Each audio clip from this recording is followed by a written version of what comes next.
약 반세기 만에 달로 향하는 유인우주비행선 아르테미스 2호의 발사를 이틀 앞두고 미국 항공우주국 나사가 카운트다운에 돌입했습니다. AP통신 등은 나사가 현지 시각 30일 플로리다주 케네디 우주센터에서 아르테미스 2호 발사를 위한 총 49시간 40분 길이의 카운트다운을 시작했다고 보도했습니다. 발사는 미국 동부 시각 다음 달 1일 오후 6시 24분으로 예정돼 있습니다. 나사는 발사 당일 기상 조건이 양호할 가능성은 80%인 것으로 예측했습니다. 이번 발사가 성공할 경우 1972년 아폴로 17호 이후 약 50년 만에 달 궤도로 향한 유인우주선으로 기록됩니다.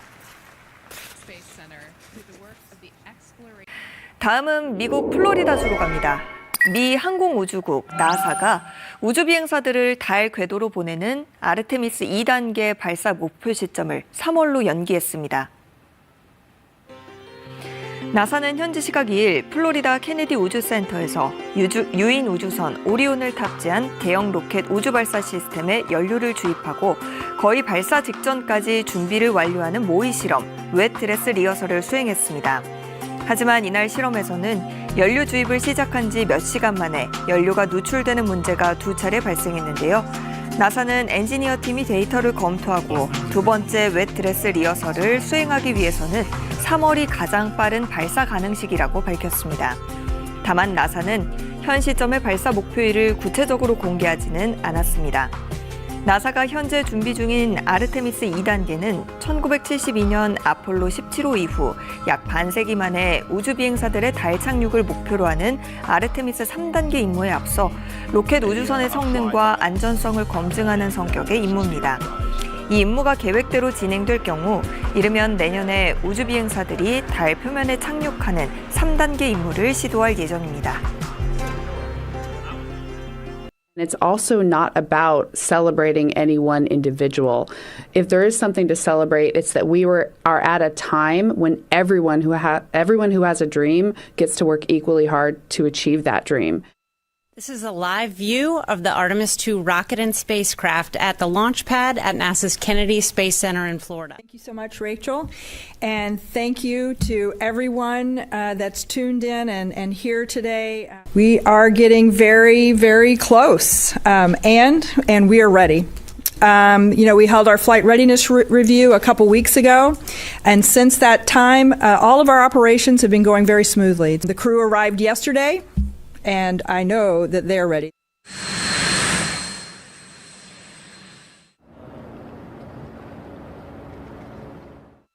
For me is I haven't lived in space for over 6 months like these three have, and so I won't know how to float. There's in the vehicle that are going to be monitoring the radiation environment for the entire ride out and back.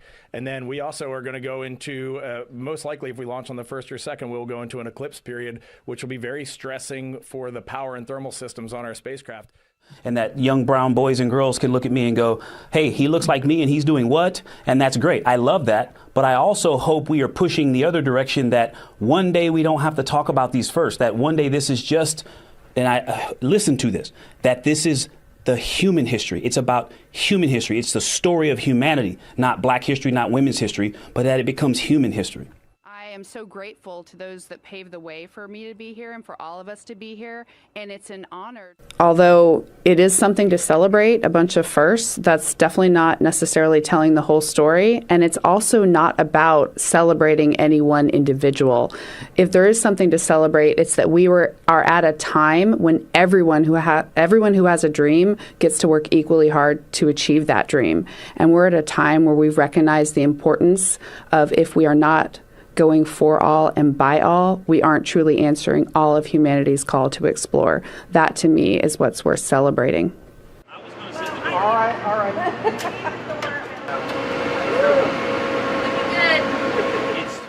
To the moon. To the moon.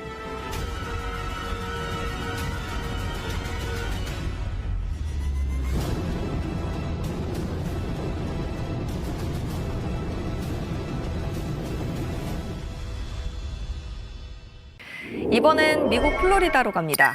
미국 항공우주국 나사는 1972년 아폴로 17호 이후 50여 년 만에 인간 우주비행사를 달에 보내기 위한 아르테미스 프로젝트를 추진 중인데요. 달 착륙선 개발이 지연되면서 프로젝트도 난항을 겪고 있습니다. 나사 감사관실은 현지 시각 10일 보고서를 통해 달 착륙선 개발에 어려움이 있어 계획한 아르테미스 임무 날짜들이 지연됐다고 밝혔습니다. 그러면서 스페이스X의 착륙선은 2027년 6월까지도 준비되지 않을 것이라고 덧붙였습니다. 일론 머스크가 이끄는 스페이스X는 2021년 7월 나사와의 계약을 통해 제공하기로 한 아르테미스 3호 우주선 개발이 최소 2년간 지연됐으며 추가 지연도 예상된다고 보고서는 지적했습니다. 아마존의 블루 오리진이 맡기로 한 아르테미스 5호 우주선 개발도 2028년 4월에서 12월로 최소 8개월 밀렸는데요. 로이터 통신은 스페이스X와 블루 오리진의 달 착륙선 개발 작업이 나사의 달 착륙 목표를 위태롭게 하고 있다고 전했습니다. 지금까지 웹브리핑이었습니다. 약 반세기 만에 달로 향하는 유인우주비행선 아르테미스 2호의 발사를 이틀 앞두고 미국 항공우주국 나사가 카운트다운에 돌입했습니다. AP통신 등은 나사가 현지 시각 30일 플로리다주 케네디 우주센터에서 아르테미스 2호 발사를 위한 총 49시간 40분 길이의 카운트다운을 시작했다고 보도했습니다. 발사는 미국 동부 시각 다음 달 1일 오후 6시 24분으로 예정돼 있습니다. 나사는 발사 당일 기상 조건이 양호할 가능성은 80%인 것으로 예측했습니다. 이번 발사가 성공할 경우 1972년 아폴로 17호 이후 약 50년 만에 달 궤도로 향한 유인우주선으로 기록됩니다. 다음은 미국 플로리다주로 갑니다. 미 항공우주국 나사가 우주비행사들을 달 궤도로 보내는 아르테미스 2단계 발사 목표 시점을 3월로 연기했습니다. 나사는 현지 시각 2일 플로리다 케네디 우주센터에서 유인우주선 오리온을 탑재한 대형 로켓 우주발사시스템에 연료를 주입하고 거의 발사 직전까지 준비를 완료하는 모의 실험, 웻 드레스 리허설을 수행했습니다. 하지만 이날 실험에서는 연료 주입을 시작한 지 몇 시간 만에 연료가 누출되는 문제가 2차례 발생했는데요. 나사는 엔지니어 팀이 데이터를 검토하고 두 번째 웻 드레스 리허설을 수행하기 위해서는 3월이 가장 빠른 발사 가능 시기라고 밝혔습니다. 다만 나사는 현 시점의 발사 목표일을 구체적으로 공개하지는 않았습니다. 나사가 현재 준비 중인 아르테미스 2단계는 1972년 아폴로 17호 이후 약 반세기 만에 우주비행사들의 달 착륙을 목표로 하는 아르테미스 3단계 임무에 앞서 로켓 우주선의 성능과 안전성을 검증하는 성격의 임무입니다. 이 임무가 계획대로 진행될 경우 이르면 내년에 우주비행사들이 달 표면에 착륙하는 3단계 임무를 시도할 예정입니다. It's also not about celebrating any one individual. If there is something to celebrate, it's that we are at a time when everyone who has a dream gets to work equally hard to achieve that dream. This is a live view of the Artemis II rocket and spacecraft at the launch pad at NASA's Kennedy Space Center in Florida. Thank you so much, Rachel. And thank you to everyone that's tuned in and here today. We are getting very, very close, and we are ready. We held our flight readiness review a couple weeks ago, and since that time, all of our operations have been going very smoothly. The crew arrived yesterday, and I know that they're ready.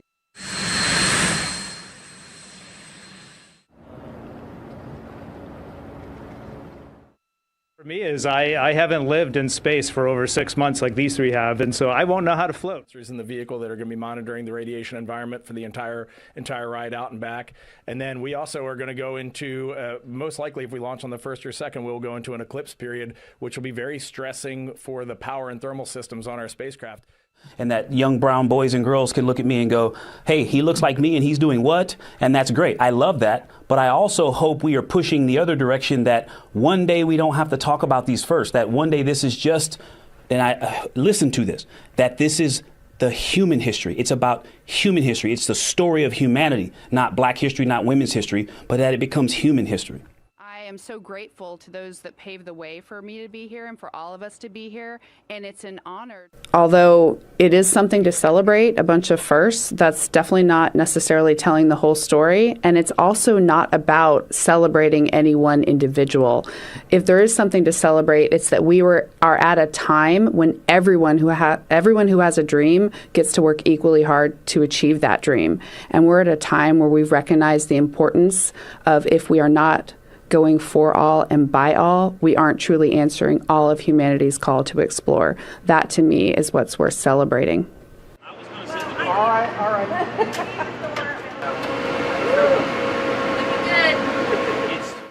To the moon. To the moon. To the moon.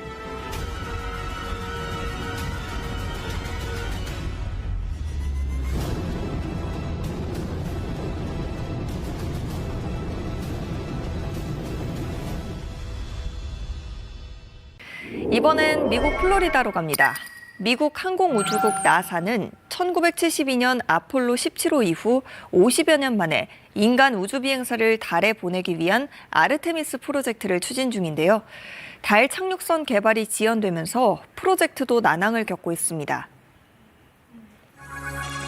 나사 감사관실은 현지 시각 10일 보고서를 통해 달 착륙선 개발에 어려움이 있어 계획한 아르테미스 임무 날짜들이 지연됐다고 밝혔습니다. 그러면서 스페이스X의 착륙선은 2027년 6월까지도 준비되지 않을 것이라고 덧붙였습니다.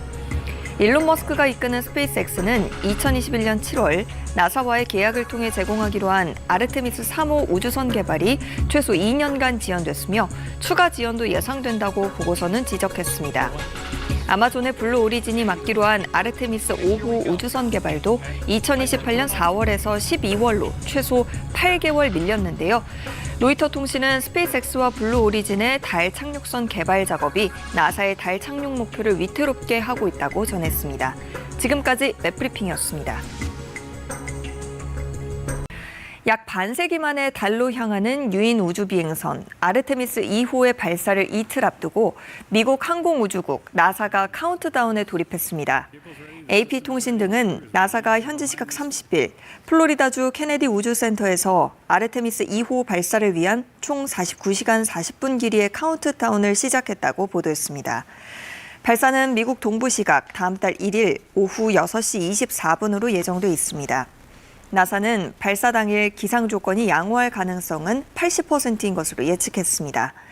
이번 발사가 성공할 경우 1972년 아폴로 17호 이후 약 50년 만에 달 궤도로 향한 유인우주선으로 기록됩니다.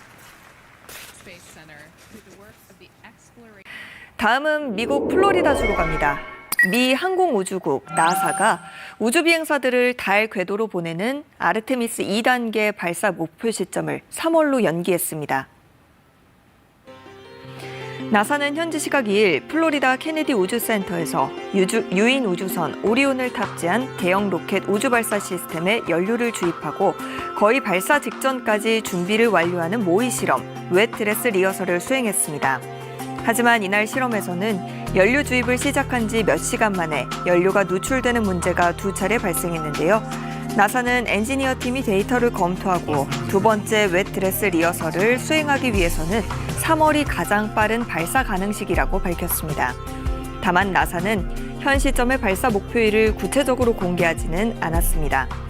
나사가 현재 준비 중인 아르테미스 2단계는 1972년 아폴로 17호 이후 약 반세기 만에 우주비행사들의 달 착륙을 목표로 하는 아르테미스 3단계 임무에 앞서 로켓 우주선의 성능과 안전성을 검증하는 성격의 임무입니다.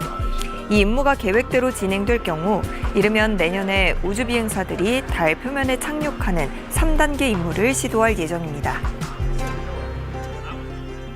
It's also not about celebrating any one individual.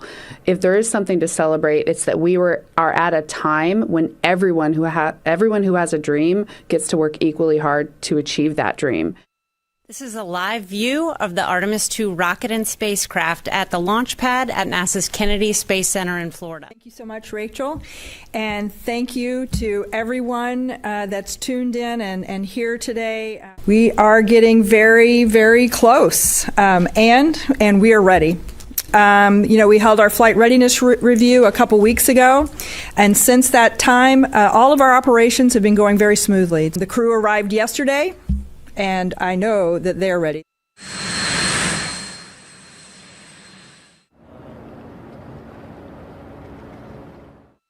For me is I haven't lived in space for over 6 months like these three have, and so I won't know how to float. There's in the vehicle that are going to be monitoring the radiation environment for the entire ride out and back. And then we also are going to go into, most likely if we launch on the 1st or 2nd, we'll go into an eclipse period, which will be very stressing for the power and thermal systems on our spacecraft.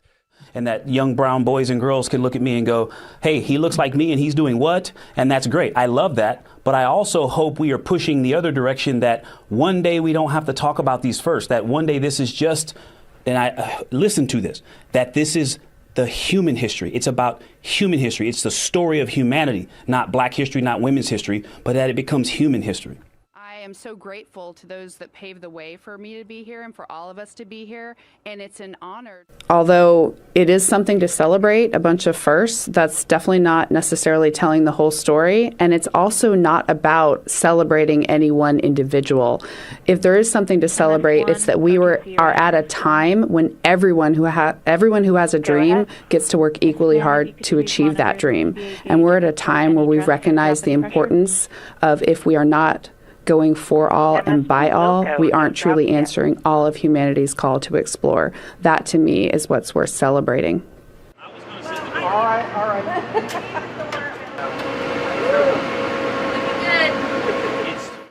To the moon. To the moon.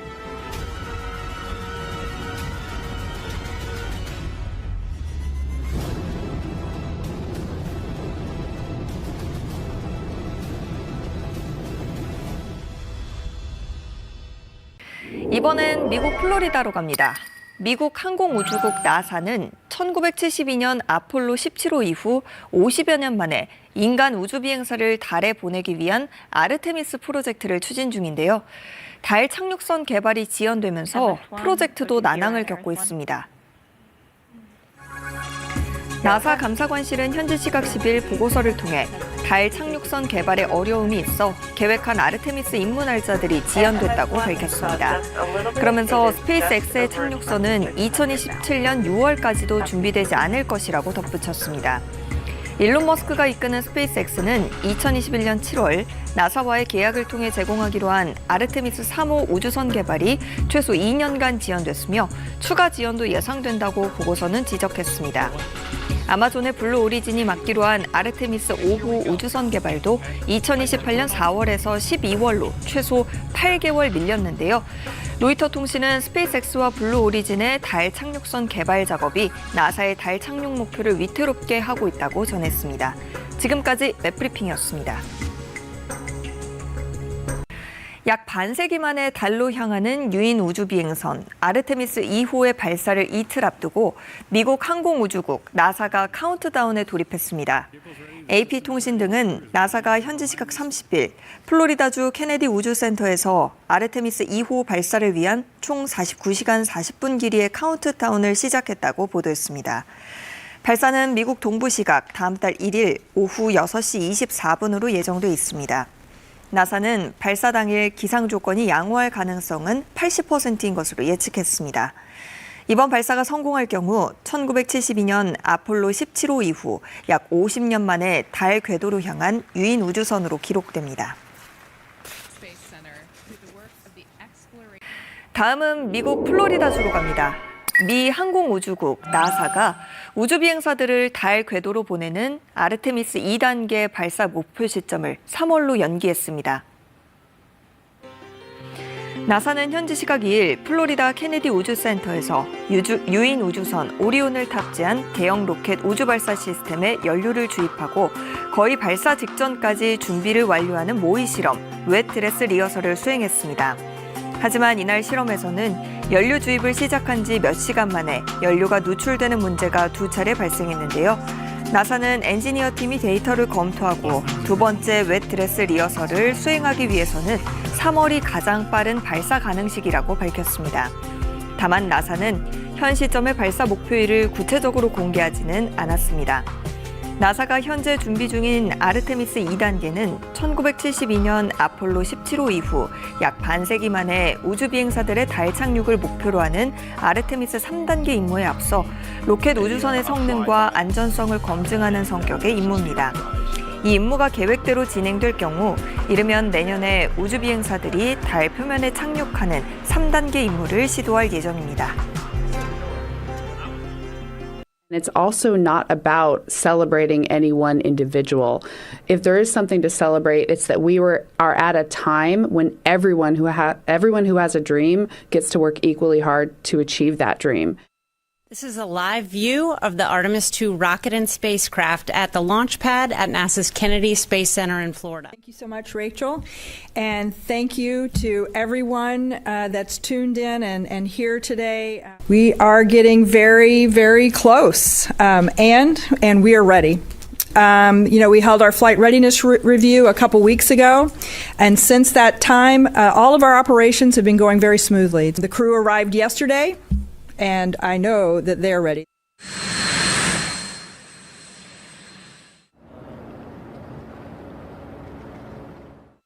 For me is I haven't lived in space for over 6 months like these three have, and so I won't know how to float. There's in the vehicle that are going to be monitoring the radiation environment for the entire ride out and back. And then we also are going to go into, most likely if we launch on the first or second, we'll go into an eclipse period, which will be very stressing for the power and thermal systems on our spacecraft.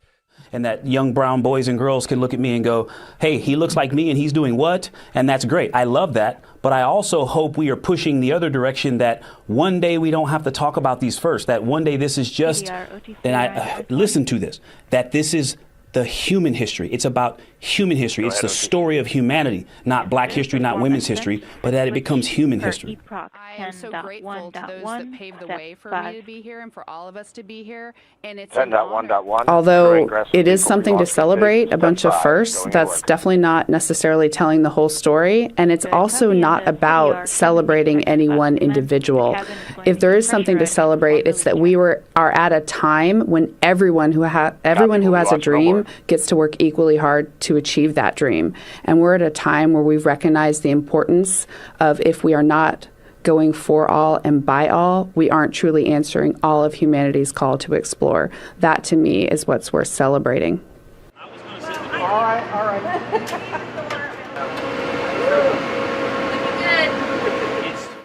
To the moon. To the moon. To the moon.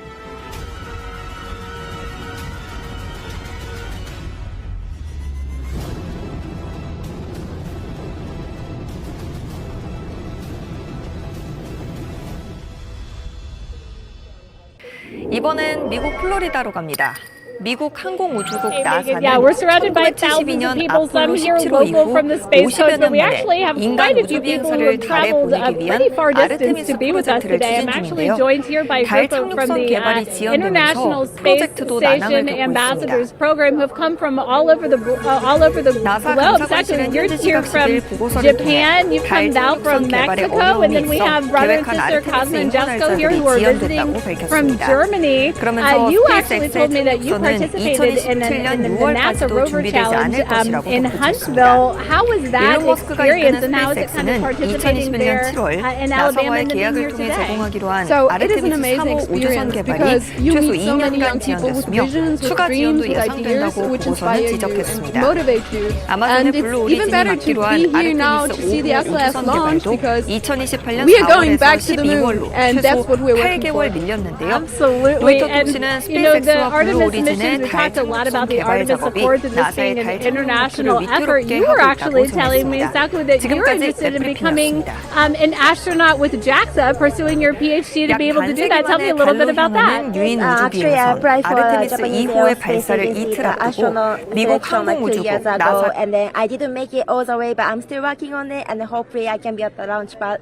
sometime, and then I hope to go back to the moon and Mars, and yeah, I'm working on it. Absolutely incredible. travel. And Val, you're from Mexico.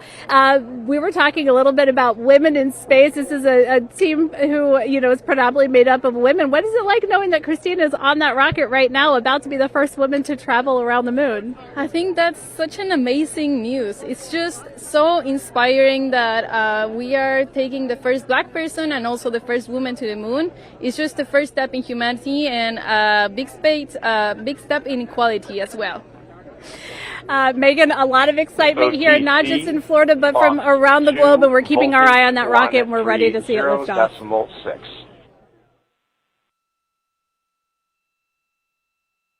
I copied 130.6. Good readback. Aux 1 voltage 131.3. I copy 131.3.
OTC ascent switch configuration complete. OTC copies. Thank you.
CDR, OTC, Orion, Earth 1.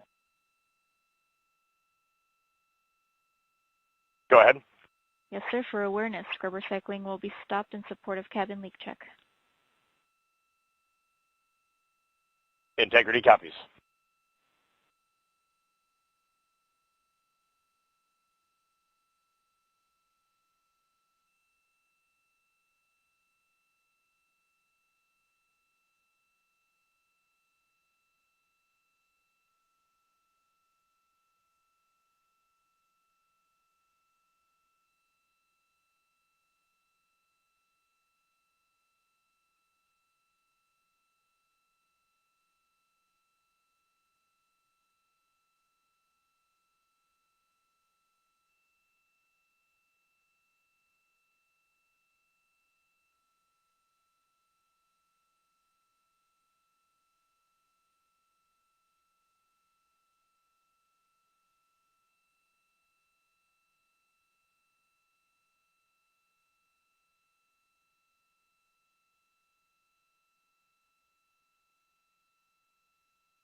CDR, OTC, Orion, Earth 1.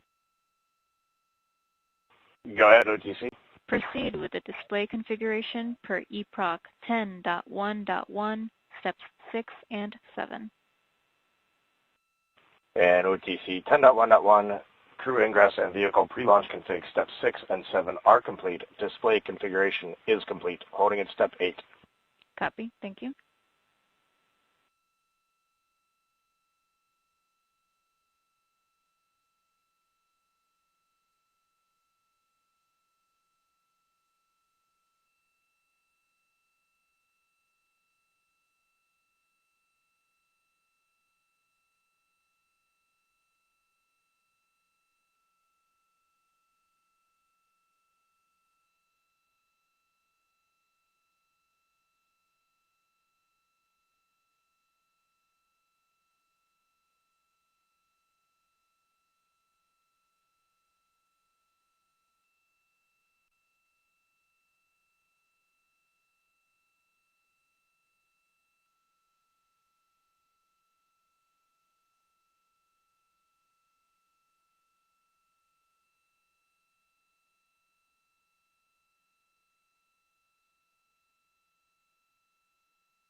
And CDR OTC Orion Earth 1.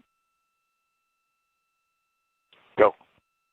For your awareness, scrubber cycling is about to be restarted. Integrity copies.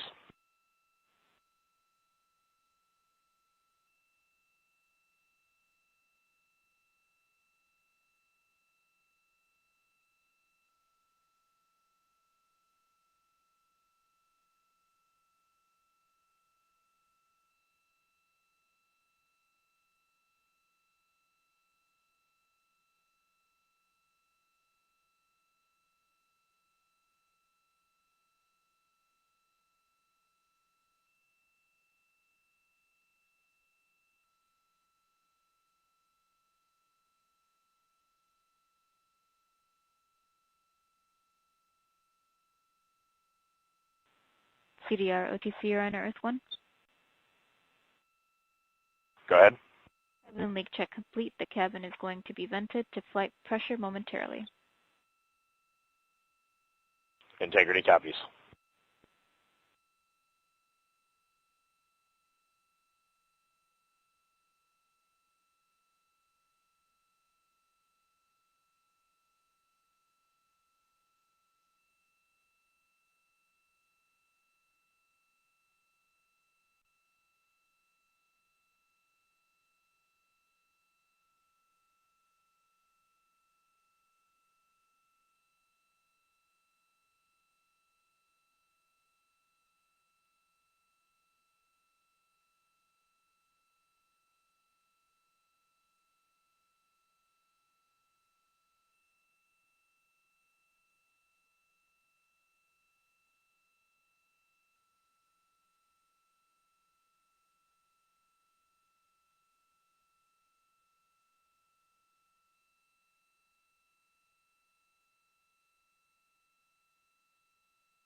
Well, Megan, we were a little while ago talking to some students from around the globe. Today we're actually talking to some local students who are from right here, locally Merritt Island in Titusville.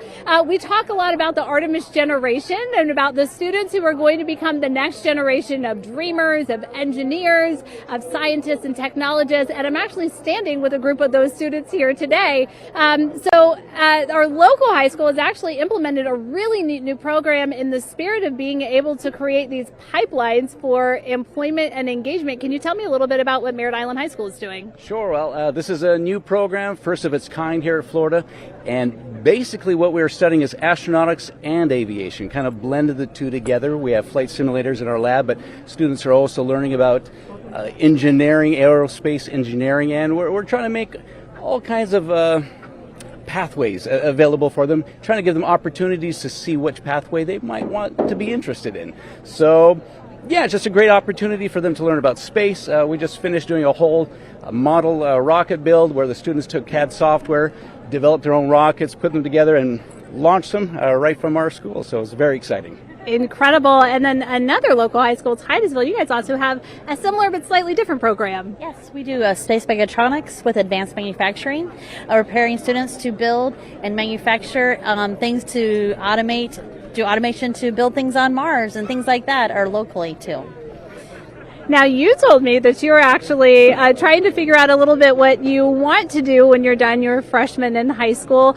What things are you learning in your class here that are really kind of tweaking your interest in the aeronautics field? So we're building a lot of things with metal and how we're supposed to do it on the rockets. We're also doing computer programming, which would help with NASA and like programming and coding. Absolutely. And you were actually telling me that I think were telling me that you're interested in becoming a pilot. We talked a little bit about the pilot who is on board the rocket right now. How is this program preparing you for your future? I mean, it's teaching me everything that I know about aviation, and it's really inspiring that I get to learn it in a classroom, like locally as well. It's amazing. I love it. And then you were also telling me you're taking this class. What's the most interesting thing you've learned? I really like the whole design part of it, like actually like engineering, like because I want to be an engineer. Engineering the products we use when we build stuff. That's definitely my favorite part, learning how to use those kind of softwares. Absolutely. Well, Megan, when they're seasoned NASA employees, you'll be able to say that you saw them here first when they were still in high school. Back to you at the desk.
And MS1, NTD?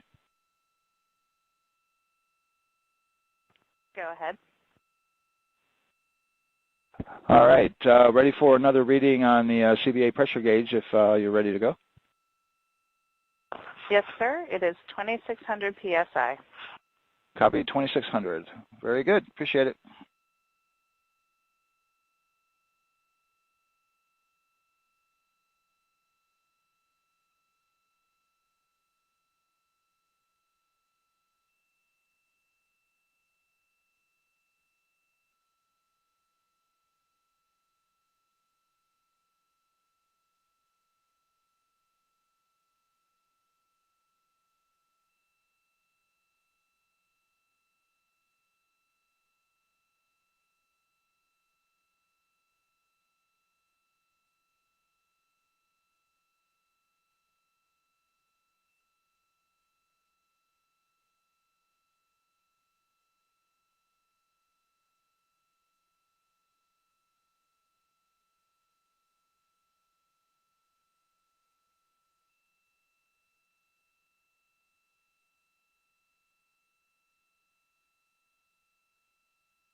MS1, NTD, on Orion to Earth 1. Go ahead. All right, we are ready for another reading if you are ready over there. Yes, sir. CBA is steady at 2600 PSI. All right, copy that. And you know, the more times we ask you to do that, the closer we get to launch, so that's a good thing. Copy.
Hey, Megan, I don't know if you heard that huge cheer just now. If you heard a big rumble, as soon as Daryl said that the range was clear for launch, everybody clapped. It was super excited as we get to do some final countdowns.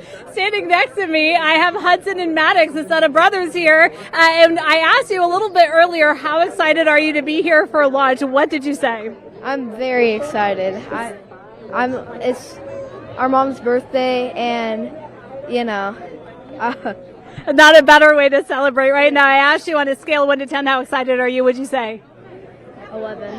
Yeah, 11. I'm very excited. Super excited. Yeah. So, Megan, we've been watching the launch broadcast here and hearing some of the questions that you and Nicole have been asking and answering. And I actually wanted to ask these two kids, if you could take a 10-day trip around the moon and take 3 people with you, who'd you take with you? Well, I'd take my dad and my mom.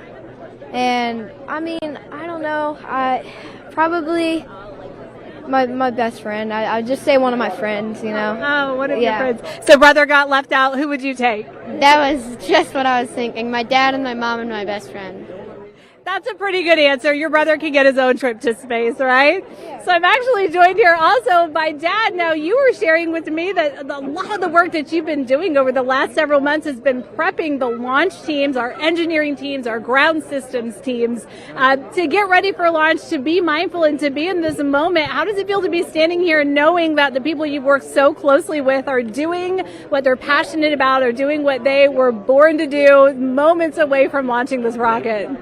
This is an exceptionally happy moment for us and all of us and the people that are, about to take off on this historic trip here. And I'm grateful to know that we've helped in some way, shape, or form to help them stay steady and calm, in such an exciting time within the agency. And so to just be here and witness it and know that, they've got some tools to help them stay calm and steady is everything to us. So. Fantastic. Well, Megan, we are standing by ready to go, and we're ready to cheer this team on.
And CDR, NTD.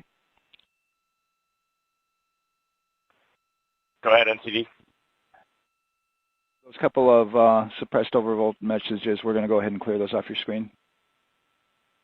We see them and we copy. All right.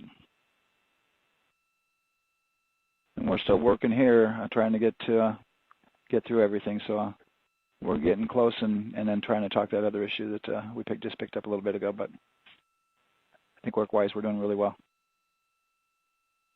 Sounds good, NTD. We're doing great on board. Glad to hear it.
going back to the moon because it's the next step in our journey to Mars.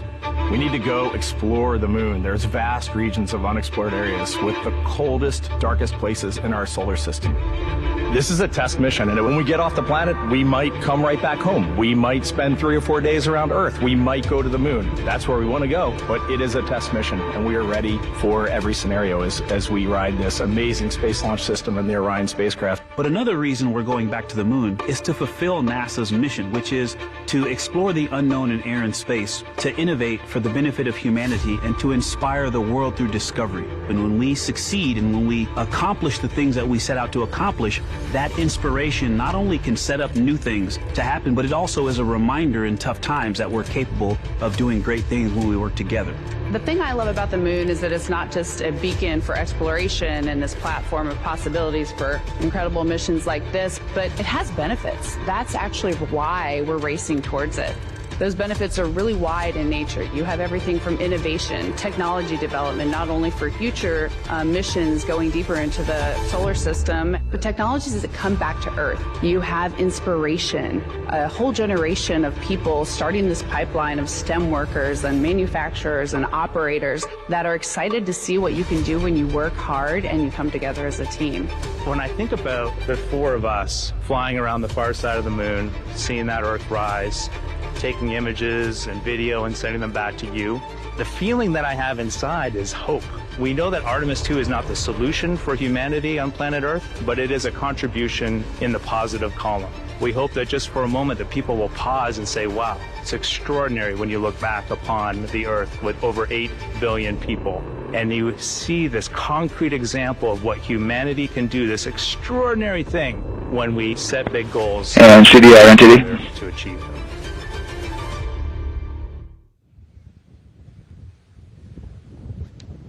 And so Mission Control Houston will control the flight of Orion after a liftoff here at Kennedy Space Center. Here's Gary Jordan, who's embedded with that team. Gary, you might have to pause because we did just hear a call out to the commander in Orion. Will do, Megan. I think that was Commander Reed Wiseman responding to prepare for some of the next steps. We are now holding at the T-minus 10-minute hold. Expected a 30-minute hold. So we are well on the countdown. We are well on the timeline to meet this L-minus time and launch towards the beginning of the window, but continuing to track progress along the way. Again, I'm here with the Artemis 2 flight control teams in Mission Control Houston. The team in the room behind me has been monitoring the countdown and verifying their own mission-specific launch criteria of the Space Launch System, the Orion spacecraft integrity, and its crew. During the final poll before launch, if all looks good from each of the flight controllers in this room, Flight Director Judd Freeling will report a go for launch from Houston Flight. Upon liftoff, teams here take control of the mission and communicate with the crew while they fly on the Space Launch System.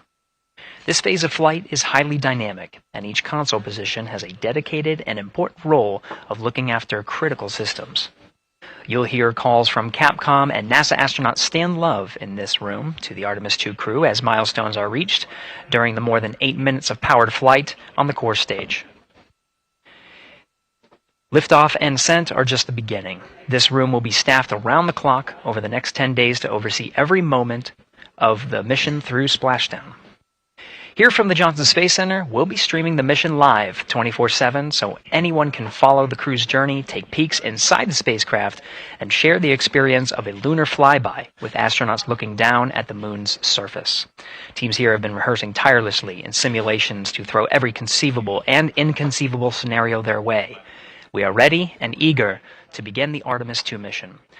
Still milestones to come as we continue the countdown, but we'll be right back with you during the ascent phase of today's flight. With that, Megan, I will send it back over to you at the Space Coast. Thanks so much, Gary. Under 37 minutes until the opening of our 2-hour launch window, 6:24 p.m. Eastern. I've never been more excited for a time. But why don't we send it back over to Megan Carter with the Moon Board to learn more about what happens after ascent. Absolutely. I am definitely also getting excited. Things feel like they're starting to pick up a little pace here. A lot is about to happen within the first 10 minutes of launch, but what happens after those first 10 minutes? Let me take you over here to my mission map so we can kind of jump ahead and let me explain a few things. So, our main engine cutoff is going to stand for MECO, and that is essentially where the rocket's job is done, and it is then going to turn the propulsion duties over to our ICPS. That stands for Interim Cryogenic Propulsion Stage.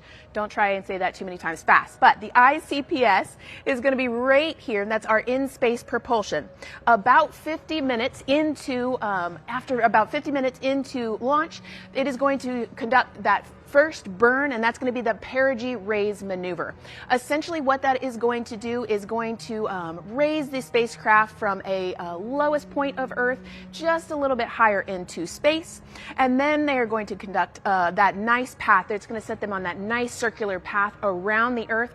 That's when they're going to start to be able to really check out the spacecraft. The Orion spacecraft is going to be able to, like we've talked about, be maneuvered by the crew. They're going to check out those life support systems, and communication checkout's going to be vital at that point as well, obviously. Then they will be conducting that another burn, and that's going to raise them just a little bit higher again. And then they will, it'll be about time for the ICPS to separate, and they will start another lap around the Earth as well. Now, the ICPS, but even after it separates, its job will not be done because they will have the opportunity to conduct something called the Proximity Operations Demonstration. And this is going to be really important for our future lunar missions because the ICPS actually has a target on it, and the crew is going to have the opportunity to manually maneuver these spacecraft like we've mentioned and practice those docking maneuvers.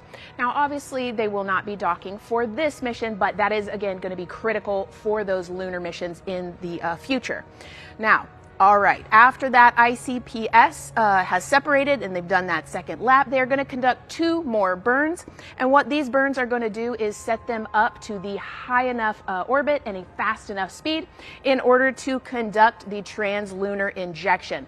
This is going to be that critical moment and that critical milestone where they are going to produce about 6,000 pounds of thrust. And this is that point that is going to take them out of low Earth orbit into deep space, and it's going to set them on that nice path towards that lunar flyby. And I know we have talked a little bit about why this could be a record-breaking flyby and journey to the moon. And with that, I'm going to turn it back over to Megan so she can tell us just why. Yeah, she's talking about the distance record set by the Apollo 13 astronauts in 1970. They were 248,655 miles away from Earth, and this Artemis II crew might surpass that on flight day 6 when they fly around the moon by more than 4,000 miles. Yeah, it's a long ways. It's tough to fathom 250,000 miles from Earth, right? I mean, space, the space station is only 250 miles, and so we're going, I don't want to do the public math, but we're going much further than that. But it's important, right? Because we want to get back to the moon. We want to see the surface. We want to see the far side of the moon. And the way we do that is by breaking distance records. Yeah, and the exact distance record depends on exactly when they launch, like the time, the day. So we'll learn more as we go into this 10-day mission with the Artemis II crew. But here we are, 32 minutes, 50 seconds and counting from the opening of our launch window. Feels really, really surreal here as more and more people come to gather on the press site lawn here at Kennedy Space Center. Why don't we take a look at this video that we have here? Some familiar faces who wanted to wish our Artemis II crew a safe journey. Reed, Victor, Christina, and Jeremy, you are the real deal. You're flying to the moon for all of us, and we are in awe. You're the true heroes. You are not just astronauts. You are pioneers, venturing deeper into the unknown. But you are not alone. We will be all cheering you on from planet Earth. Hey, I'm Victor Wembanyama, and I play basketball in the NBA. But I'm not only interested in shooting hoops. I'm also interested in shooting stars, dark matter, and all other types of astronomical phenomenon. And to the Artemis II astronauts who are shooting for the moon, I wish them good luck and Godspeed.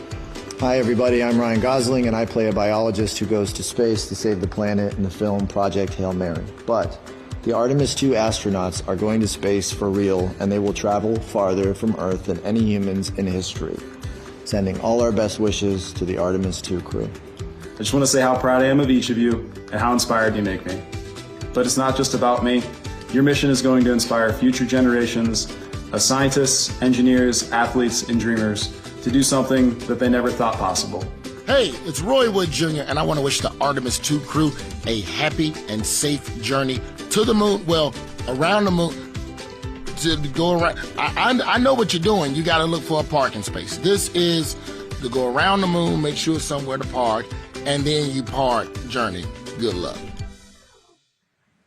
It's actually a really good way to explain what how this mission builds. Again, we are hoping to land astronauts on the surface of the moon in maybe 2 years. So yes, we are looking around the moon on this lunar flyby mission to see where we might park. Thank you, Roy Wood Jr. Okay, and as we look at this live view of the rocket on the pad, there is a spectacular place here at Kennedy Space Center to watch launch from, and that's the Banana Creek viewing area. Why don't we go back there where the crowd is excited, and Leah has the best assignment ever talking to people who are super excited about being here for Artemis II.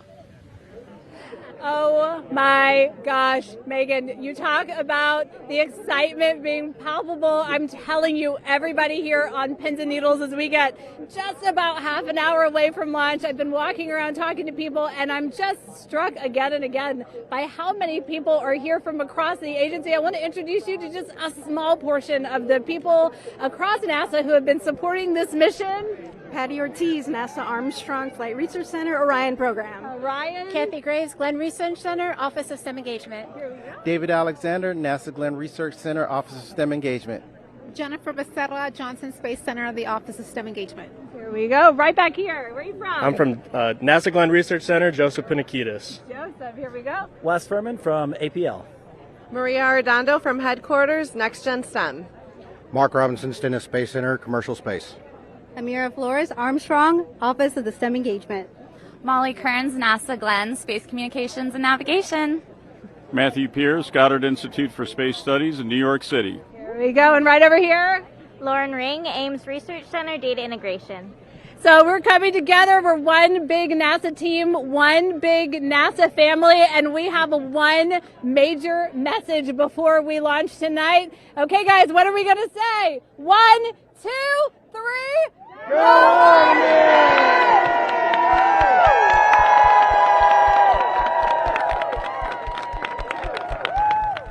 Oh my gosh, that made me so emotional. That was so inspiring to see. I mean, wow, yeah, that was great. I mean, just to hear everybody say their position, what they're doing to support this mission is amazing. And I'm sure this was something that really rang true and resonated with NASA's Administrator Jared Isaacman, again, to see the workforce come together to do the work and then to be here for launch. So why don't we actually go over to him now with our Jasmine Hopkins at one of our other viewing locations. All right, Megan, thank you so much. The energy here on the balcony is honestly becoming electric as we get so close to launch, and now we are thrilled to welcome NASA Administrator Jared Isaacman. Jared, we're really entering a golden age of exploration. How will Artemis II set the pace for the coming years? Well, I mean, Artemis II is the opening act, right? This is the test mission. This is getting very comfortable with the SLS rocket, the Orion spacecraft. No humans have ever flown on this before, right? And we're going to put it through its paces. We'll go into Earth orbit for a little bit, make sure Orion's doing okay, and then we are sending them, right? We're going to send them farther into space than any humans might have gone before, 250,000 miles away, and it's going to set up for the subsequent missions. That's why we're going into the golden age of science and discovery right now, because you're going to see a moon rocket launch in 2027 when we do our testing with the lander. We're going to go for the landing on Artemis 4 in 2028, and in parallel, we're going to build the moon base, right? And that is going to be filled with science discovery and tech demonstrations that's going to support the enduring presence we're trying to create on the surface. Absolutely. So honestly, history-making years ahead of us, you know, with Artemis 3 and 4. But first is Artemis 2. What will be our single greatest takeaway from this mission? Well, I'll tell you, I mean, after ignition, to me, the moment that I'm going to be most excited for is splashdown. There's no question about that. Good shoots coming down off the West Coast. But look, I think the takeaway from this is gaining extreme comfort in the Orion spacecraft, right? I mean, this is very different than what we've done for more than a half century, right? I mean, the velocities that spacecraft is going to re-enter at, it's going to be new territory for us. We want to get our arms around that completely. So I would say the performance of SLS plus Orion is everything on this one. We want to make sure we do it in as a safe way as we possibly can, understanding what we are undertaking right here, bring our crew back, learn as much as we can from the vehicle, set up for Artemis 3 in 2027. Right. And Administrator, we've actually had a pretty young audience today here, some kids running around the balcony. How do you hope Artemis 2 inspires that next generation? I talk about this all the time. One of our overarching KPIs that we should always be tracking is the number of people living and working in space. Well, you know what's another strong number 2 on that one?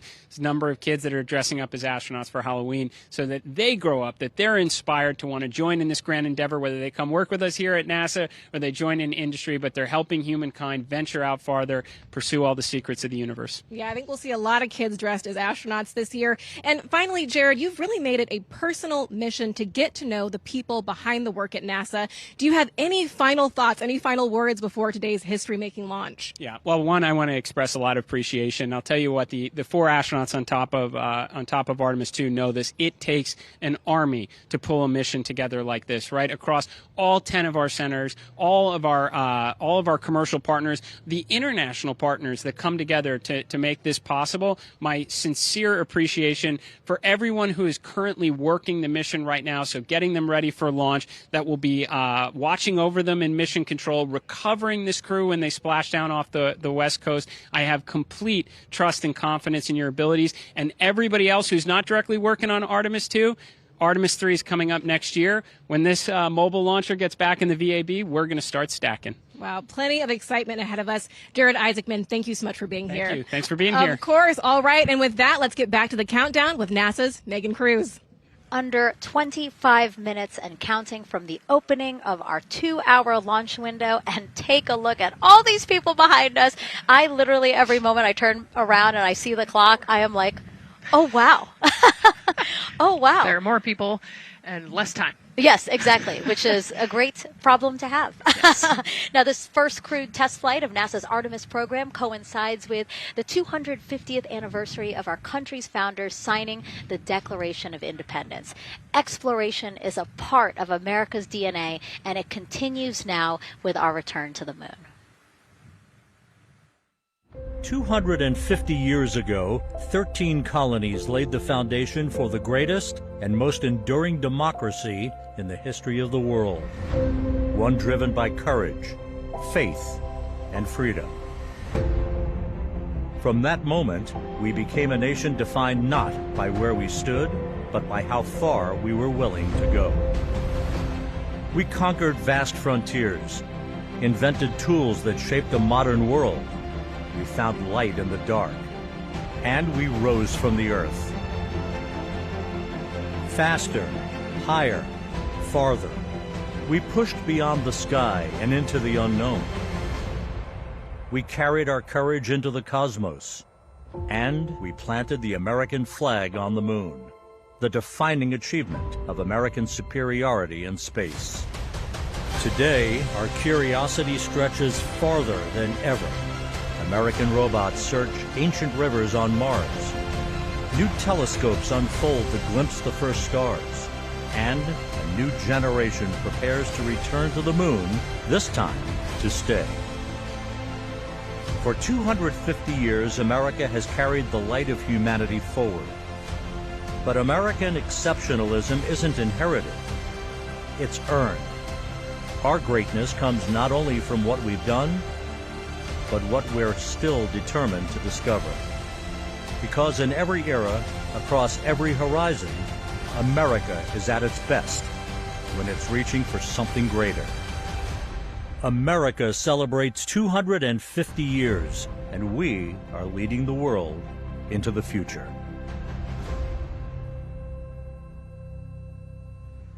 22 minutes, 15 seconds and counting from Artemis 2, NASA's boldest test flight in a generation. The crew has said this often, that they hope it inspires children around the world. And recently, a group of kids here at Kennedy Space Center got a surprise of a lifetime while watching that rocket roll to the launch pad.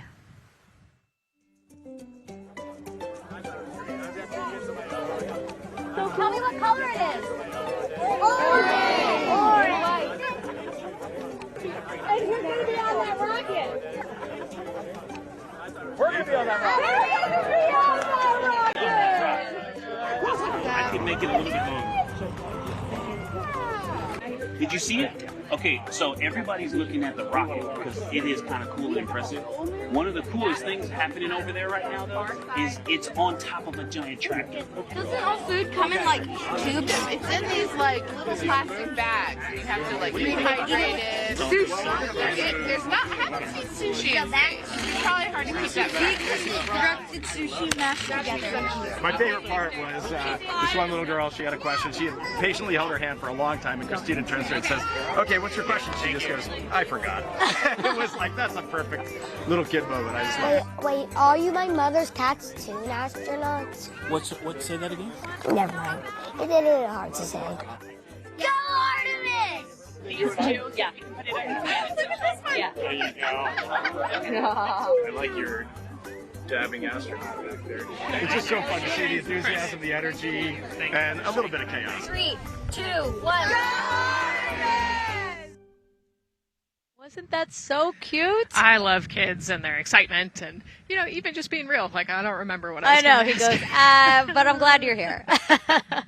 Now here we are, Space Center Houston. The crowd has exponentially grown throughout the day. We started showing you live shots from in there probably an hour ago, and now take a look at all the people there getting ready to witness history together. It's something really special to be able to witness something like this together. Yeah, we've heard from celebrities and officials and kids, and it's amazing. People from all around the world came here today to Florida to watch. So it's something.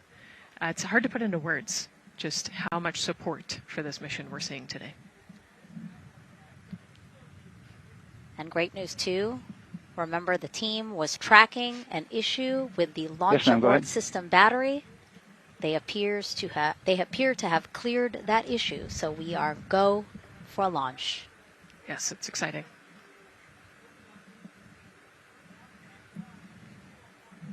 U.S. Space and Rocket Center here, Huntsville, Alabama, waving to the Artemis II crew sitting right there inside Orion. Inside of 20 minutes from the opening of our launch window, and right now we are targeting the top of that launch window, so we could be launching here in about 19 minutes, Nicole. Wow, I don't know if I expected this today. I'm excited, and I'm glad they were able to clear the problem with the battery on the LAS, and everything has gone really smoothly today. It's been great. The weather cleared up. It's a beautiful day for a launch. And so now, as we are so close to possibly launch now, just what are your final thoughts as we are about to embark on a mission back to the moon, the first time in more than 50 years?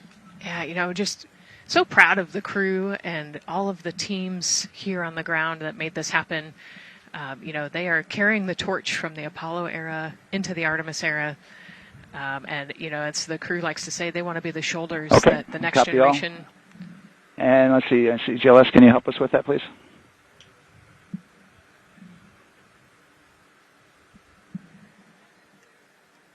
They want to be the crew wants to be the shoulders that the next generation can climb on. 001. I think it's in their patch. We're going for all. It's in the name of their capsule, integrity, representing humility, and the professionalism of everyone that got them there today. So proud of them. We love them. We're excited for them, and we cannot wait to see what they see.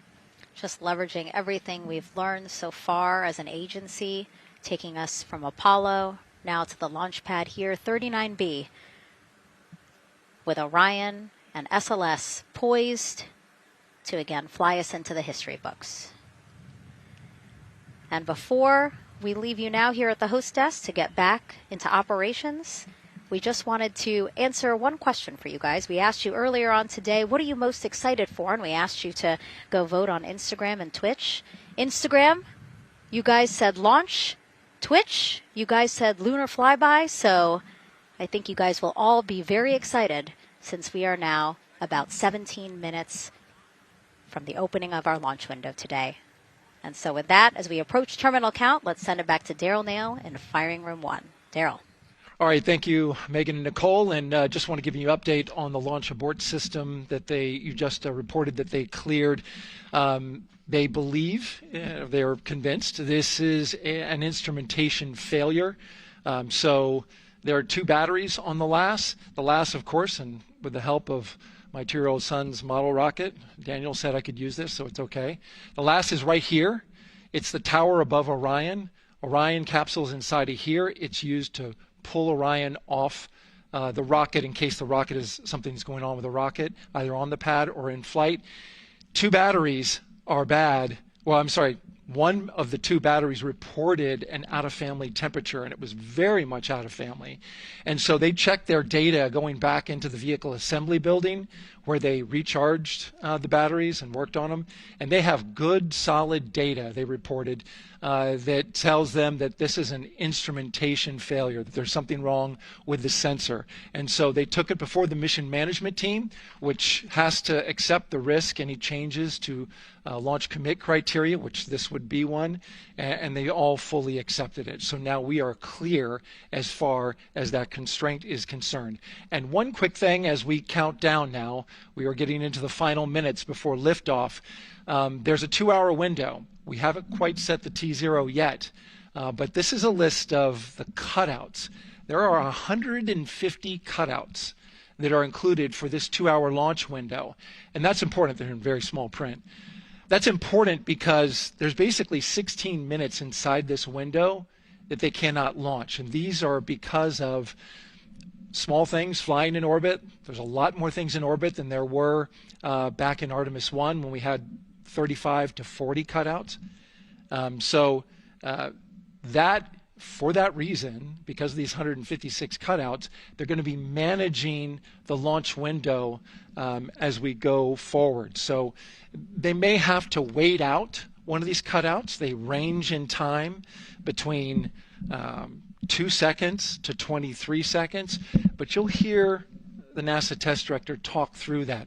We're getting ready to merge that loop from NASA test director Jeff Spaulding.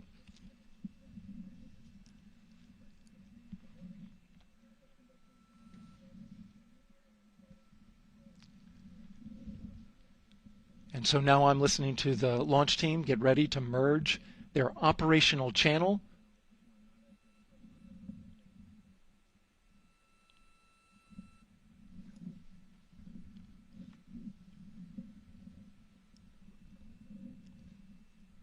We're now entering one of the most consequential phases of launch day, and that's terminal count, the final 10 minutes. And OTC, NTD on 212 for comm check? Good, comm. How me? I hear you the same. STC?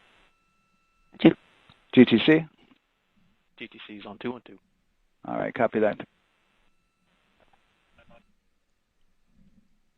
NASA Test Director Jeff Spaulding confirming communications with his team.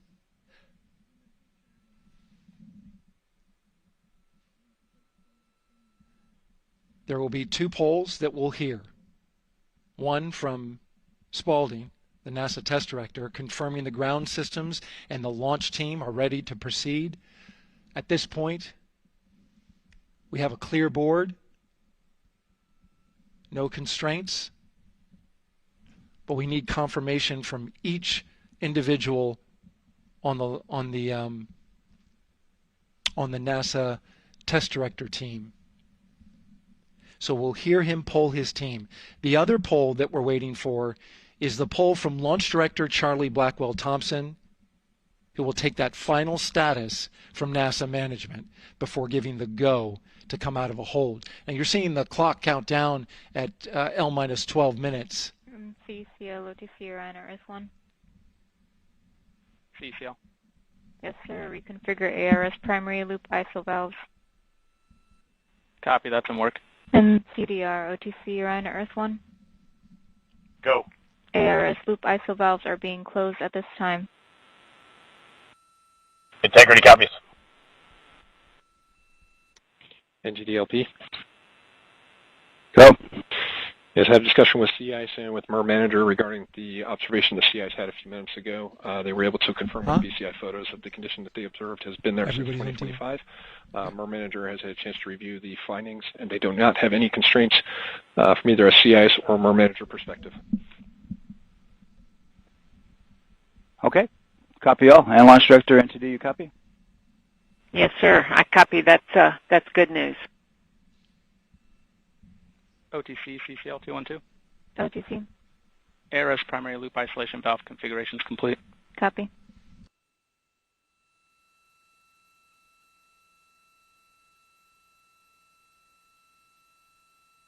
And CGLS NTD, cancel pending, please. GLS copies, and that's complete. All right, and for all personnel, we got a little bit more work to do before we pick up the clock, and we're about a little over a minute from getting to T-minus 10 minutes, but we've canceled the resume time there, and then we'll pick it up after we get through all of our work and anything else that we need to do to get through the remainder of counts. So we'll continue working that to get to our T0 today. So when we get to about 50 seconds from now, we'll extend that hold.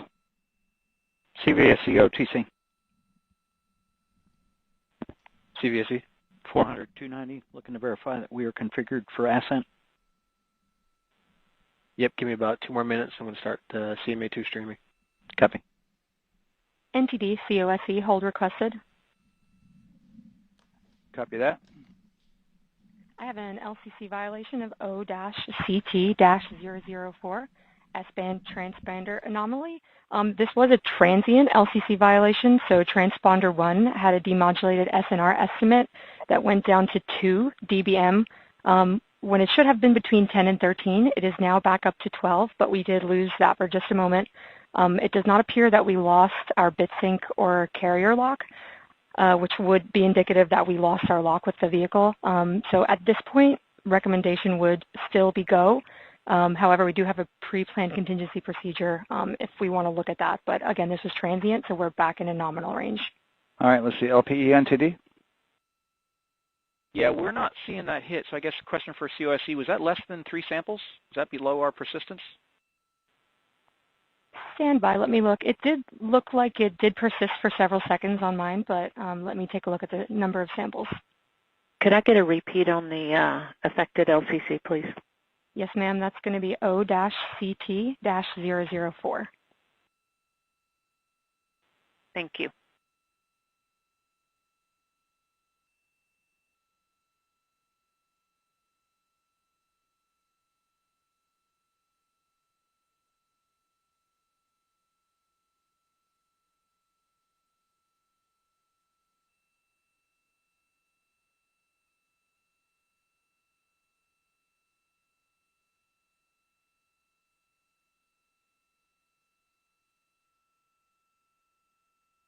Yeah, us taking a look at the data right here, looks like that was a single sample.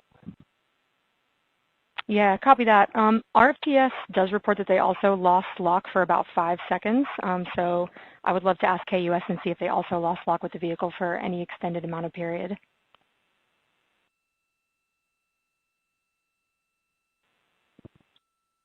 And COSE, while we're doing that, these are 1/10 hertz measurements, correct? So we would have had to lose it for over 10 seconds to get a second sample?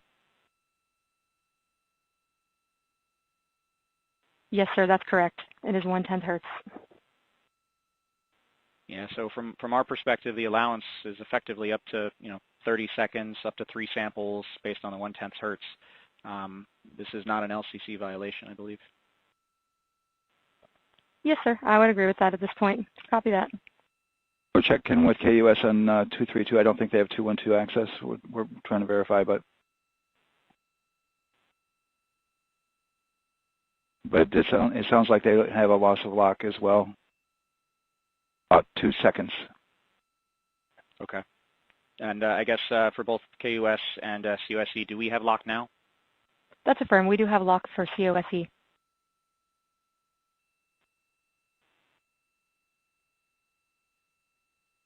Yeah, so from the integration console perspective, we did have a temporary loss there within the allowable, and per the requirement, let's go. And this is Houston Flight. We have lock and we have good telemetry here in GSE. And KUS is reported to they have good lock now. So with all of that, OSC, then are we in a go configuration per your LCC? Yes, sir. Recommendation would be go. Okay. LP, you concur with that? Yes, sir. LP concurs go. And Launch Director? Yes, sir. Launch Director concurs go. All right, and I'm going to go ahead and just verify everybody has everything else complete, Launch Director, and if we do, we'll be ready to pick up the poll at that time, unless there's something else that you're aware of. No, sir. Let's verify all our work is complete, and I would like one last check of our constraints list. All right, let's see. OTC, are you still waiting for ComConfig, or are you That is completed affirmed, sir. Okay, is that your only open item? Yeah, OTC, this is CVSC. That 400 step 290 is complete. Copy. Okay, so OTC, you're complete with all of your work? That's affirmed. All right, copy that. STC? STC is complete. And GTC? GTC is complete. Okay, excellent. All right, and LPE, just want to verify we have no open constraints at this time. No open constraints. We have a clear board, sir. Okay, tracking the same here. And Launch Director, with that, we are clear and ready to pick up the launch readiness poll with your go. All right, sir. I am go for the poll. All right. And for all personnel, this is the NTD conducting the Artemis II launch readiness check. Verify ready to resume count and go for launch. OTC. OTC is go. STC. STC is go. GTC. C's go. MCO. CO is go. Safety Console. Safety Console is go. LPE. LPE's go. RTD. RTD's go. Houston Flight. Houston Flight is go. ROC. ROC is go. And CDR. Crew is go. Copy that. Thank you, Reed. And Launch Director, NTD, our launch team is ready to proceed at this time. All right, NTD, I copy all. At this time, I'll perform my poll. Attention on the net. This is the Launch Director performing the final poll for launch. Verify no constraints and go for launch. EGS, Program Chief Engineer. Artemis Chief Engineers are go. Copy, thank you. EGS, Chief Safety Officer. The Artemis CSOs are go. Copy, thank you. Range Weather. Launch weather is go. Thank you, LWO. And Artemis MMT Chair. MMT's go. Thank you, John. And Integrity Launch Director. Good to hear your voice, Charlie. PLT. Thank you, Charlie. This is Victor. We are going for our families.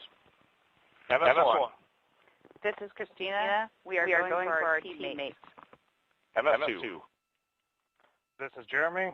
We are going for all humanity. All right, Charlie, your Artemis II crew is go for launch. Full send. I copy that. Reed, Victor, Christina, and Jeremy. On this historic mission, you take with you the heart of this Artemis team, the daring spirit of the American people and our partners across the globe, and the hopes and dreams of a new generation. Good luck. Godspeed, Artemis II. Let's go.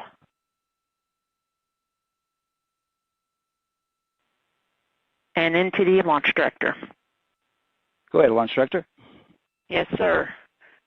You have a go to proceed with countdown. Copy that. I'll put it in work. CDR, NTD. Go. Figure risers and initiate short purge per your EPROC 10.1.1, steps 8 and 9. 10.1.1, 8 and 9 going to work. Copy. CVSE, NTD. Start and verify recordings of our Orion cameras. Copy. Okay. Well, there you heard it. RSR, NTD. RSR. They're getting ready to start terminal count. arm rotation enable at this time, please. It's currently at T-minus 10 minutes. Once we wrap up this last bit of work, SNA arm rotation enable complete. we're going to start that clock. Copy that. Thank you. Integrity crew, close and lock visors.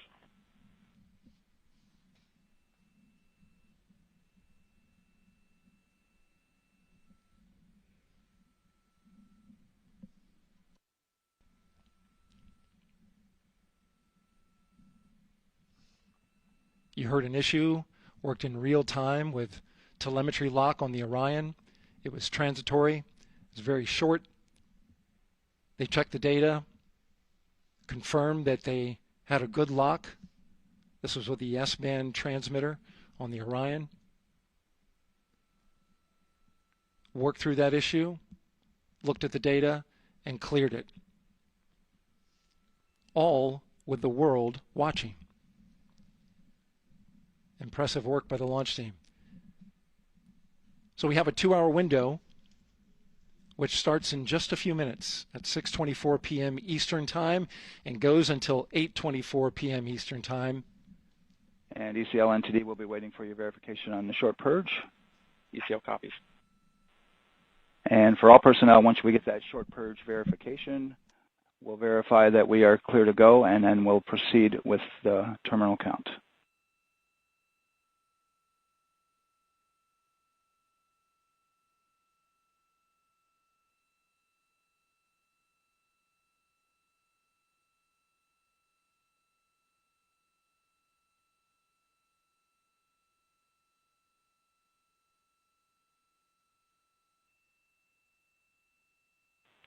ECL time estimate? About a minute. Copy.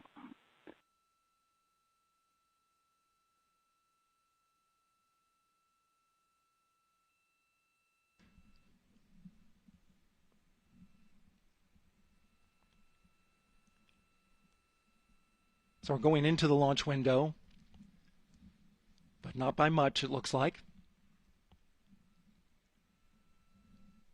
Just wrapping up some final work. And once that's completed, you'll hear NASA Test Director Jeff Spaulding ask for the ground launch sequencer operator to go ahead and start the clock. The ground launch sequencer is an application software. It runs on top of the launch control system in the firing room, acts like a conductor of an orchestra, executing hundreds of commands in precise order and timing. It's all autonomous. NTD CCL 212, short purge initiation is verified. All right, copy that, and we're verifying our constraints.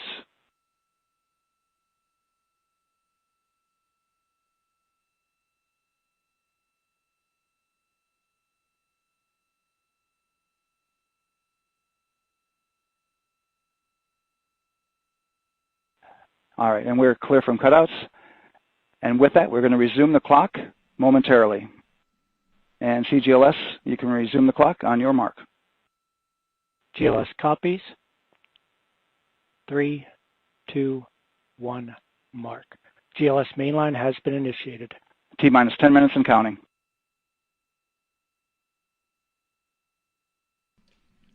And that begins terminal count. Our new T0 is 6:35 p.m. Eastern Time. 6:35 p.m. Eastern Time. We are now counting down to liftoff of Artemis 2.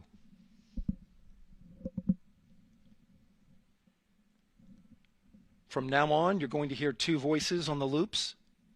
If everything goes nominally, NASA Test Director Jeff Spaulding, who's directly managing the launch team, and Alex Bendelos, the GLS operator who closely monitors the software. He has the ability to stop and restart the countdown.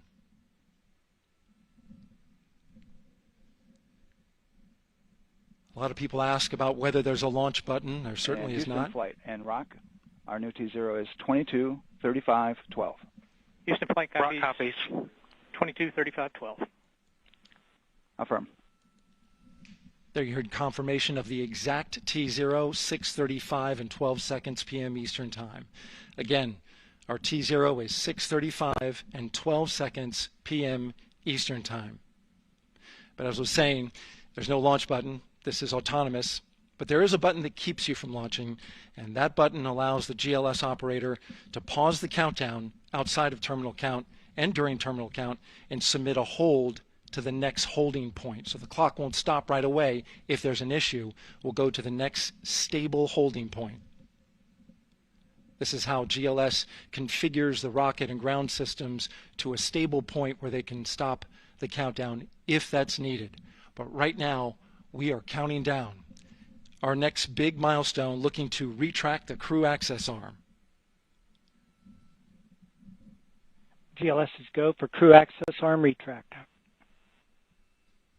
And there you see the crew access arm moving away.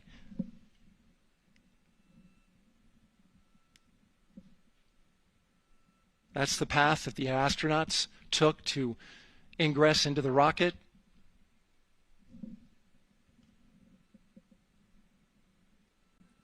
Until this point, that was their way off the pad if they needed to evacuate.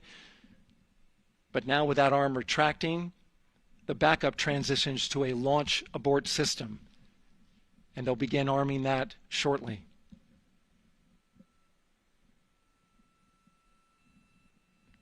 Of course, the launch abort system, great shot there of the crew access arm retracting away.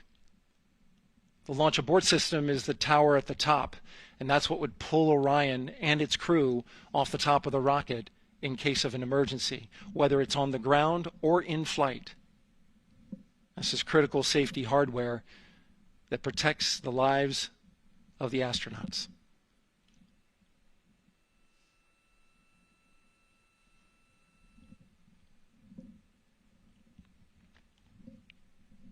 Starting at T-minus 6 minutes, the GLS will start bringing that and other high-energy systems online, starting with core stage pressurization.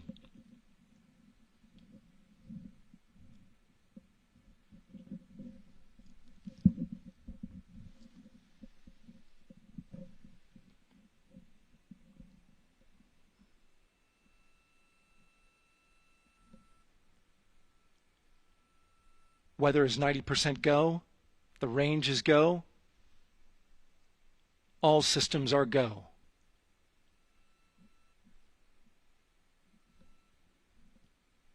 GLS is go for core stage tank pressurization. That means the replenish valve for the liquid hydrogen tank has now closed, and that tank is beginning to pressurize to flight levels because that hydrogen is naturally boiling inside the tank. We'll get the liquid oxygen tank a little later in the count.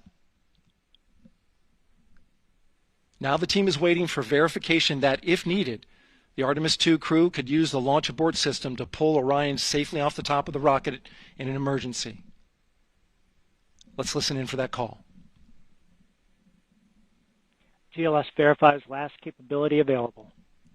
And CDR, do you copy? CDR copies, last available. That's great news, and you heard the NTD verify that with the commander of the mission. GLS is go for FTS arm. Now work is being done to arm the flight termination system. This is so the range safety can send a flight termination command if the rocket flies too far off track.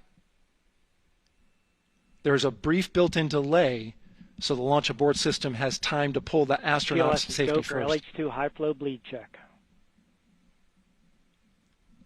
All right, the high flow bleed check. That's so the cryo team gets verification that the RS-25 engines, all 4 of them, are in the proper temperature range for launch.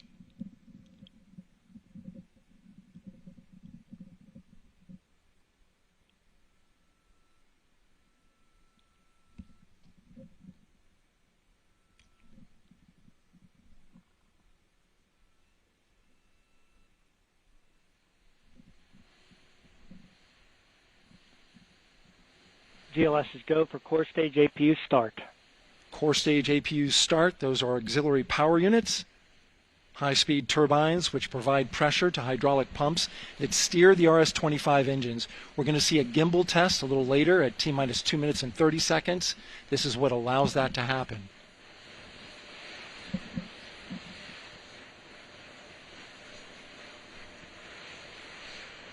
Coming up in about 20 seconds, we're listening for go for purge sequence 4. That's a helium purge of the 4 core stage engines downstream of the propellant valve. This gets all the air and moisture out of there.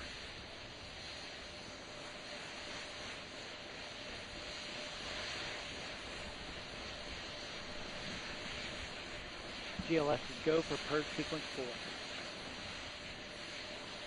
Moving through the milestones. All is looking good.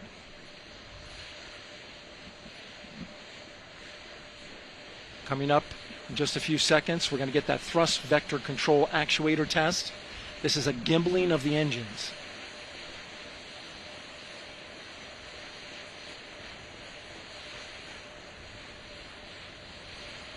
There are the 4 RS-25s, 3 of them Shuttle Heritage, 1 of them built from shuttle parts. And there you see them moving.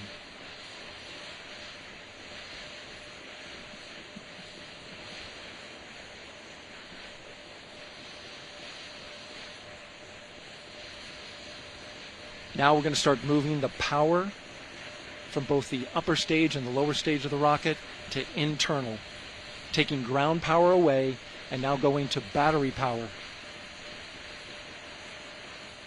GLS is go for upper stage to internal power.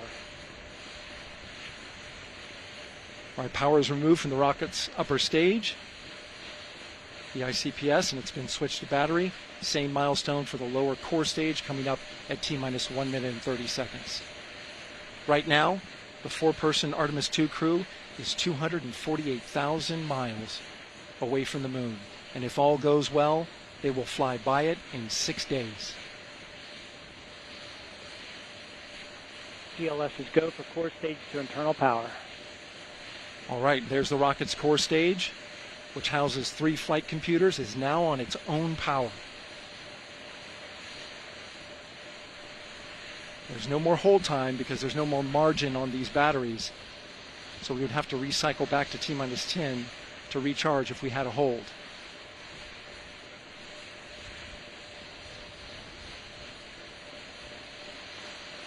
One minute. Right now the rocket does not know what the T0 is, but coming up at T-minus 33 seconds, control shifts from the ground launch sequencer to the rocket's onboard autonomous launch sequencer, or ALS. The rocket will count itself down, but honor any holds that could come from the ground. Now, shortly after liftoff, Houston will take control of the rocket, and my colleague Gary Jordan will take over commentary. GLS is go for ALS. Great call out. The rocket is on its own. 4 brave explorers ready to ride the most powerful rocket NASA has ever launched. Sound suppression water is flowing. 15. And here we go. 10, 9, 8, 7. RS-25 engines lit. 4, 3, 2, 1. Booster ignition. And liftoff. The crew of Artemis II now bound for the moon. Humanity's next great voyage begins. Good roll pitch. Roger, roll pitch. Houston now controlling the flight of integrity on the Artemis II mission around the moon. Integrity, AMT high. AMT high. On time passing 30 seconds into the flights. Integrity passes the alternate beacon. Target milestone. Mission Control Houston seeing good performance on the 4 main engines of the Space Launch System core stage. Integrity, 3 miles in altitude. Traveling more than 1,200 miles per hour.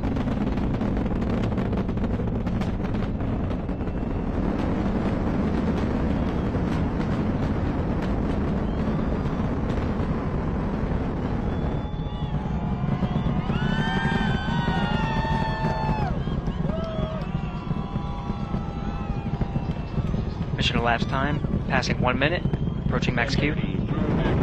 On, Ponce de Leon. Stan, we have you loud and clear on Ponce de Leon. Have you the same?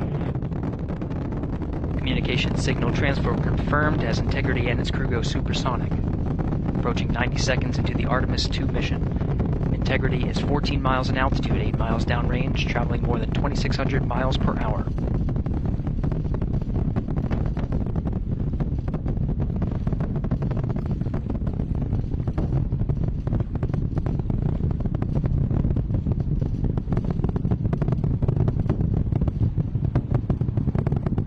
Minute 50 seconds of mission elapsed time, standing by for main engine throttle down to 85%, ahead of solid rocket booster separation expected at the 2 minute 9 second mark. throttle down.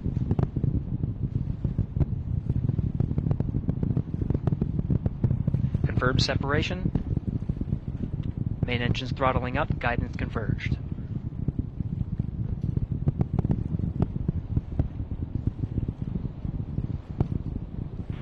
Integrity, guidance converged, performance nominal, upper stage RCS ready.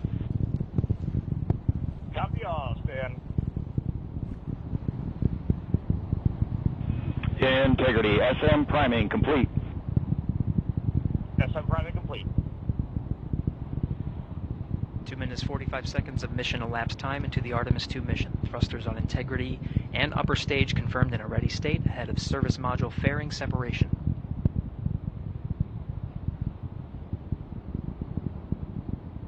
Minutes into the flight. Integrity 49 miles in altitude, 78 miles downrange, now passing 5,000 miles per hour.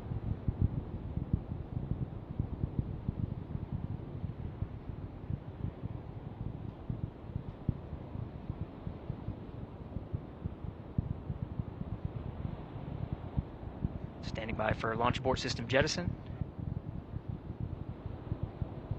Houston Integrity, good last jettison, great view. Copy jettison, Team Eco 8+02. We see the same on board, Stan. And Houston has you loud and clear on TDRS at the Kármán line. Outstanding, Stan, we have you the same. 3 minutes 50 seconds into the flight of Artemis II, Wiseman, Glover, Cook, and Hansen cross the boundary to space with good comm checks. GPS signals acquired after last jettison now working on internal checks to verify accuracy. Flight Dynamics Officer analyzed the time of main engine cutoff, confirmed at 8 minutes 2 seconds, time of MECO.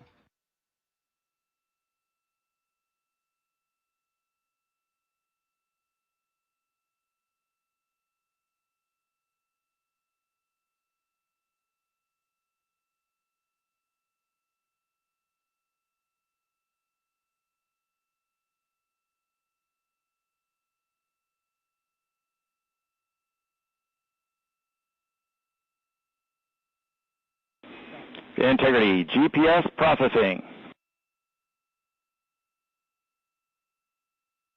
Outstanding, Stan. We see the same, and we have a beautiful moonrise. We're headed right at it.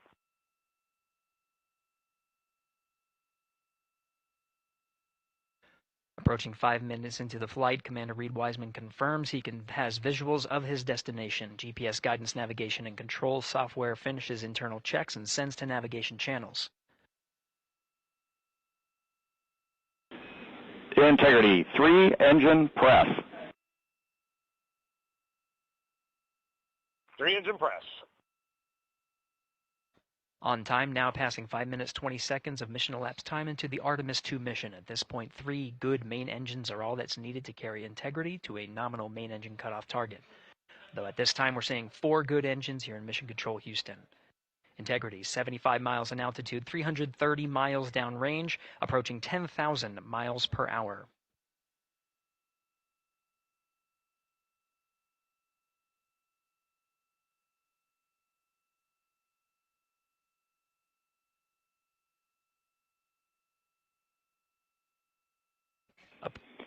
Integrity, looking good at 6 minutes. Same on board, Stan. Good trajectory and engine performance. Booster officer will soon report the shutdown plan to Flight Director Judd Friedling, expected at the 7-minute mark. Integrity, 78 miles in altitude, 460 miles downrange. Integrity, expect nominal shutdown. Integrity copies nominal shutdown.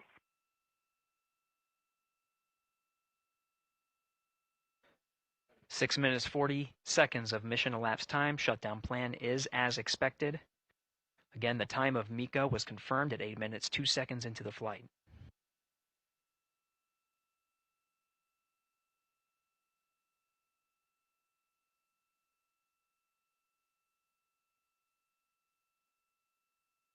Seven minutes of mission elapsed time. Throttling down as we approach the abort once around option. Milestone at the 7-minute 30-second mark. Now 84 miles in altitude, 650 miles downrange, traveling more than 15,000 miles per hour. Integrity, AOA open. AOA open. The window is now open for an abort once around option that would target splashdown in the Pacific Ocean. Still following nominal ascent at this time.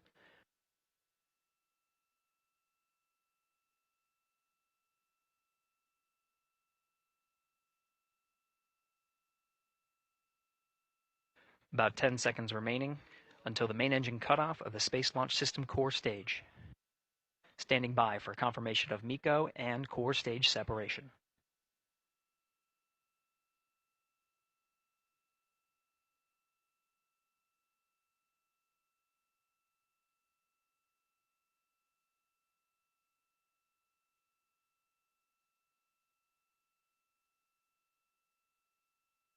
Integrity, nominal MECO, core stage separated.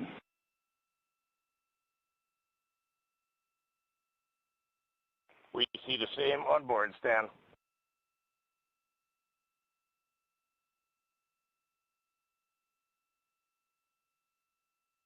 Eight minutes, 40 seconds into the flight, we have a nominal main engine cutoff heading in the right trajectory on the way to swing around the moon. Core stage has separated, done its job. The Space Launch System upper stage, the Interim Cryogenic Propulsion Stage, or ICPS, still attached to the Orion spacecraft.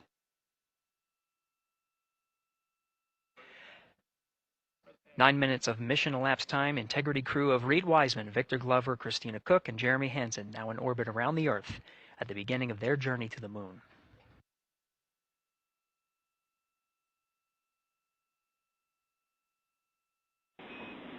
Integrity Houston, looking ahead to PRM numbers so far per the pad.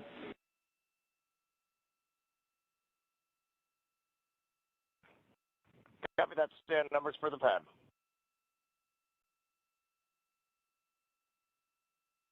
Capcom Stan Loves now reminding the crew that the perigee raise maneuver time of ignition is as expected prior to booster ignition.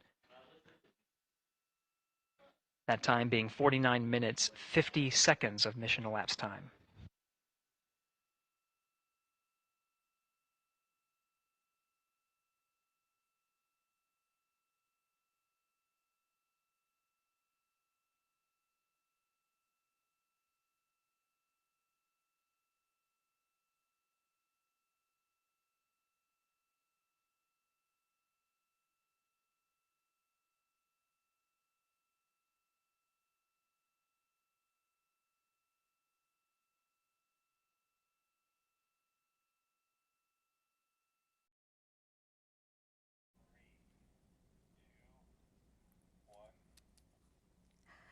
Friends, I am Kyle Marion Viterbo with Associated Press, watching this historic live stream of NASA Artemis II launch back around the moon for the first time in 53 years.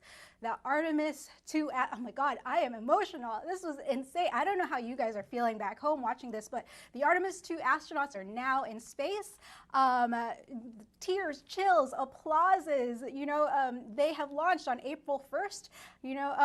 There's also, because they've launched today, the astronauts will get a chance to see a solar eclipse from the Orion capsule.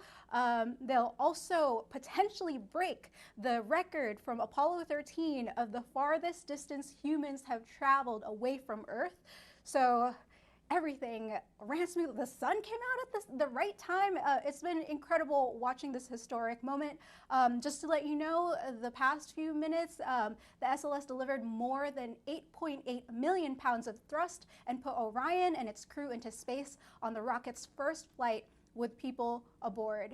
Now, the mission is just getting started. Over the next several hours, NASA will keep raising Orion's orbit and checking systems before the trip around the moon. This is NASA's return to astronaut flights around the moon in more than 50 years. Chills, guys, chills. We are closing up shop here at AP headquarters, but our live stream will continue. And for ongoing coverage of the full 10-day Artemis II mission, from Earth orbit through the lunar flyby and splashdown in the Pacific, head over to apnews.com. We'll be tracking the big milestones all along the way. And of course, you could tune in to NASA's live stream. They're going to be streaming the entire trip, all 10 days, so you can keep watching our astronauts make their way across the night sky.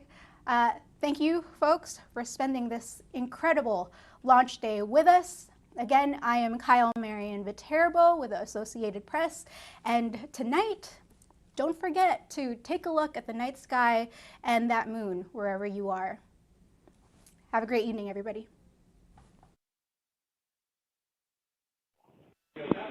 Copy C3 aux, and we're 2 minutes to maneuver.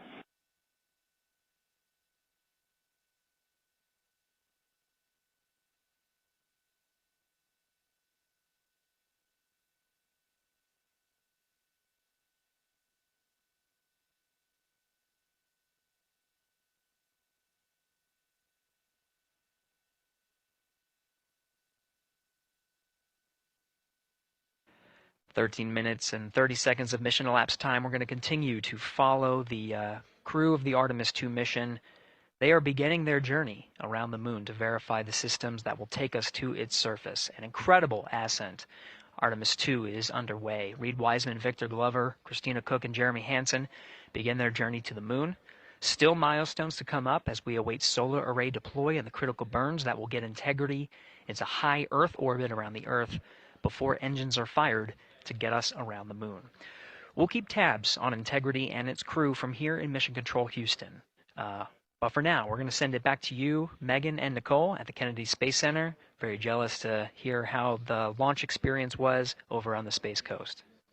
Yeah, Gary, if people are just joining us, welcome back to the Space Coast, where we just saw Artemis II lift off 14 minutes ago. And wow, what an amazing launch, and an emotional one, too, as soon as the rocket lifted off. Nicole, you had tears in your eyes, I had tears in my eyes, and we had all these people around us cheering. It was amazing. Yeah, the energy was wonderful. I mean, it was a beautiful launch. We've got 4 friends and family members headed to the moon. It's pretty amazing. Yeah. How does that make you feel as someone who, is an astronaut as well, but also, as you said, friends? Yeah, so proud of them. Man, we don't have the words in the English language to describe this kind of an event, and pride, love, so many emotions. They are truly breaking some barriers, and hopefully, as Gary just said, they've got a long day ahead of them, so wishing them well on everything. But so far, what a beautiful launch to watch. Yeah, to be returning to the lunar orbit in more than 50 years. Maybe they go farther from Earth than any other humans before them. Maybe they see parts of the moon that we've never seen before. I mean, what a great start to what could be all of these milestones that we break in just a 10-day mission. Yes, what a way to welcome in the Artemis generation. Yeah, how do you feel? I mean, we saw some beautiful shots we were covering of course, the rocket, of course, the Earth falling away as we continued up into our ascents, but also some of those crowd shots where we saw young and old just emotional, overcome by this history-making moment. Man, we are going back to the moon for all, and we saw that today. We saw that in all the crowds. And yeah, you guys just saw that view, the sunrise or sunset, I guess. They just made it over the crest of the Earth, and you could see the sun peeking over. One of my favorite views from space. And I can't imagine what they're looking at now, and I can't wait to see what they're looking at in about 5 or 6 days. Yeah, and I know a lot of people are like, I'm surprised this launched on the first try, because we know, like any little thing, we have to be keeping safety in mind, and we want to make sure we're ready to go. But we were ready to go, and I think it surprised a lot of people. What a wonderful surprise on this Wednesday evening. It did, and it kind of surprised me as well. But it's just a testament to the team here that has been working so hard on Artemis. Artemis 1, we learned a ton of lessons. We learned a ton from the wet dress for Artemis 2. We were able to go in, fix those things. We even had a couple mishaps today, not mishaps, but a couple anomalies today that the team creatively came up with solutions for. It's just a testament to the teamwork that gets us to the moon. And so we can continue to watch Christina, Reed, Victor, and Jeremy on their way now to the moon in Earth's orbit and awaiting the next in-flight milestones, deploying Orion's solar arrays. So why don't we get back in with Mission Control and Gary. Hey, thank you, Megan. Again, we're following along in the action. It is a long day. They have a number of procedures they need to get to immediately in their timeline. And Integrity Houston, crosstie is on board per the FCDEM. We copy Houston. Thank you.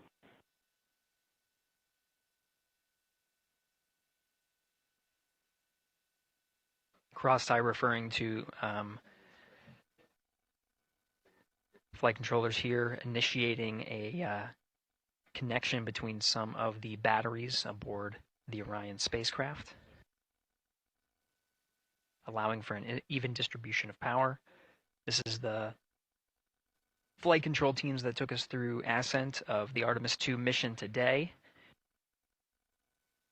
Right now we're, as you see, passing 18 minutes of mission elapsed time. The Orion spacecraft integrity and the interim cryogenic propulsion system are maneuvering tail to sun.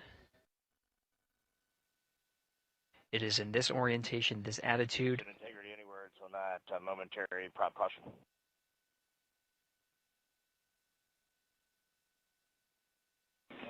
And Reed, no action. We're looking at it.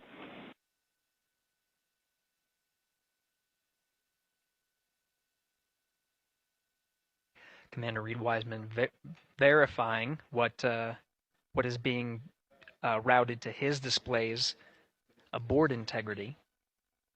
Propulsion engineer confirming that no action is needed at this time. They're pressing through with their nominal procedures to prepare for the perigee raise maneuver. And of course, the solar array wing deploy ahead of that. The solar wing deploy is a critical milestone. We'll continue to have our coverage follow the mission until that deployment. Successful launch is just the beginning. The deployment of the solar arrays and successful confirmation that those solar array wings are drawing power is a significant milestone, and says to the flight control teams that we will continue on today's mission. Power needs to be drawn to continue through some of the next milestones. Until then, the AOA open option that was called up upon ascent, the aboard once around, is the current option, and abort to orbit option ATO will be switched to a preferred mode at the time that the solar array wings are deployed and latched. It gives the flight control teams a little bit more flexibility. Integrity Houston, update on TDRS handover for your pad.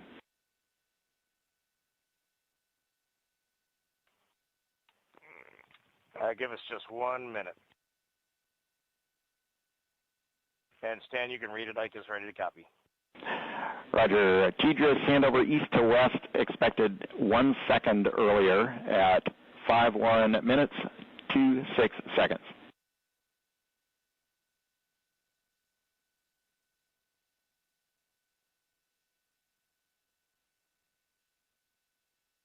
All right, Stan, we copy 1 second earlier for 5126 TDRS east to west, and saws are starting to deploy. Thermal knives are firing. We concur. Thanks for the report.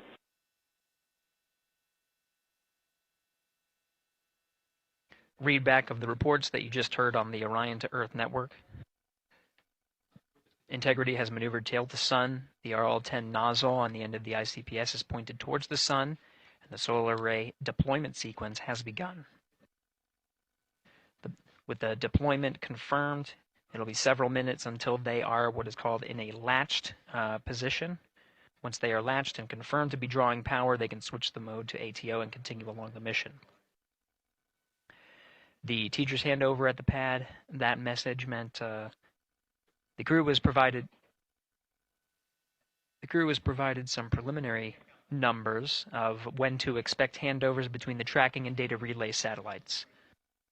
Currently orbiting Earth at an altitude of 545 statute miles above the Earth, they are in a near-Earth network communication system. The tracking and data relay satellites, geosynchronous satellites that are stationed about 23,000 miles above the Earth.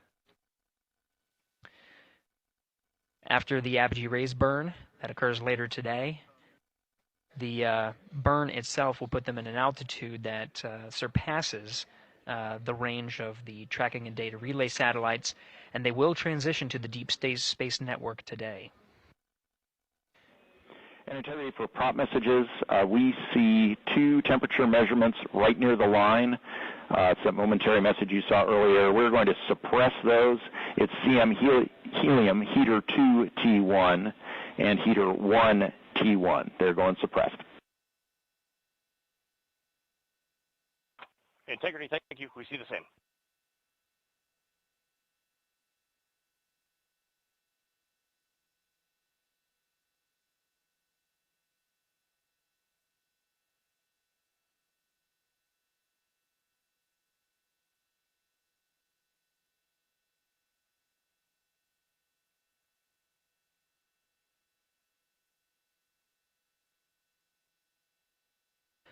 This is Mission Control Houston, passing 23 minutes of mission elapsed time into the Artemis II mission.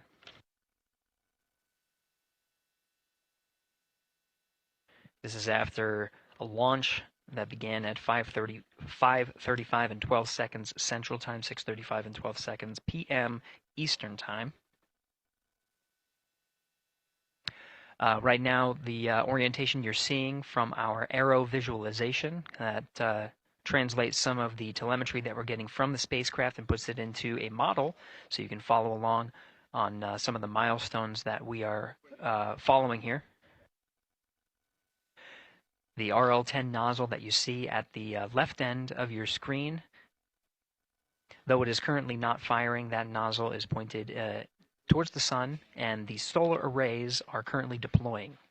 From this visualization, they look fully stowed in a position. Integrity, we are happy to report that Jeremy has the O2 sensors on. Copy O2 sensors.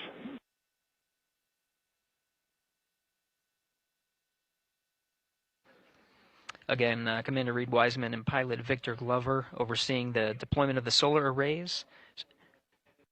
And we'll follow the attitude maneuver changes ahead of the first burn of the ICPS engine, the perigee raise maneuver. Integrity Houston, we see 4 saws deployed and latched, ready for ATO preferred. Yeah, we're almost there in the procedure stand, and we see the same thing. And Integrity Houston, we are seeing a 7-second miscompare between the MET on Orion and ICPS. We'd like you to read us the MET from your center status bar and for the ICPS on StackSum.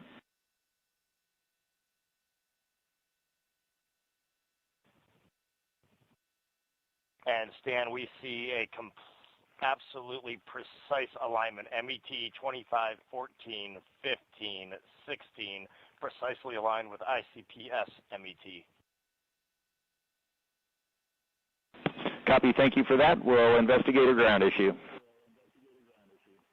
And Houston Integrity, ATO preferred set. Copy. ATO preferred.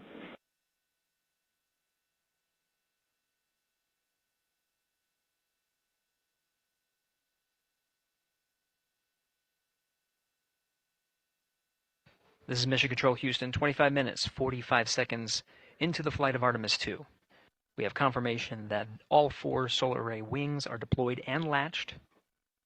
This is the configuration needed to switch to ATO preferred, which you did hear confirmed from pilot Victor Glover. That mode has been switched. There was also a discussion with Capcom Stan Love and Commander Reed Wiseman about the alignment of the MET clocks on the Orion spacecraft and the ICPS. Commander Reed Wiseman confirmed the clocks are in sync, no issues, they're going to investigate it on the ground. We're proceeding with today's mission. 26 minutes of mission elapsed time and counting.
This is Mission Control Houston. We're approaching 28 minutes of mission elapsed time into the Artemis II mission.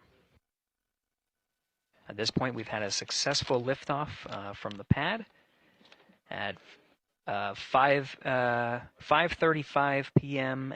and 12 seconds p.m. Central Time, 6:35 and 12 seconds p.m. Eastern Time. We've had a good main engine cutoff, core stage separation, and a good trajectory to begin today's mission. Right now, the spacecraft has maneuvered tail to sun. We're standing by for another maneuver to maneuver into the burn attitude. This is where the RL-10 engine of the ICPS is pointed in the correct orientation for the perigee raise maneuver. We did hear confirmation that the perigee raise maneuver time of ignition has been confirmed per the pad, which means it was the predicted time prior to liftoff. Integrity for GNC, we're taking channel 1 to unfiltered and to BFS. Okay, Stan, we're watching. Go ahead.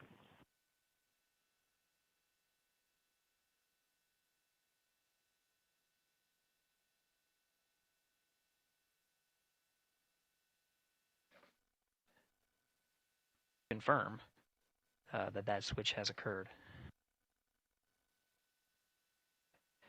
Again, the perigee raise maneuver that we're heading towards, not too long from now, we're actually inside 20 minutes at this time from the time of ignition of the perigee raise maneuver. We did have a successful deployment and launched of all 4 solar array wings. This is the configuration needed to commit to the perigee raise maneuver. Of course, flight controllers here in Mission Control Houston will continue to evaluate that everything is good before committing to that burn. The perigee raise maneuver does raise the perigee, the lowest point in the orbit, from 15 to 100 nautical miles. The 100 nautical mile mark is needed to continue in low Earth orbit and hit the target for the apogee raise burn. That will put them in a high Earth orbit for the remainder of the day and set them up for the right position to execute the translunar injection and head to the moon tomorrow. The burn duration of the perigee raise maneuver is 26 seconds. It's a relatively short burn, but it does raise the perigee and do the job to get into the correct position before firing that main engine on the ICPS. The pad had a TDRS handover. This is the tracking and data relay satellites. East to west, they are geosynchronous satellites that are positioned around the globe. And as Orion makes its way around the Earth right now, above the west coast of Africa, at an altitude of about 923 statute miles, and counting.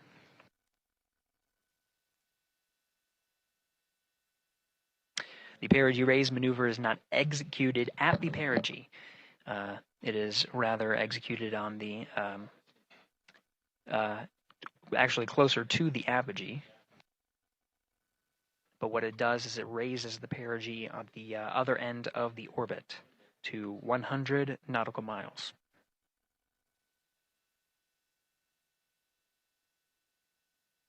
The 26-second duration burn does not conflict with the time that they've reported of the tracking and data relay satellite handover from TDRS east to west. Again, geosynchronous satellites that are used not only by Integrity today, but the International Space Station as well.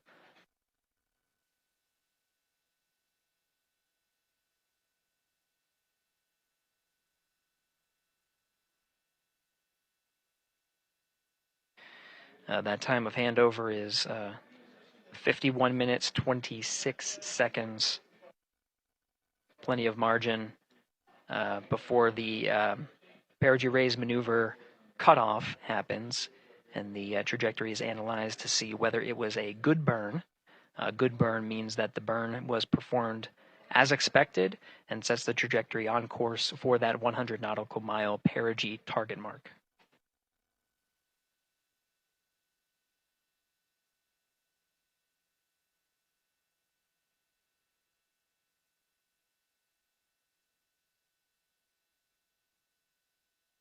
Again, for those sticking with us on NASA Plus and following along on our coverage, we will continue to follow and to cover the mission until, actually, we'll continue to cover the mission 24/7.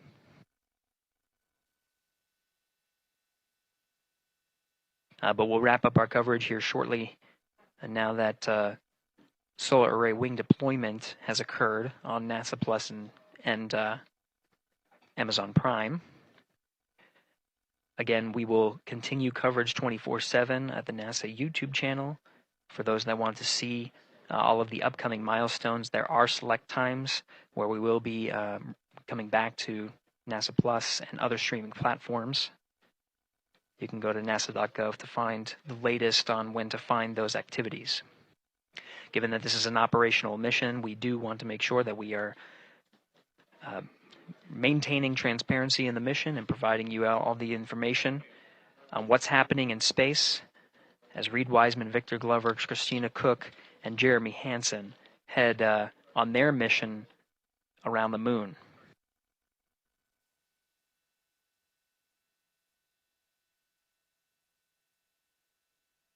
Inside Integrity at this time, again, the solar array wings have deployed. The Integrity is maneuvering to its burn attitude ahead of the execution of the perigee raise maneuver.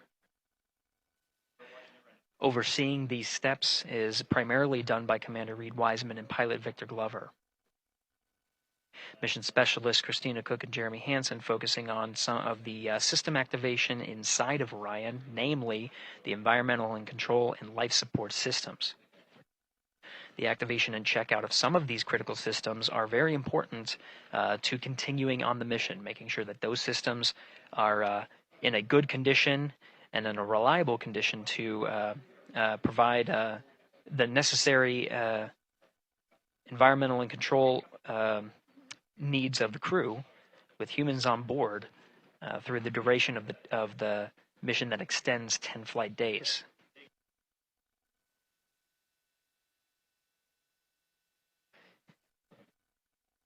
Standing by for an update to the perigee raise maneuver time of ignition. Should be read up to the crew very shortly.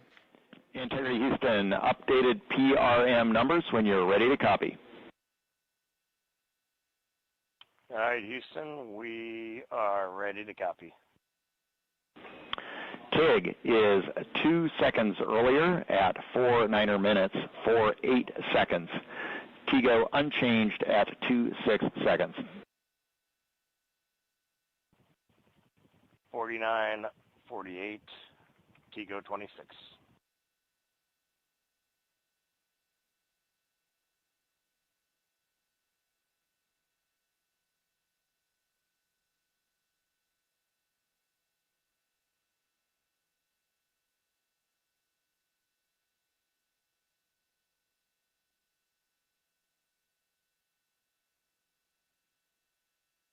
This is Mission Control Houston. With that update, we are approaching a little more than 13 minutes from the time of ignition of the perigee raise maneuver. That time updated to be 2 seconds earlier was 49 minutes, 50 seconds of mission elapsed time.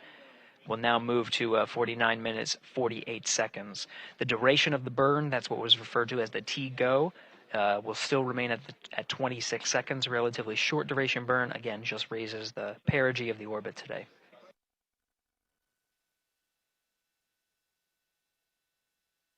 Making sure they hit the mark on that time of ignition is the primary concern of Commander Reed Wiseman and pilot Victor Glover. Mission specialist Christina Cook and Jeremy Hansen inside activating those environmental control and life support systems.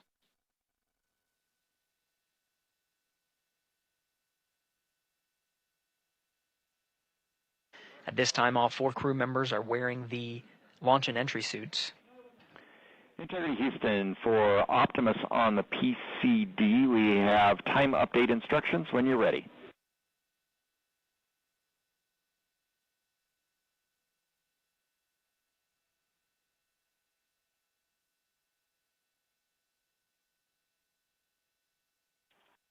And Houston, Integrity, we copy. Hands are pretty busy at this time. I think we will call you back when we're ready for that. All right, that one is not urgent. 2 minutes to maneuver to PRM attitude. We are watching and concurred. 90 seconds-ish, maybe. Pilot Victor Glover confirming that that maneuver less than 2 minutes. Again, that the point of that maneuver is to point the main engine of the ICPS, the RL-10 engine, in the proper orientation to execute that 26-second burn. It needs to point in the correct position to achieve the goal of raising the perigee to 100 nautical miles.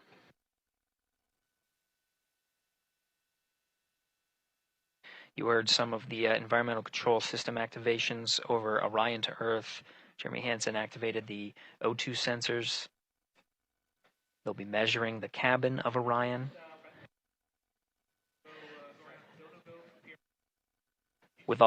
During all of the activations, here on the ground in Mission Control Houston, Flight Director Judd Freeling is doing a poll with all flight controllers in the room to see if we are in a go position to go ahead and execute the perigee raise maneuver. Once concluded, Stan Love will report it back up to the crew, and we'll stand by for that.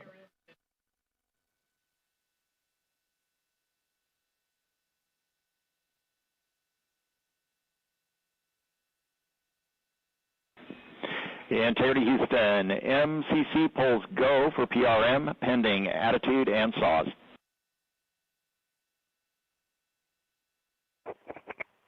Okay, we copy. MCC is go. Maneuver starting.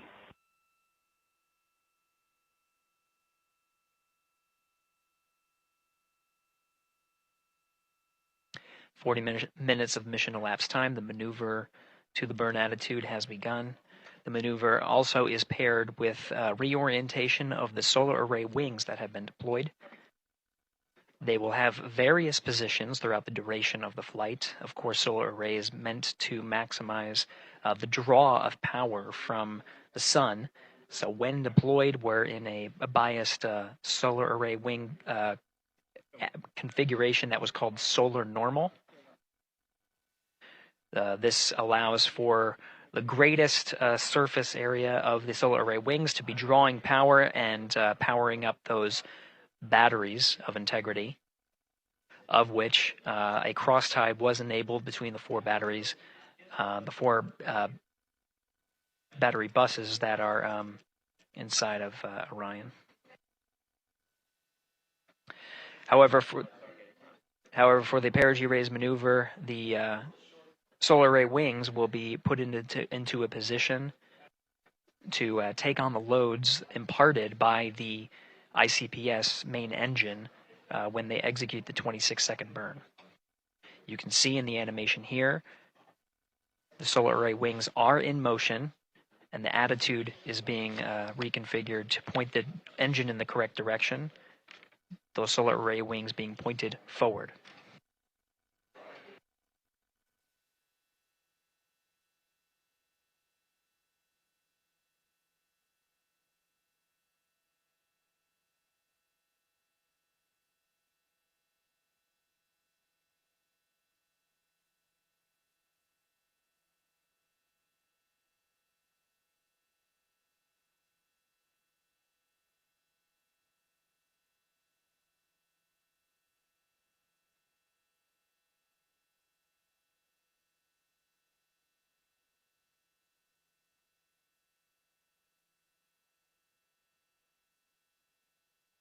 You're getting a live look inside the Artemis II mission flight control room. The team you see here oversaw the ascent of our four astronauts inside Integrity, launching at 6:35 and 12 seconds p.m. Eastern Time. Now again, this room will be occupied 24 hours a day, 7 days a week, with flight controllers shifting on 3 shifts to oversee 24/7 operations of Artemis II while in flight. We will cover that live on the NASA YouTube channel, and we'll be covering that around the clock as we begin to wrap up our coverage here on NASA Plus. Before I do want to send it over to our colleagues at the Kennedy Space Center. And to my colleagues, it was a pleasure to join the teams at the Kennedy Space Center and be a part of such a historic launch. Here in Houston, again, we're turning our attention to the mission. And for now, we'll say farewell and thank you to our colleagues there for today's launch coverage. We'll see you again soon for Splashdown. This is Mission Control Houston, sending it back over to Megan and Nicole at the host desk. Thank you, Gary. And yes, it was such a pleasure to be a part of this historic mission that started right here at Kennedy Space Center. It was such an amazing sight to be a part of. And now, as Reed Wiseman, Victor Glover, Christina Cook, and Jeremy Hansen begin their journey, we here at the Kennedy Space Center are about to wrap our broadcasts. We'll, of course, though, have 24/7 coverage with our colleagues at Johnson Space Center starting as soon as we sign off, so don't worry. You can follow along our 4 astronauts every minute of their nearly 10-day journey to the moon and back. Nicole, I'll definitely be watching it, and I'm sure you will, too. Yes, of course. You know, they just started, right? The launch was beautiful. This was a historic day. They're on their way back to the moon for the first time in over half a century, but they've got a lot of work ahead of them, and so we're excited to see what they have to do and excited to test out the Orion spacecraft. Mm-hmm. This is a test flight after all, and we're excited to see what we can learn from this mission. Mm-hmm. Very humbling, inspiring. It was really amazing to be a part of this, and I'm so glad that so many people joined along by either watching here in person or watching online. And of course, Nicole, thank you so much for sitting through this, answering questions, adding so much context and information that really brought a lot out of what we saw today. Oh man, I had a blast. You're a rock star. You're a professional. This was great. Oh, you're great. So this was a wonderful day. Well, again, thank you so much, and thank you to you for watching at home. You know, tonight we didn't just launch a rocket, we launched the next chapter of human exploration. Our Artemis II crew now on their way back to the moon, and we're taking you with us. So thank you again for watching, and go Artemis II.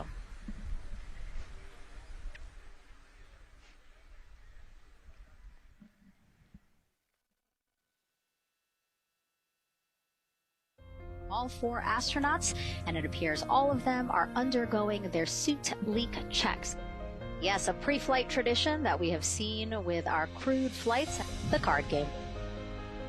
The astronauts who have just left crew suit up and are now walking down a hallway. And here they are, NASA's Artemis II crew, taking their first steps outside for their historic test flight. And the 4 of them step into their astrovan. And off they go. Oh, this must feel so special to the crew to see all of these people here.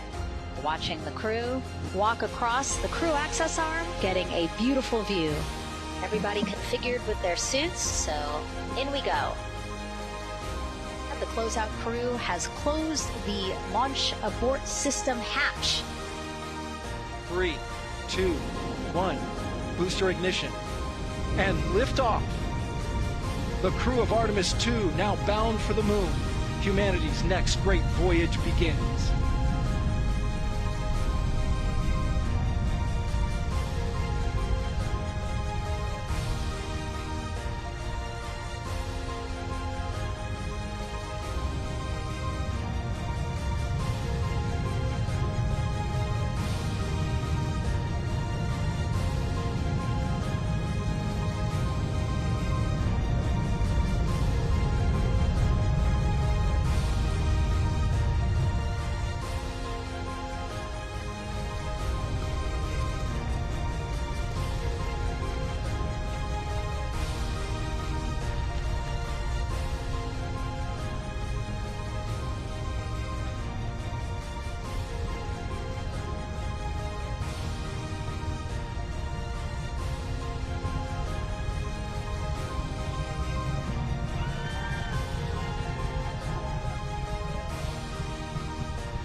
Good evening and welcome to NASA's Artemis II post-launch news conference. I'm Bethany Stevens, Senior Advisor and Press Secretary, and I will be your moderator today. I am joined by Administrator Jared Isaacman, Associate Administrator Amit Kshatriya, Acting Associate Administrator for the Exploration System Development Mission Directorate, Dr. Lori Glaze, and Director of Flight Operations, Norm Knight. Administrator Isaacman will give opening remarks, and then we will open the floor to questions. If you are dialing in to be with us here today, please press *1 to get in the queue. And with that, Administrator. Thanks, Bethany. Good evening, everyone. So today, April 1st, 2026, 6:35 p.m., NASA's Space Launch System rocket lifted off the pad with 8.8 million pounds of thrust, carrying the Orion spacecraft and the Artemis II crew out to Earth orbit and beginning America's grand return to the moon. Now, about 51 minutes into the flight, during a planned handover between satellites, the Orion spacecraft underwent a communications issue, leading to a temporary partial loss of comms.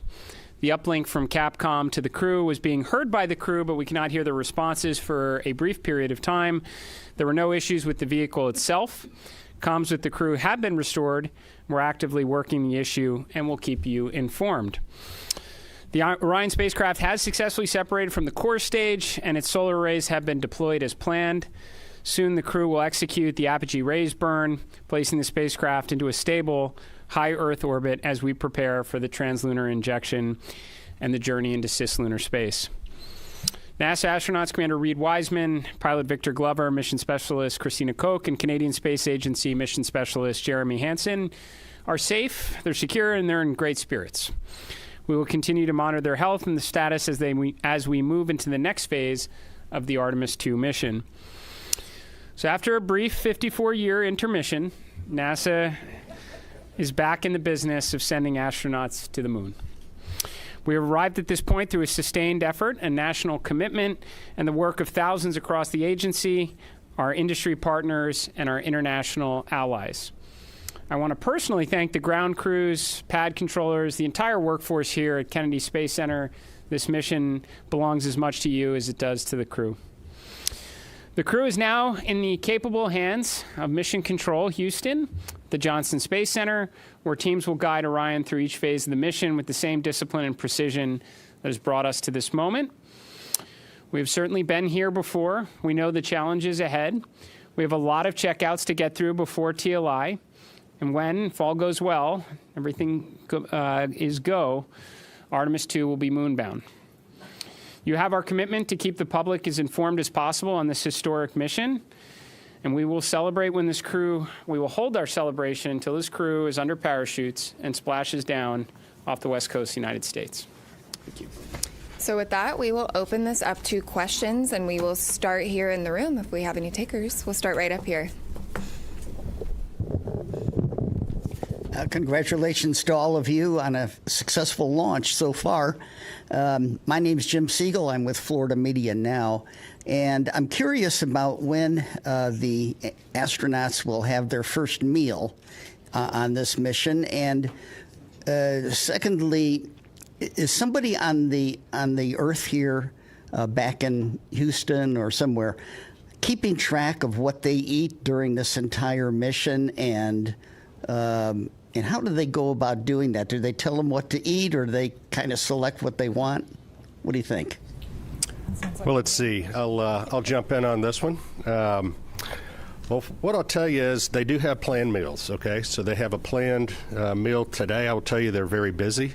So ascent day is very tough. It's tough physiologically, and it's tough from a workload issue as well. And so this timeline between now when the crew goes to sleep, so MET of about 8:30 is pretty packed. They're going to snack. They probably have some pre-positioned meals. I know they did in their flight suit. Some of the snacks that they can use if they need. But I will also tell you that flight day 1 and flight day 2, you might not feel like eating a lot, and that's just part of it. Your body is acclimating to 0G. Your physiology is transitioning from a 1G environment to 0G, and it takes a little bit of adapting. So right now they're working hard. They are doing what they need to do. They sound great on the loops. That was really a good signal to us that they're feeling well. But just know that that's part of the equation, when they get on orbit. As far as the food being tracked, yes, we have a food lab, and we have folks at the Johnson Space Center tracking what they eat, the nutrition, the calories, it makes a difference. They do this on Artemis. They do it on Space Station as well. So we're well versed in that. We want to make sure that they're healthy, and we also want to make sure we know what they're doing, what they're eating, so we can also track that and make sure that they don't need any supplements or anything additional. Thank you. We'll head over to Joey.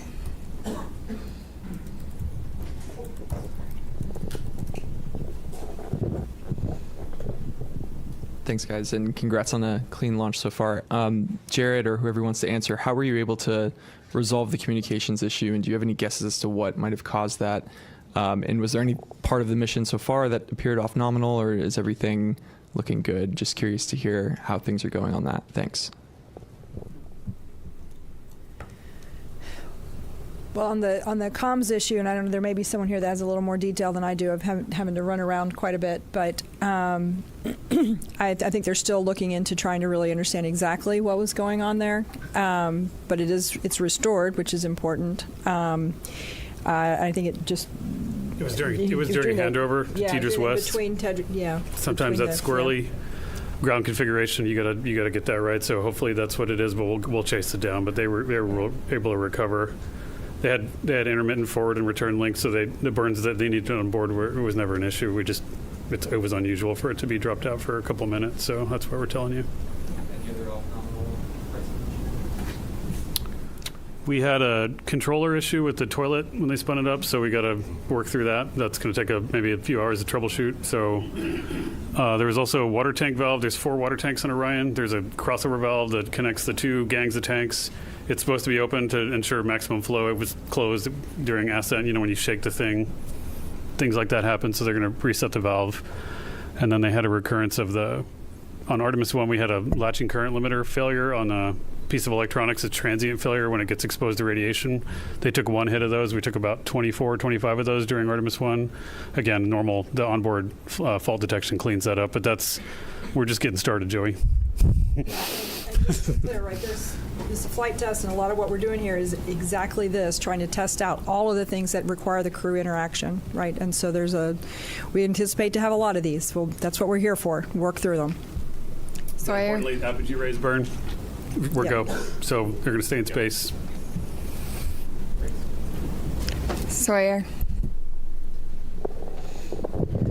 Thank you, Sawyer Rosenstein, NSF. I noticed that the slide wire baskets happened to deploy during launch. Was that something that was expected? And can you give any initial reports, at least what you've seen from the cameras, of how the mobile launcher is doing, given the hope to be able to quickly turn it around?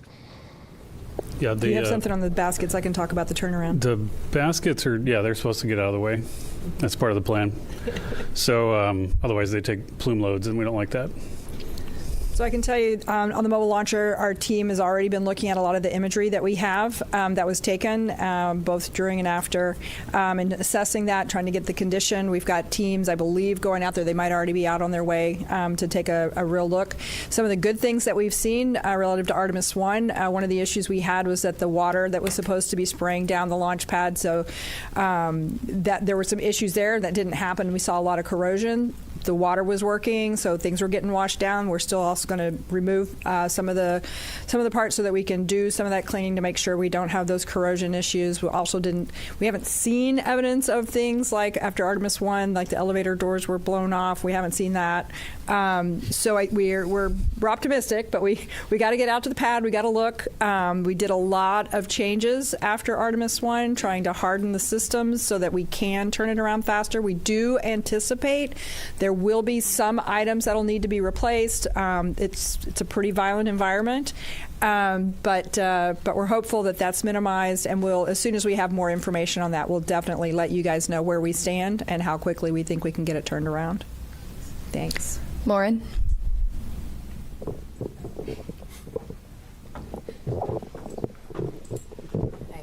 Lauren Grush with Bloomberg. I just wanted to get a gut check on how we're feeling about the upcoming proximity and ops operation. Do we have any concerns with that Tidris delay, or is that not an issue for that? I would say right now we're on for the proximity operations demo. Haven't heard anything that's keeping us from that, Norm? No. On track, ready to go. Victor Glover's going to be flying it. Reed's going to be working the procedure with him.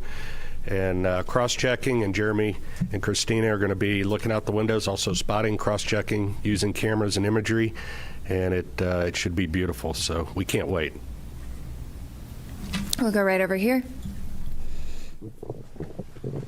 Yes, Bert Dicht from Ad Astra Magazine, National Space Society.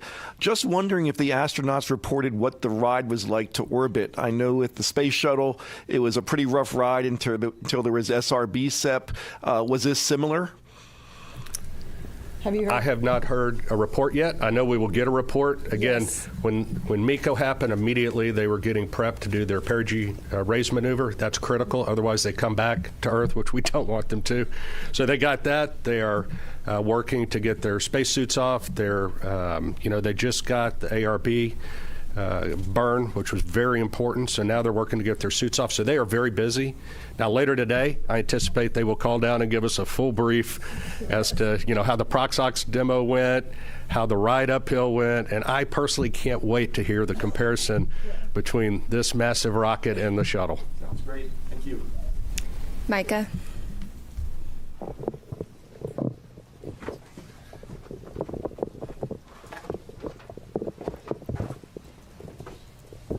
Thanks, Bethany. Micah Maidenberg, Wall Street Journal. Maybe for the administrator, I'd like to ask you, I know we're early on here, how you're thinking about success for this mission, defining success, a lot of tests ahead, and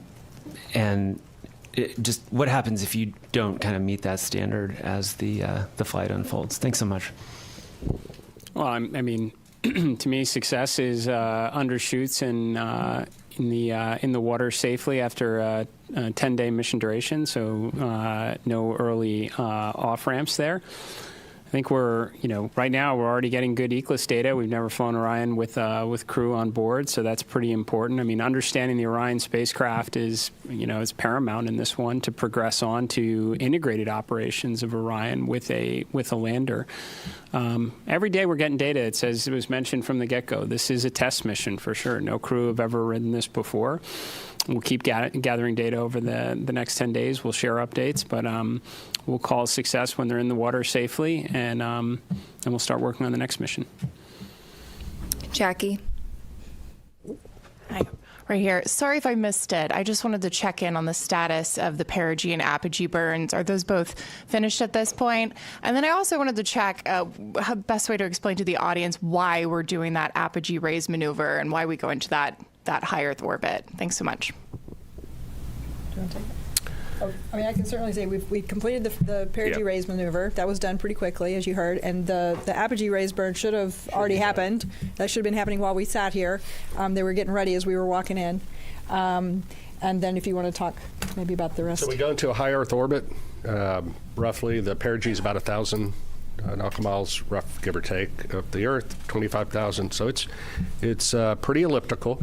That's getting us, everything we do is getting us set up for the translunar injection burn. And so it's getting these burns. It's all converging down to what we call TLI. So we got to get the ECLIS system checked out. We got to make sure we have our redundancy. We got to make sure these burns go off where they should go off, and get Orion and the SM configured exactly where it needs to be. So when it comes around and it's time for the translunar injection burn, off we go, and that takes us really, that puts us outbound to the moon. That's a real big commit point, and so you'll be hearing more about that tomorrow.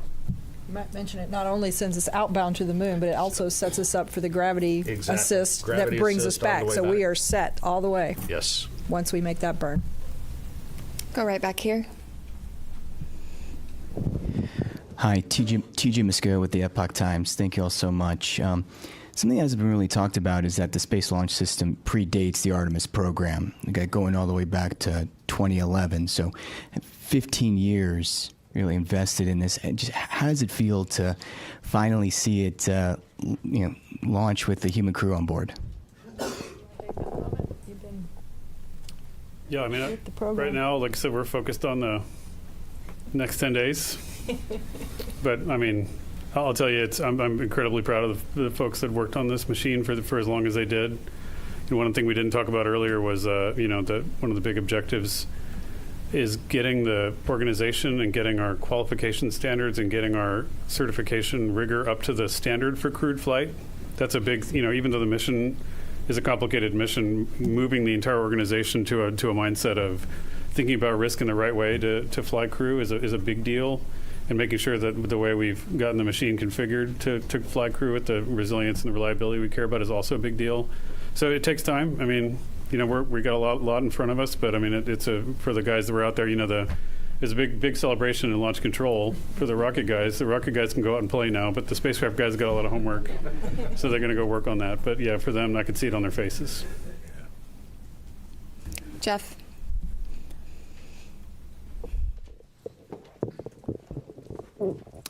Jeff Faust of Space News.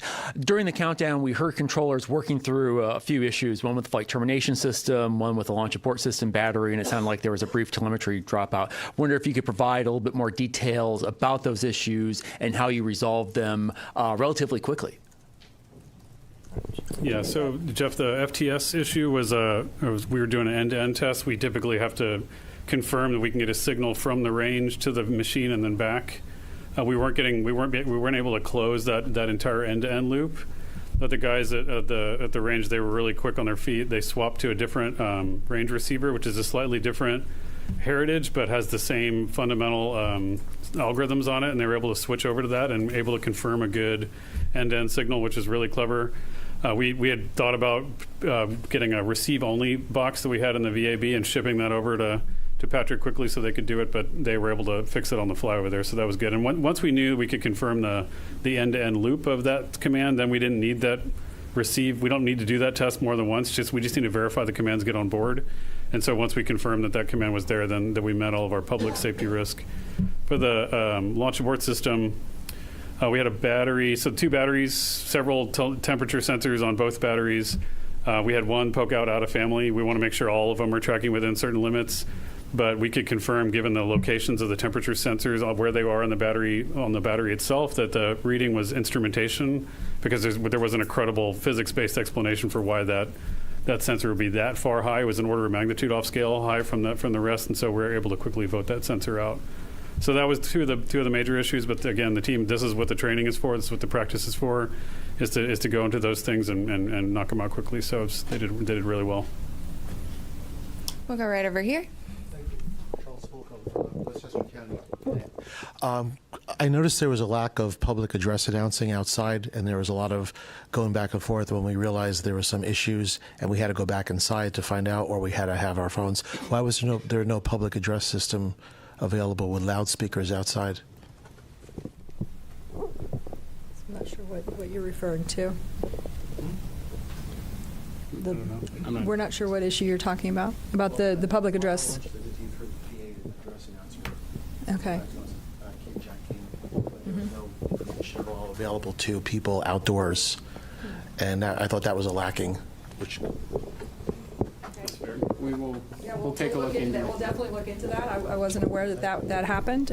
So thank you for that information. That's new, and we'll definitely look into it. We'll go right back here.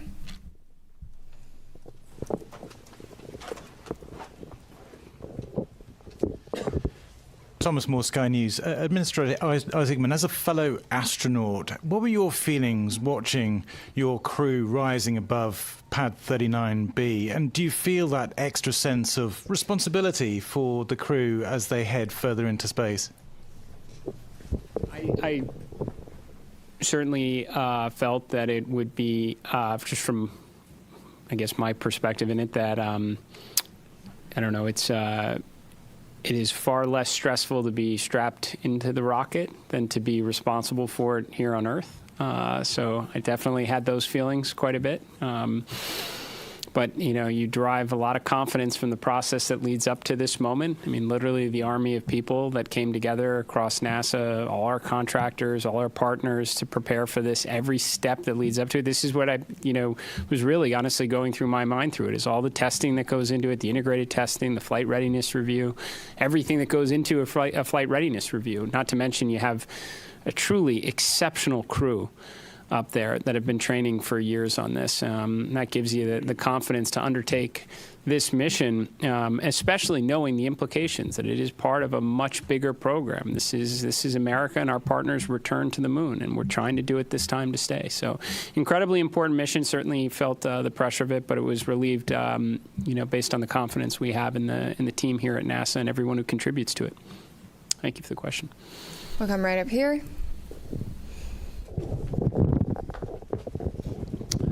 Frederic Castel with France 24. First, of course, congratulations to NASA for the grand return to the moon. Mr. Administrator, I have this question that they ask me constantly in Europe and in the States. In the 60s, NASA was using just the slide rule to go to the moon, and they could launch almost every 3 months. Of course, they had more money probably, but what happened in 50 years? Why is it so difficult to make it again? What has changed? Thank you. Well, for sure, we knew. Look, it's a very fair question. I know a lot of people ask it, not just in your country, but here in the United States. Certainly, financial resources are part of the equation. NASA's budget, if I recall, was somewhere between 4 and 4.5% of the discretionary budget during the space race. About a quarter percentage of that today. And I mean, to be very honest with you, I think competition is a factor in this as well. It's a great way to, mobilize the resources of a nation and concentrate on something extremely challenging. And that's what we did in the 1960s. And I think with absent some competition, we focused a lot on partnerships and all that we could do collectively with respect to science and discovery. But competition can be a good thing. And we certainly have competition now. I think that's why you're seeing us start to concentrate our resources back to the objective and do it with a great coalition across the NASA workforce, our contractors, all our partners that have come together, our stakeholders in Congress and the administration who came here to witness this launch, is because they know we have competition, and this one's going to be close. And I think as a result, you're going to see a lot more progress, more so than you have since when this was originally conceived under Constellation. We're going to get back into the business of launching rockets on a regular cadence, and we're going to bring the world along with us. So. We're going to take a couple of phone bridge questions for just a moment. Reminder that you can join by pressing *1 to get into the queue. We're going to start with Will Robinson-Smith from Spaceflight Now. Hi, thank you, Bethany, and congratulations, everyone, on a good mission so far. Question about the upcoming TLI burn tomorrow. At what point during the day will the team conduct a poll on readiness to proceed into the TLI, and what are the main criteria that you'll be assessing to make that final determination? Thank you. Okay, well, the TLI burn actually happens about the time that launch happens, so it's 1 day into the mission. So tomorrow, Eastern time, would be about 6:35-ish. Obviously, those burn times can change, so check that before tomorrow. But what are the teams looking for before TLI? We're looking to make sure that the life support systems work, that the vehicle's healthy, the life support systems have been checked out, they're ready to go. We assure that those are functional because once we commit to TLI, they have to function. And so we want to make sure. So that's why we spend a day checking out the systems. Ascent is, you shake, rattle, and roll a little bit, the vehicle. You saw that today. And you can imagine what that does to the systems. The systems, though, are performing very well. We anticipate that they continue to, but we want to get some track record on them before we do that. We also want to make sure we have redundancy in the system for comm, for environmental life support, propulsion, those type things before we embark on that TLI mission. So that's what the mission control team in Houston will be doing tomorrow. Jeff Radigan and his team, as the lead flight director, will be well into that. The teams are well versed on it. They have trained for it. They work very closely in conjunction with the engineering team, the mission evaluation room in Houston, where the engineers that have the intricate knowledge of Orion come together with the operations team, and together they work with the crew to make sure that the vehicle, is doing what we want to and accomplishing the mission objectives that we need to. But it always comes down to crew safety, vehicle safety, and mission objectives in that order. I might also mention, as those teams are checking out all of those systems, there will also be a meeting of the mission management team that's led by John Honeycutt, whom I think many of you have seen before, and they'll be meeting tomorrow afternoon to hear all of the results from what's happened over the last day, in preparation to make the decision on whether or not we proceed with the TLI burn. We will next go right back here to Manuel. Thank you so much. Manuel Masante with Exploración Espacial. I understand that the CubeSats are going to be deployed like 5 hours into the flight. Is there any chance we're going to see live images of the deployment? And then when is the crew, I know they're super busy right now, but when are they going to start using the flywheel machine on its way to the moon when everything is more like... The second question was to do when they start doing the manual as far as... Flywheel machine. Oh, the flywheel machine. Sorry, thank you, the exercise machine. I guess after the TLI. I'll do this exercise. Yeah, I'll hand that to you, but I can answer the CubeSats. So the CubeSats are installed in the Orion stage adapter, which is actually a part of the upper stage piece, right? So once Orion separates from the upper stage, we'll do the Proxops demonstration, right? And then once Orion has cleared and we're away, then they will be deployed. So Orion won't be there to take images of them. And once they are deployed, they each of them have their own plans for being able to communicate back down to Earth to various ground stations. They have their own communication plans. So we'll start to get information back from those individual CubeSats. So that's kind of the plan and the path forward on the CubeSat deployment and what you can expect. We're going to take one more question from the phone bridge from Christopher Mick of the Hudson Star Observer. Thank you very much. Congratulations to all the teams thus far. I had a question from an earlier media availability with Jeremy Hansen. He made mention of if the mission launched on April 1st, they would be experiencing a lunar eclipse. And I just want to follow up on that, if that's where that would be happening in the mission timeline, and if there would be any video perchance of that happening, or is that just going to be on the astronauts' photography at the time? So you may have to answer the question on whether or not there'll be the availability of what kind of real time. I'm not sure what we'll have there, but the crew will get to observe the eclipse. This is pretty unique. It's kind of interesting. It actually doesn't happen when they're out of comm, so they will be having communication during that eclipse time. But during the eclipse, the moon will be blocking the sun. They will be able to see the sun's corona, which is kind of cool. So they've been having a lot of science lessons over the last couple of days to learn about that and the eventuality that we actually launched today. So they're prepared to make those solar observations. It'll be a pretty cool and unique opportunity. I'm sure we'll get some images down at some point. I just don't know if they'll be live. Tarek.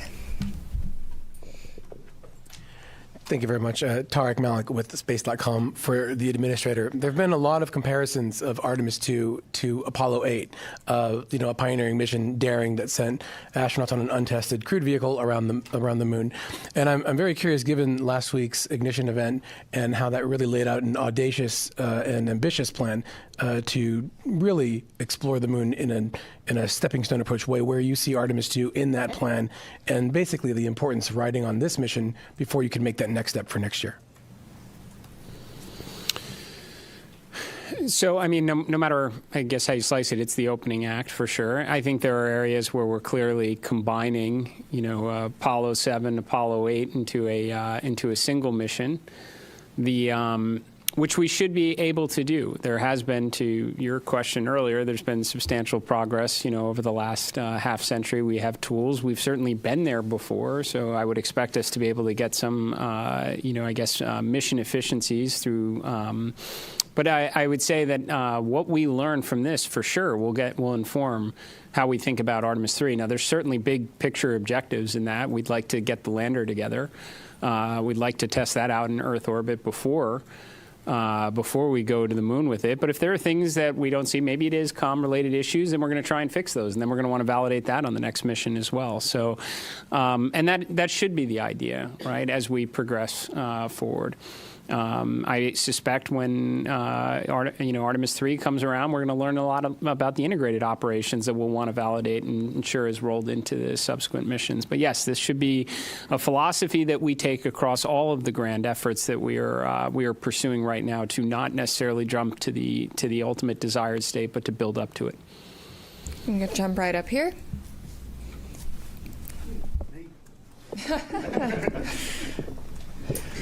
Hi, Richard Hollingham, BBC Future. Related to Apollo 8 in a way, really. I just wondered what plans had gone into a new Earthrise image. A lot has gone into the aspirational nature of this mission. Have you a plan? I assume you have a plan. What is the plan? Oh, go ahead. I do know that the teams have been looking at what the opportunities might look like. They've looked at the different launch dates, and so I know that they're really going to try to make that happen. I can't give you a confirmation on that yet, but stay tuned. My understanding is they have been equipped with additional camera imagery capturing, equipment. So we're going to do everything we can to try and make that happen. It'd be awesome. We're going to go right back here.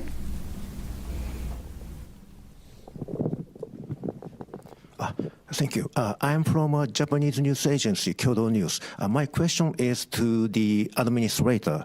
The United States and China are competing over moon development. What significance does today's launch have for the U.S. and NASA? Thank you. Well, it's certainly an incredibly important step. I mean, this is the first crewed mission into this environment in more than a half century on a rocket that has never flown human beings before, along with a spacecraft. So it's incredibly important because we're going to learn an awful lot from this to inform subsequent missions. So yes, this is the beginning. I can tell you, having had an opportunity to speak with the Artemis 2 crew after the State of the Union address, we talked a lot about what we wound up sharing with the world at the Ignition event, about adding additional missions, accelerating production, building out a moon base. I think it was very energizing for the crew because they knew that they were, this is a risky mission for sure. Any type of new test flight mission going in this environment is going to be challenging, and they knew it was building up to something bigger. And I think that it was very helpful for them in that regard. So, and certainly it was very helpful for me to hear their feedback as well. I would suspect a point or two wound up in the Ignition event from them. So, we're going to go back here to the white shirt. Thanks, Denise Chow with NBC News. I think for Lori or Norm, I'm curious what you anticipate could be some of the biggest challenges over the next few days, whether that's from a spacecraft or system standpoint or crew workload.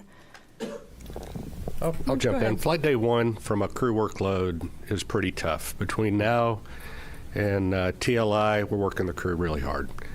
In fact, when they go to sleep tonight, they're woken up in the middle of their sleep to do the perigee raise burn, and so their sleep's disrupted. They're hitting on all cylinders. They may not be feeling well.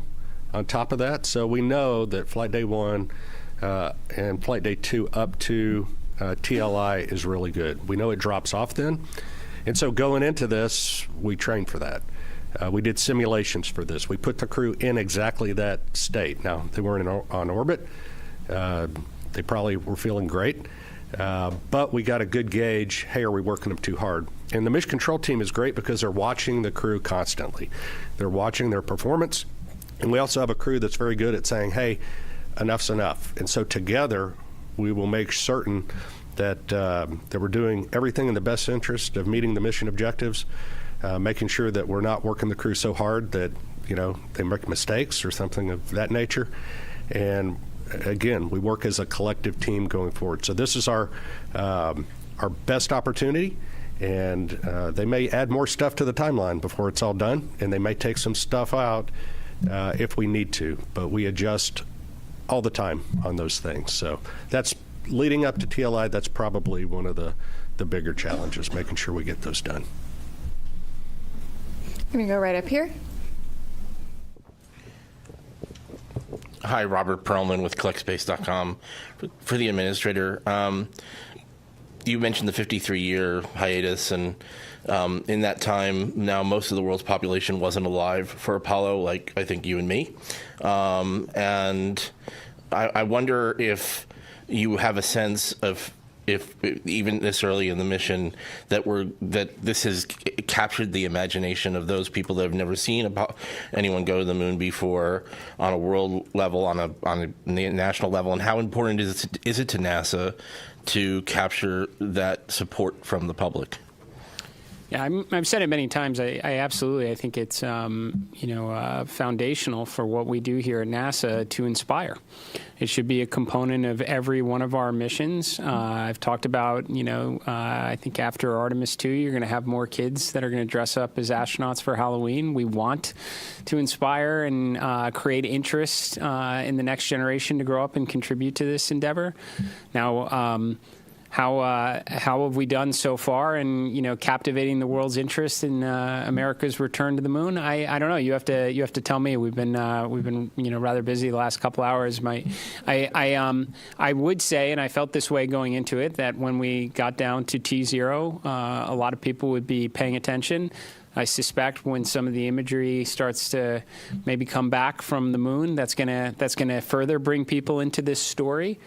Right, and then we bring them home safely, and we start preparing for, again, the next chapter in the story. So, I think inspiration is extremely important. I think people, despite some of the commentary up to now, how many people really know we're going around the moon? I'm willing to bet right now a lot of people do, and I think we'll only draw in their interest further as the mission proceeds. I'm gonna go right here.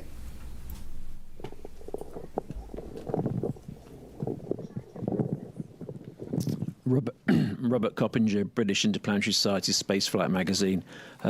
Commander Wiseman said during the crew news conference in September last year that when they get off the planet, they may only spend 3 or 4 days going around the Earth. What sequence of events would need to happen for that to occur? I was quite surprised to hear him be so specific about such a scenario. I know you all talk about it being a test flight. So what would need to happen for the mission to be curtailed in such a fashion? I didn't cover the question. So I think the question had just confirm. It's kind of hard to hear, but the question is that the commander talked about one of the alternate missions where they maybe would stay in Earth orbit for 3 or 4 or 5 days. Yes, that sort of thing. What would need to happen? So for one that of the scenarios that would have led to that is if for some reason during the launch that the SLS did not quite deliver us to where we needed to be, or the upper stage didn't deliver us to the orbit that we needed to be in. That would have been one of the scenarios. I think that's probably the main scenario that would have ended up in that one of those kind of alternate missions.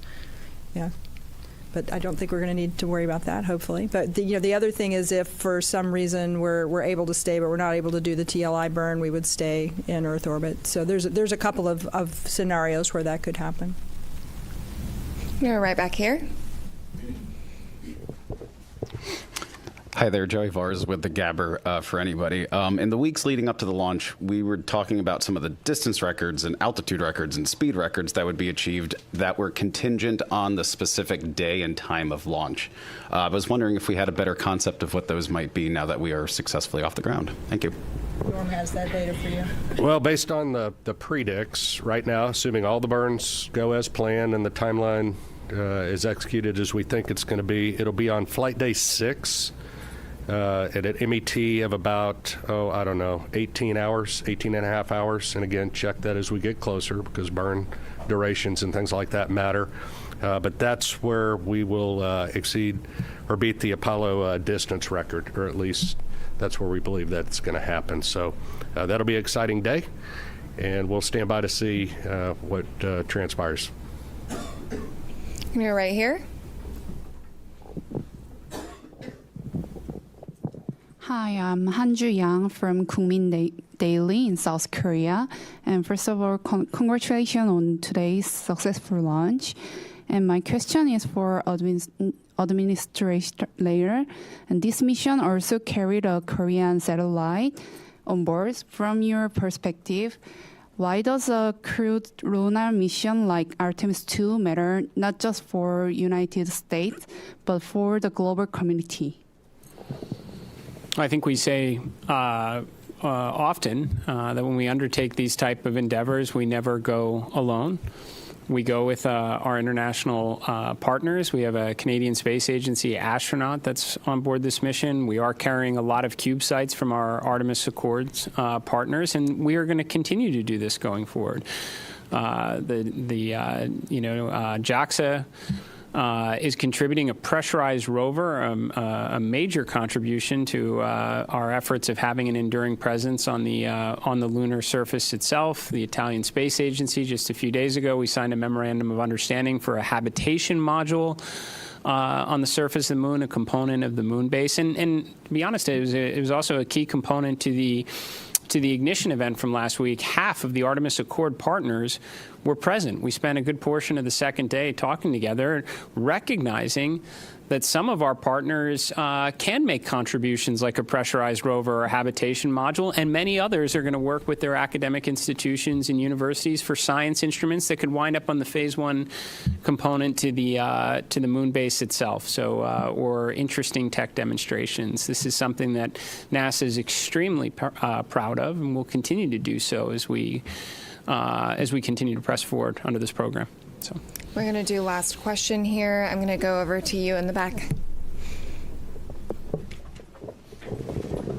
It's Paul Brinkman, Aerospace America. Can you just talk a little bit about the propellant loading this morning? Was it flawless? Were there any leaks detected? Was it a repeat of the wet dress rehearsal? Did you learn anything? Yeah, go ahead. I think it went extremely well.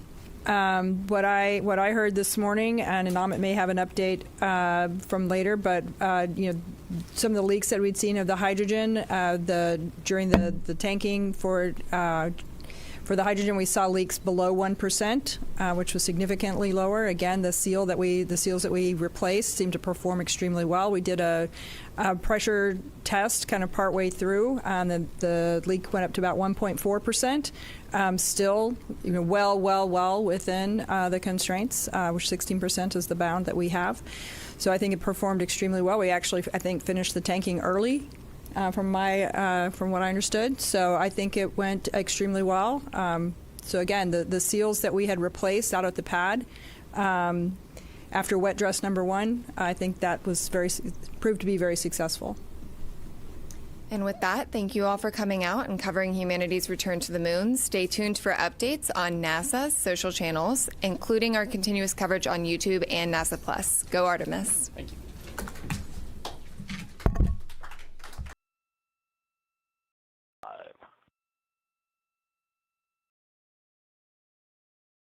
And out. ICPS is still stable. That little wobble, lateral, a little yaw induced. Again, can't tell if that's the camera or the vehicle, but overall it's pretty stable. Very, very minor oscillation.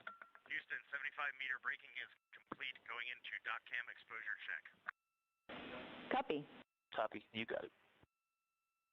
One pick that fine. You're fine, and one right. A standby for 4.5 hack, 1950.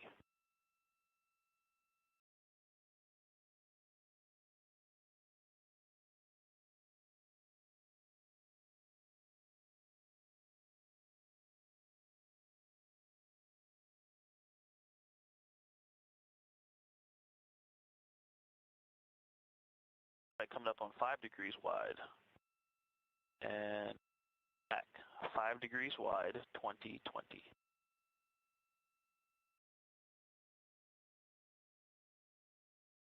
The next action is when the center docking target is 1 degree wide. It is about half a degree wide right now. Thank you. 6 hack, 24, 6 degrees wide. I'm going to go 1 up, right.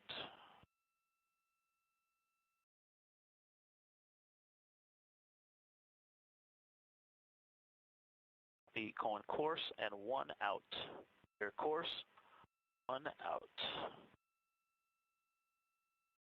Back to fine. 1 up. Standby for 6.5 degrees wide. Excuse me. I may have skipped only 5.5. Heck, that's 5.5 degrees wide. That may have been the reason we thought I skipped one on you. I skipped 5. One up, one right. Okay. All right, course. We did a mistaken slowdown, so going back course and one in. Not as far ahead as we thought we were.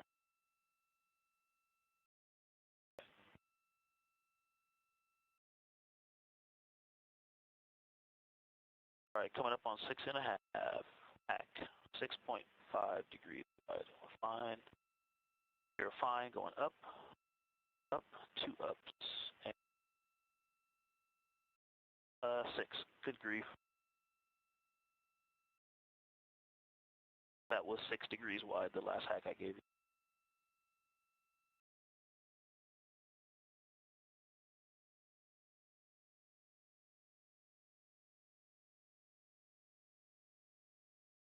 I skipped through 6.5. I'll give you 7.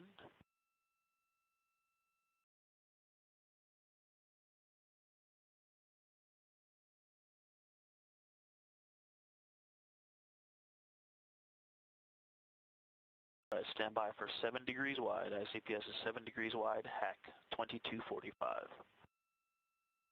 All right, in ICPS, the center docking target is about 0.7 degrees wide.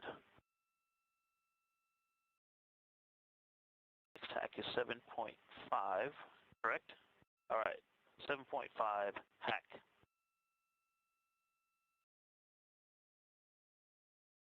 All right. About 0.75 degrees wide on the center docking target. Left and fine. 8 degrees, hack. 2322.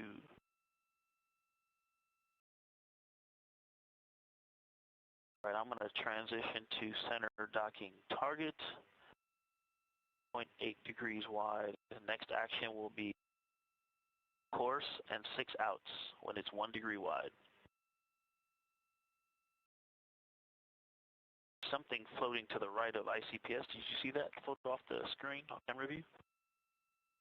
0.8 degrees wide. Large.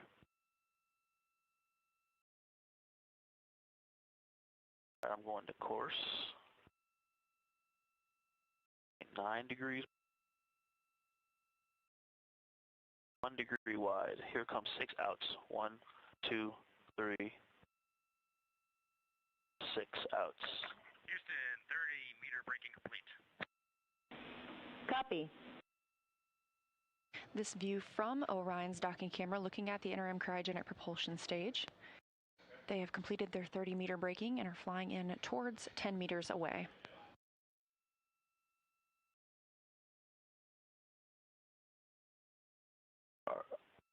Copy. Looking for 2.5 plus or minus 1/4 of a degree.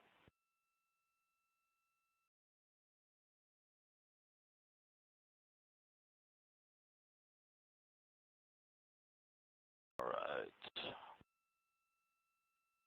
About 1.2, 0.1.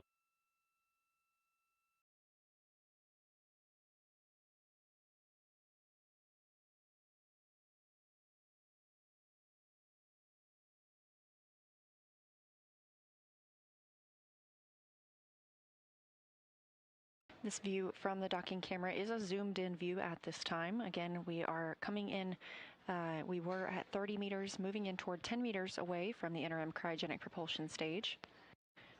And again, we are seeing a docking target, but this is practice. 5 degrees wide, hack. We are not docking to anything today. This is a test of how Orion flies when completed manually by the pilot.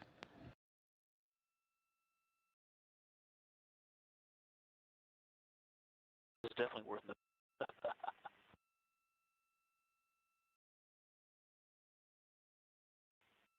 All right, next hack will be at 1.5 degrees wide on the center docking target. Nice and smooth. It is actually holding quite close to the center, so I haven't had to make many corrections nice and stable so far. We are at manual exposure 1, which is interesting. I don't know what the sun angle is right now, but that seems to be the best view. Yeah. And you see the shadow of the center cross? It's a little low. There. But these seat belts weren't a good idea because now I can't see it. All right, next one will be 1.5. Stand by.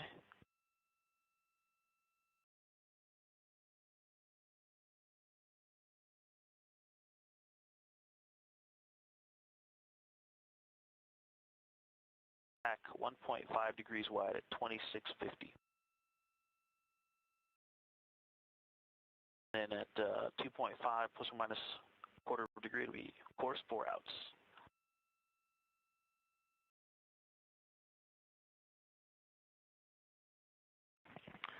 And I'm jealous I can't float up to the window and see it out in front of us.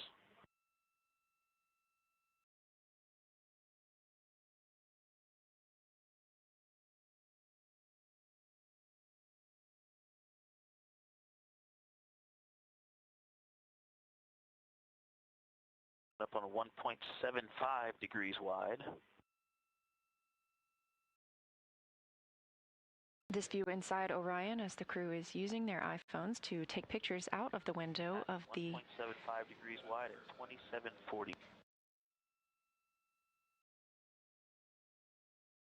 They're able to see the interim cryogenic propulsion stage outside the windows. It'll be 10-meter arrival next, so once we get to 2.25 degrees wide, we're in the window to start braking. Course and 4 outs. Coming up on 2 degrees wide.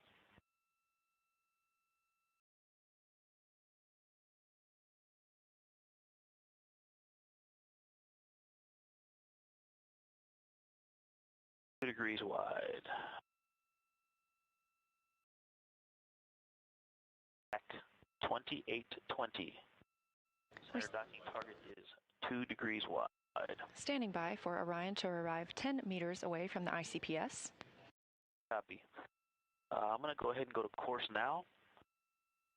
And I see we're at about 2.25 degrees wide. I think we're in the window to start braking. Let's start the outs. 1, 2, 3, 4 outs. That did not induce a lot of rotation, so not a lot of cross-controlling there and waiting for closure to stabilize. I'm showing us at about 2.25. Fine. Just to center us up, we're in fine. Going right. Houston, 10-meter arrival confirmed. Copy, Reed. You are go to execute forward target handling qualities test. Picking up at step 13. We're 2.3 degrees wide. We're in the window.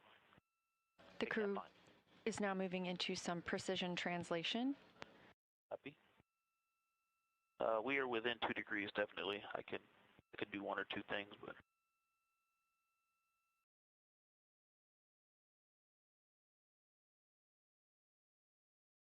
fly out. Okay, yep, I'm going to center it up, so I'm going to go down and translate down. Just a little bit. I mean, we're talking about a fraction of a degree. 1 to 6x. And I'm waiting for that cross to get centered, and then I will pitch up. Again, Glover is able to... So I'm going to, right there, stop it. Now I'm going to pitch up, center it.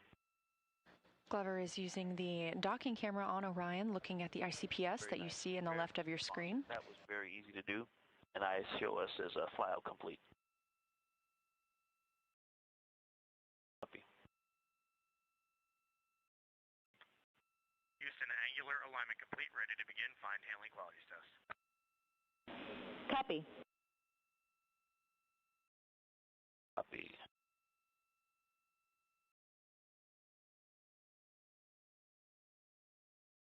Confirm.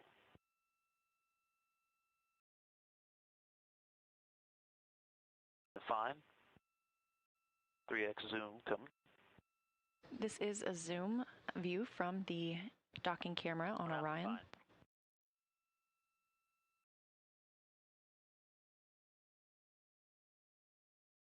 We are about 10 meters away from the interim cryogenic propulsion stage. Y-axis ready.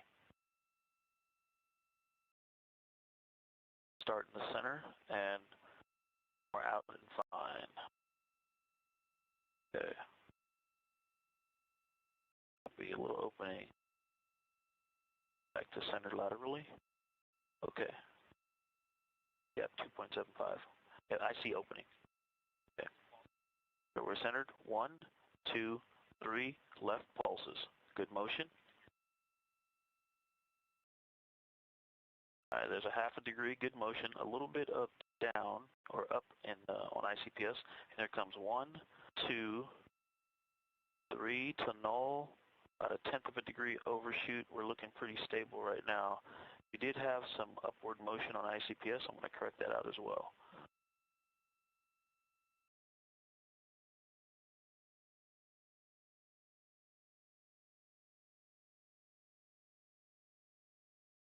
Give one more out and fine. Okay, and 3 right. Here comes 3 right. 1, 2, 3 right. Bringing it back to center. Good motion. Picking up a little bit of upward motion. 2.7 stable on the range. Copy. And going to capture it with left. 1, 2, 3. Near center. Do you feel that? Okay, a little rumble. Felt something here just a second ago. Oh, and 2.6 on the range. All right, and we're going to go 3 pulses up. I'll start measuring from the center. 1, 2, 3, up.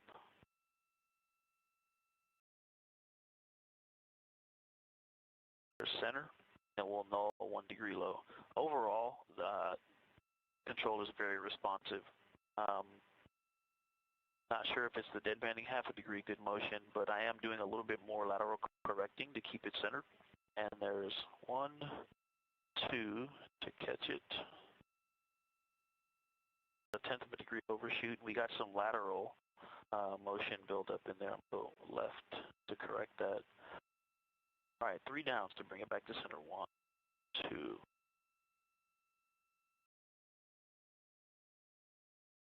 And just good. We had to do some opening half a degree. Good motion. Starting to take out the 1, 2, 3 downs, and we are centered. And so like that, it does seem to move a little bit more, but it's very responsive in the corrections, and so I was able to stop it right on the center. Holding at 2.6, 6x zoom going in.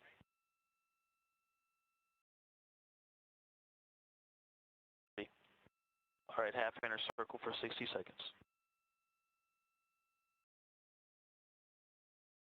Range.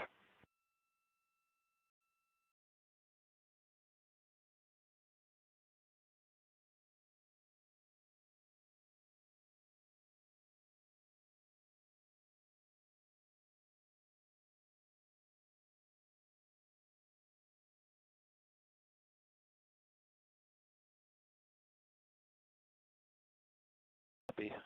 Minute.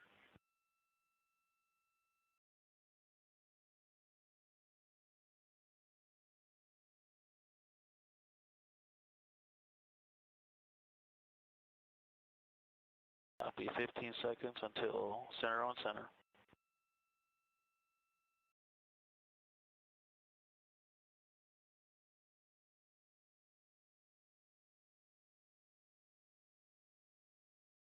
All right, going to on and on.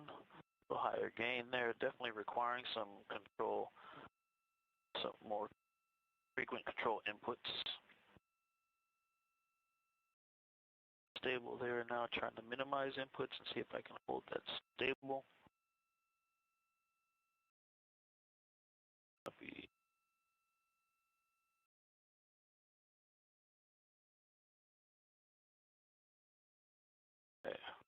Okay, time's good. Houston, translation test complete. Would you like us to go to step 16 or 18? Perform step 16.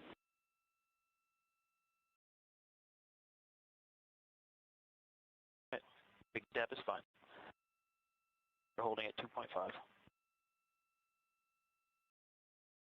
center. Down and hold. For 1 degree, good motion, no cross coupling, half a degree. And waiting for 1 full degree of motion. Stop. Wow, stop right on the line.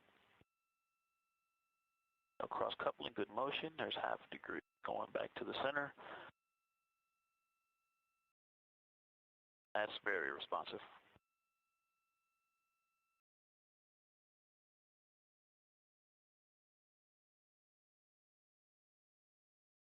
Yawing left.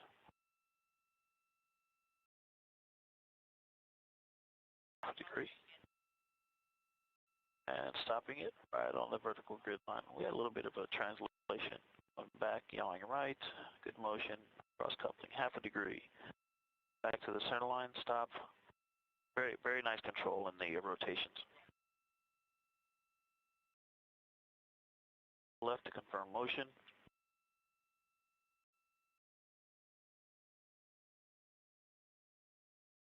Good motion. And copy that, Dana. Thank you. Going back to center. Dana said looking out the window, she was able to perceive the motion of all of the alignment tests that we just did. Houston, we're in step 18, ready for back away. Concur. That is course, showing course. 6 outs, starting now. 1, 2, 3. You're hearing the voice of pilot Victor Glover. He is backing away from the interim cryogenic propulsion stage, having completed this portion of the proximity operations demonstration. Once the interim cryogenic propulsion stage completes its thermal turn, they will begin using the target on this side of the ICPS. 5 or 6.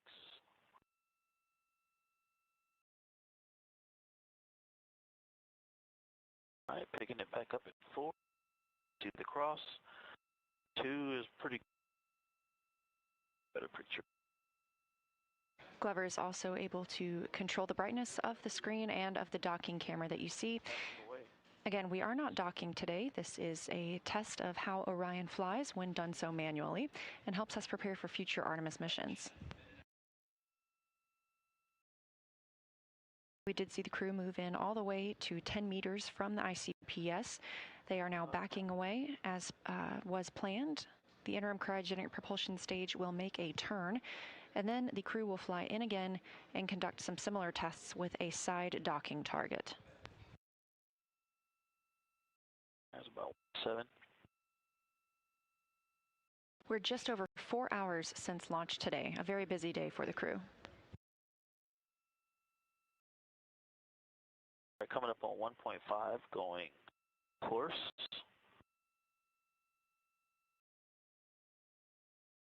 1, 2, 3, 4, 5, 6 in. It's 1.5. Back away complete. Copy. Confirmation the crew has completed backing away from the ICPS. We're holding right at 1.5. Expecting that thermal turn to happen in about 1 minute and 20 seconds. All right, I'm zoom 1x to watch the thermal turn. Glover is also able to choose the zoom on the docking target.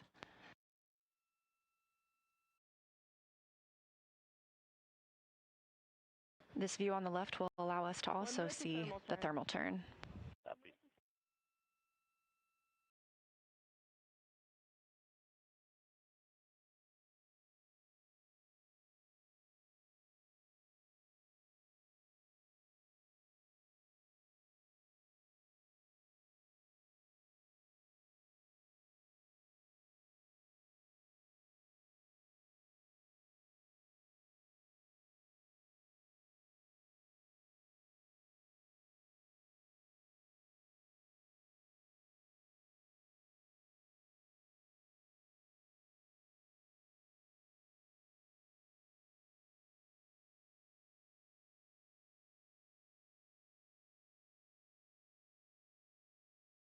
That might be course. Standing by for interim cryogenic propulsion stage to do a thermal turn. 8 pulses down. But I see motion. I see pitch on ICPS. ICPS thermal turn, start. All right, here comes down. On the display and out the window. Course, 1, 2, 3. 8 down pulses. Great view of the ICPS that powered Orion during the perigee raise maneuver and apogee raise burn. 4, 5, 8. I can see the side docking target. That is a good looking American flag.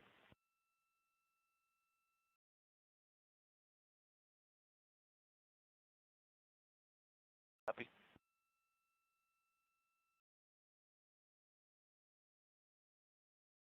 Again, this view coming from the docking camera on Orion, looking at the interim cryogenic propulsion stage. You can see that docking target down near the bottom of your screen.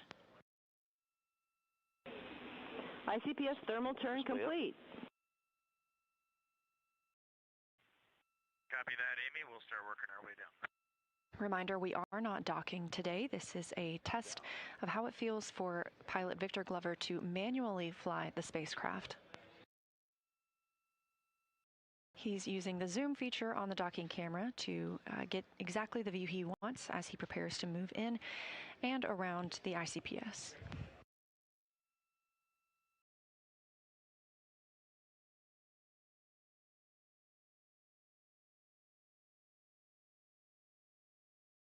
Yeah, docking target is about 1.75 degrees. And Houston, we're holding at step 20, waiting for your go. Stand by.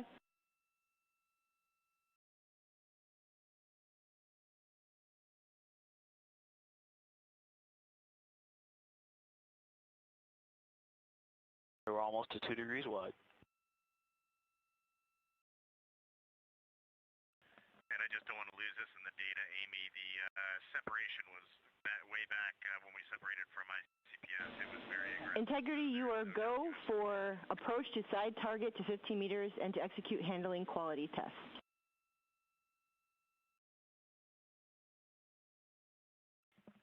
Our course. We are picking it up in step 20. I'll copy. We copy. Oh, it's almost 2 degrees wide.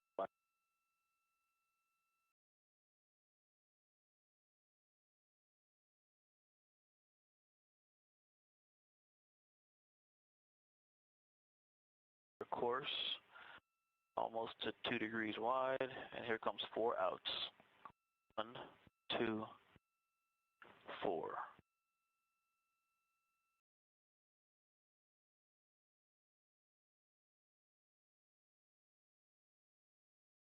At 2 plus or minus a quarter, we are. Houston, 15-meter hold is confirmed. Copy.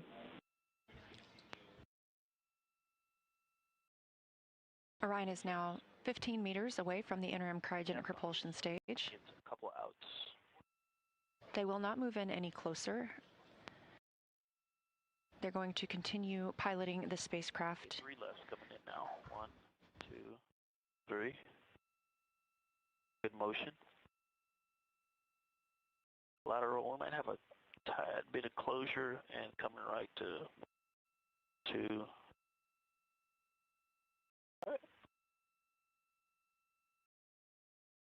About a quarter of a degree, less than a quarter of a degree up to 3 rights, 2.1 degrees wide. Good motion. Degree.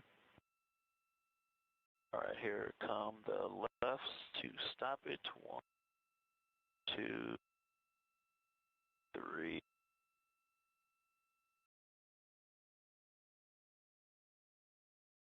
Three downs.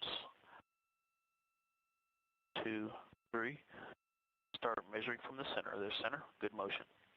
And Houston, with this sun angle, the white paint on the ICPS is so illuminated. Half a degree. It's very hard to look at with the naked eye. 1. Houston copies. 2, 3. And we picked up a little bit of motion to the left on ICPS. Okay, stopping that, correcting it back up. 1, 2, 3 to bring it back to center. Also correcting left. Good motion.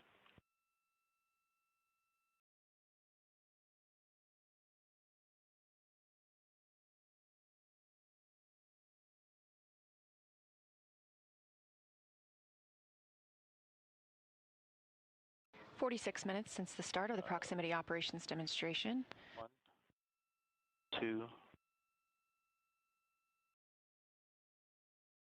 All right.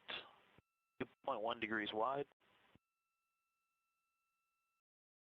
The degrees you hear pilot Victor Glover reporting are the amount of space that the docking target is taking up in his view that you're seeing here on the docking camera.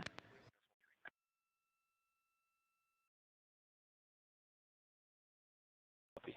6X, does it say? Okay, I'm in 6X, ready. And Houston, can you confirm 6X zoom is good for 21.3? Checking. Range. Good time. 6X zoom is good. Starting the lateral alignment test.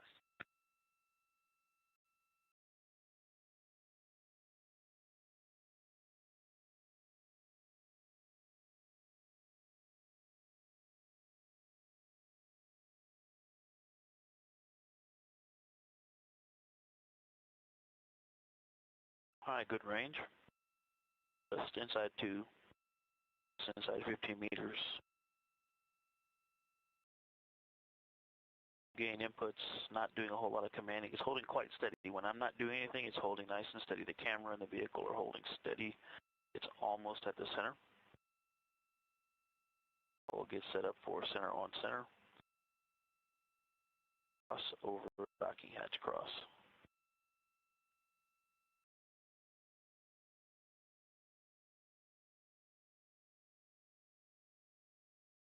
All right, we're starting precision. A higher gain, higher frequency of inputs. It's very responsive. I just have to make inputs because it does seem to pick up lateral motion. Commanding. I'm able to hold the magenta cross within the width of the black cross on the side without, I was talking, it went out, but overall, able to keep it centered, less moderate or less effort. Okay, complete. Houston, translation test complete.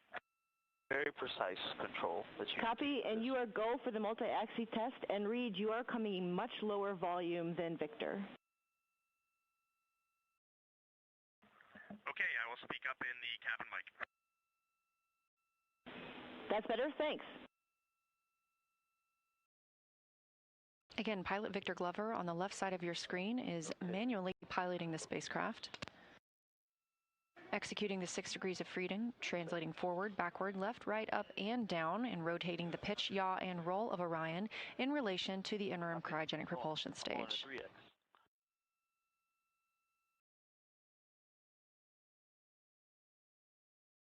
Course selected.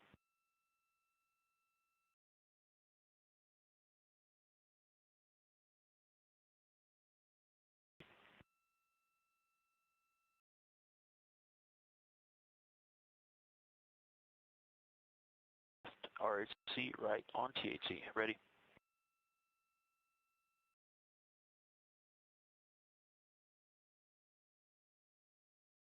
All right, and I'll get the yaw out to 2 degrees.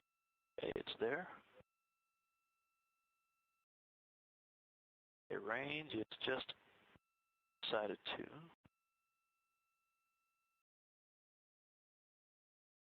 Integrity Houston, no action on the caution warning messages. Give it some ends. We copy that, Amy. All right, lateral motion is held. 355 for 355. All right, nice and stable, focusing on range. Out, got a little opening, some ends to correct. Got some dynamics there at the beginning, going yaw and translation, yaw and translation, but caught up, was able to correct it out without many problems, moderate or less workload. Now it's very stable, just focusing on range. 50 for 345, and at 345 we go left.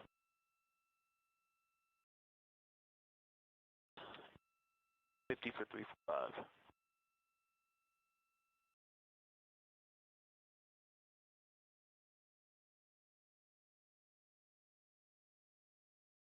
Nice and stable. Range is good. 48 for 35, nice and stable, so we're in a good position to go course.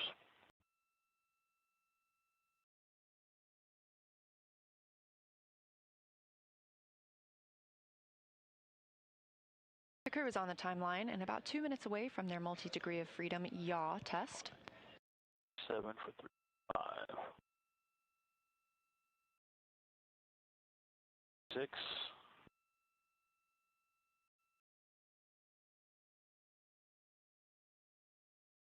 Yeah, that rate has gone down quite a bit.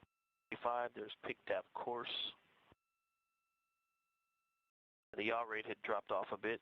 I put it back in. At 3-4, go discrete.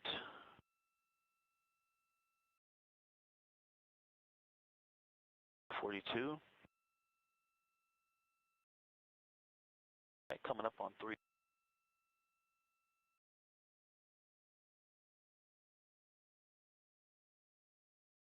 Left to stabilize. All right, we are just outside. Range has opened a bit. Actually, we're looking nice right at 2. Okay, ready. Course. Stand by. It's nice and stable.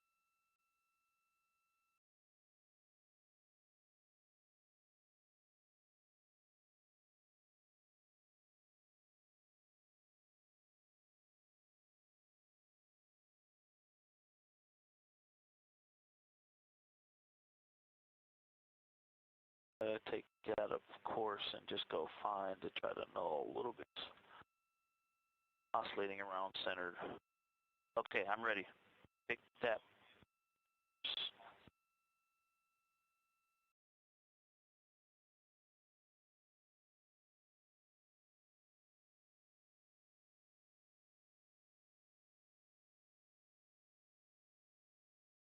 All right, got a good yaw rate. I'll watch the yaw rate closer this time. Fine. And,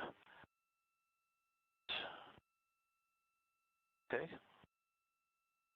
Too many. I did that in before to find. Let's see. All right, going out.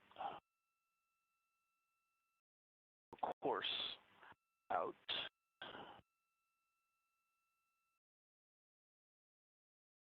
All right, there we go. I see opening. Everybody concur? All right, thank you. I'm going to go back to fine. All right, that yaw rate is slightly dropping off. I'm 348. More out. 355 going to 350 for 35.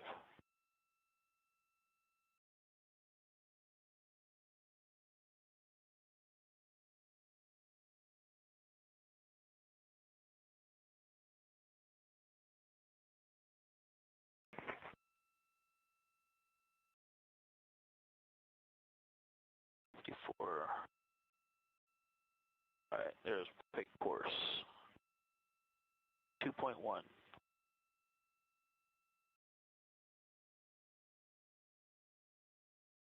Again, a little dynamic at the beginning, but to stabilize all the motion and correct it. Up on 0.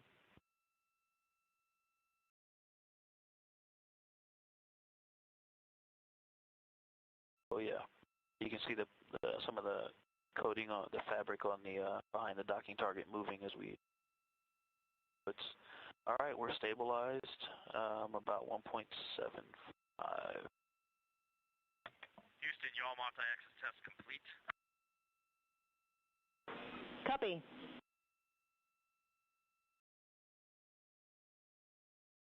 I do.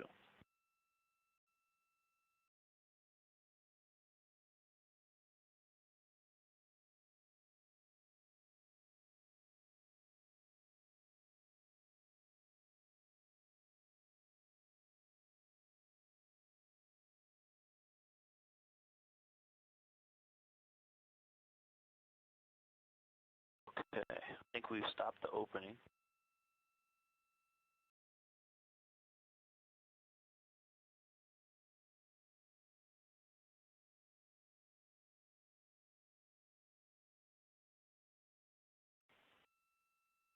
All right, Houston, we're in instruction 167. TTIG is not yet quite within 29. Waiting your instructions.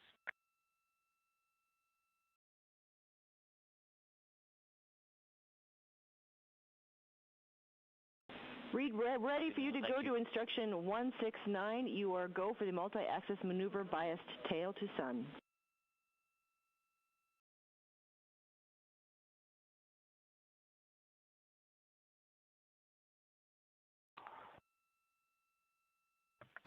Coming up on 1 hour since separation from the interim cryogenic propulsion stage, again almost an hour ago, and now 4 hours and 20 minutes since liftoff. We are getting closer to the tail end of the ProxOps demonstration.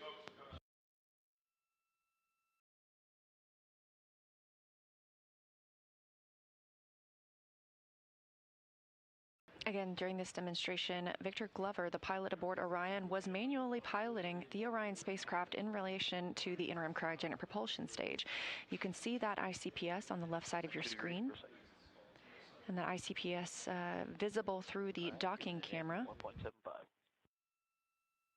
356 for 353. Copy. 355. Of course, we're not docking to anything on the Artemis II mission, but this test helps us understand how Orion flies manually and helps us prepare for future missions when we'll need to dock to a lunar lander.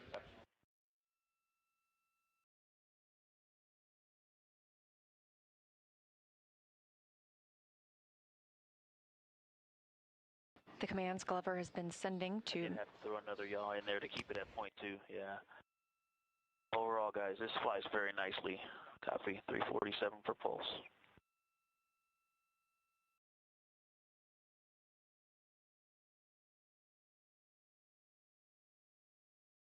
What Glover is using to command the spacecraft, the translational and rotational hand controllers. Very precise.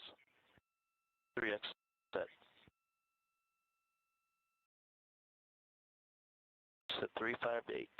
Pitch down, going in. Orion is using the 24 reaction control system thrusters on the European service module. 358 set.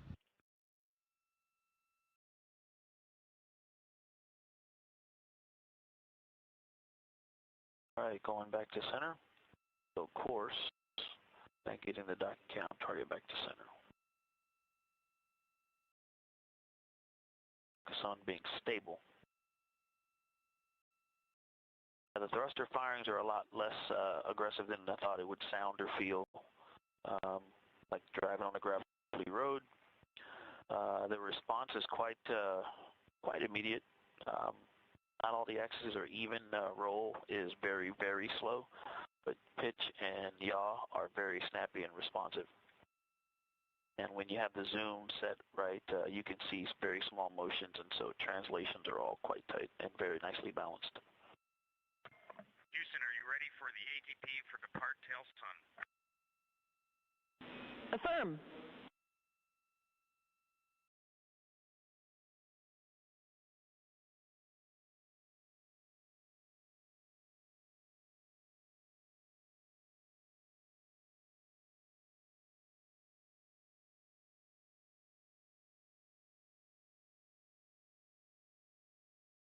Auto inertial. Going for stable. And we're stable. Step 25.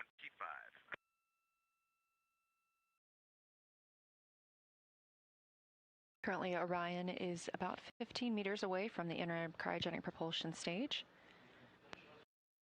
At the conclusion of the proximity operations demonstration, minus 26. For the DAP 18 authority DAP.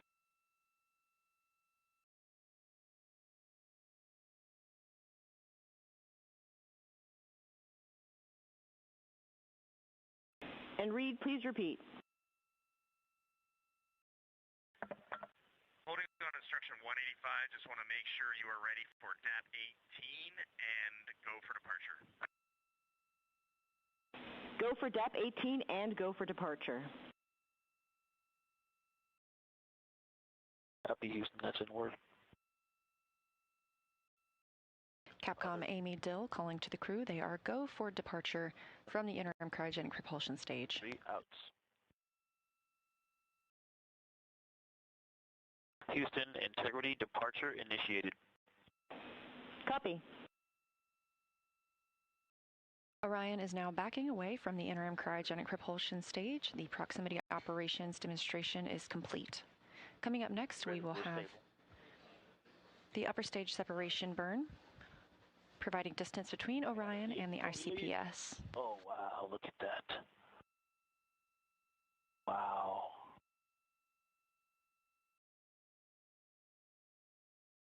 Copy, going off Fox. Great flying with you, Houston. Nice vehicle.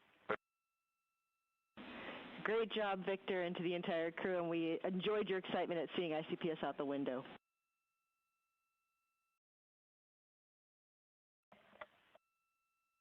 Houston, I am bringing the exposure control down to 1 so that we get some video. Let us know if you want that higher for your bearing test.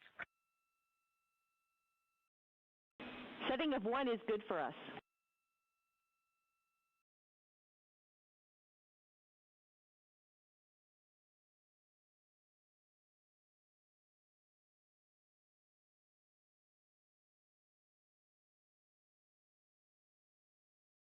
This is a live view from the Vehicle Ascent and Launch Operations Room. This is Valor, the ULA launch team support room. They are responsible for observing any program issues that may require their experience to correctly detect and assess.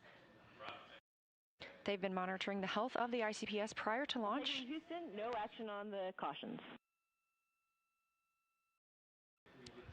They've been monitoring ICPS since before launch, through launch, and obviously during the proximity operations until the ICPS end of mission.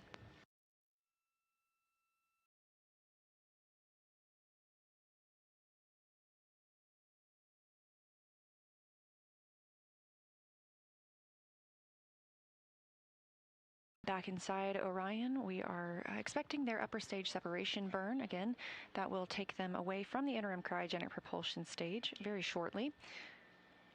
The interim cryogenic propulsion stage will then conduct its own disposal burn and will burn up upon re-entry over Earth's atmosphere over the Pacific Ocean.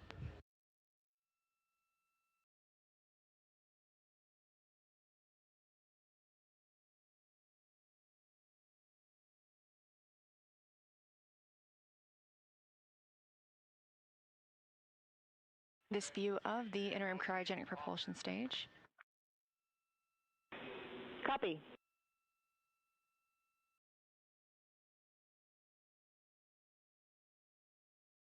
Four hours, 27 minutes since Orion launched. ICPS is stable in the DocCam field of view. We are going to stay in authority DAP, and we are going to discontinue all manual THC inputs.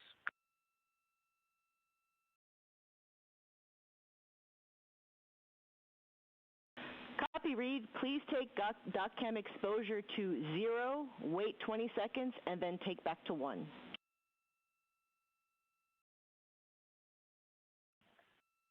Mike has that in work. Thanks.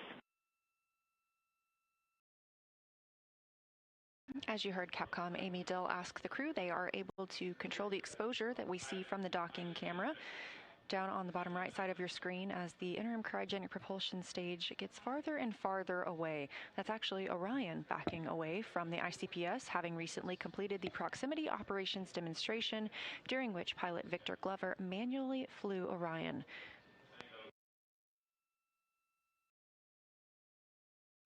On the left side of your screen, you can see Glover in the left. He's currently in seat 1, having conducted those prox ops.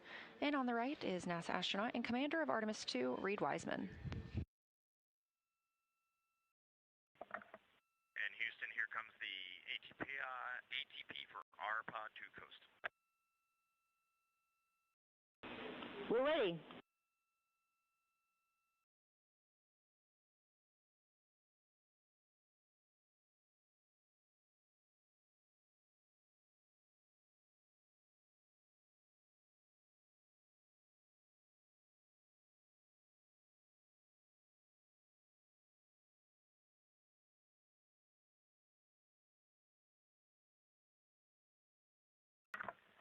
Houston, we are going to 12.2.2515 USS-2 burn execution.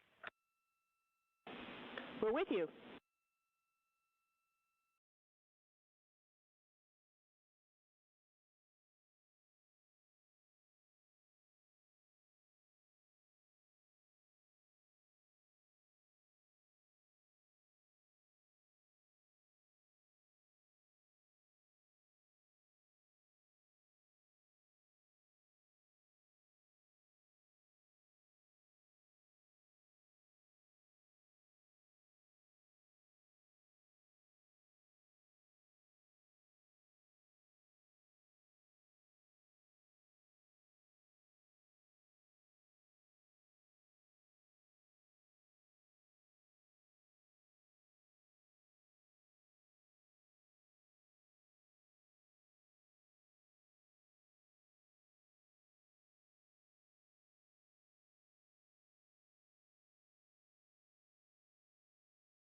Four hours and 30 minutes since liftoff today of Orion, also referred to as Integrity, atop the Space Launch System rocket at Kennedy Space Center in Florida.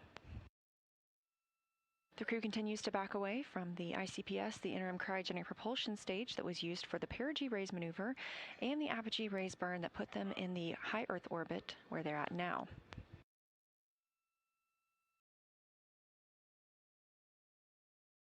Coming up shortly is the upper stage separation burn.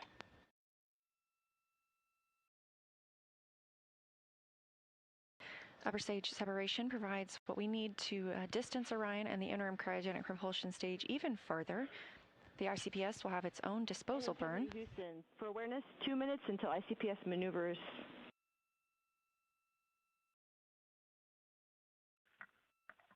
Integrity copies.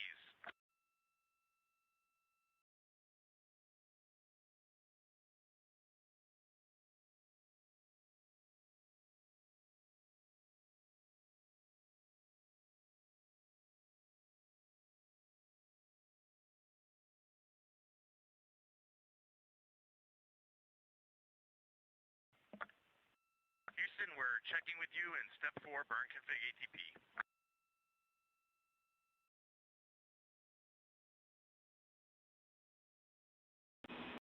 Go to continue, ready for ATP.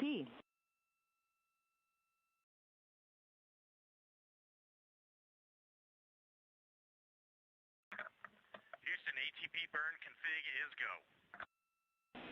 Copy.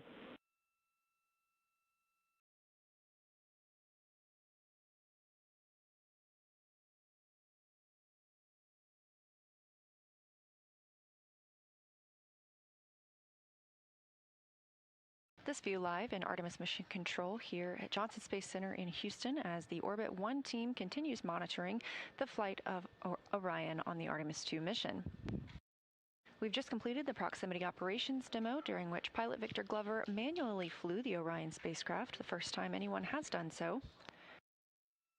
And we're preparing for the upper stage separation burn to separate Orion from the interim cryogenic propulsion stage even further. Major burns after this point are using the OMS, the Orbital Maneuvering Service Engine, on the European Service Module.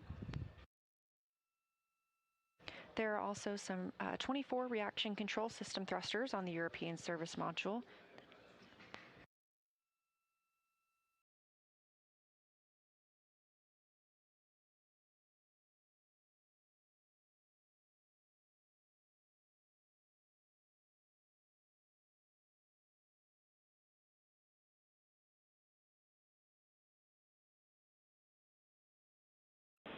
Integrity ICPS maneuver in work.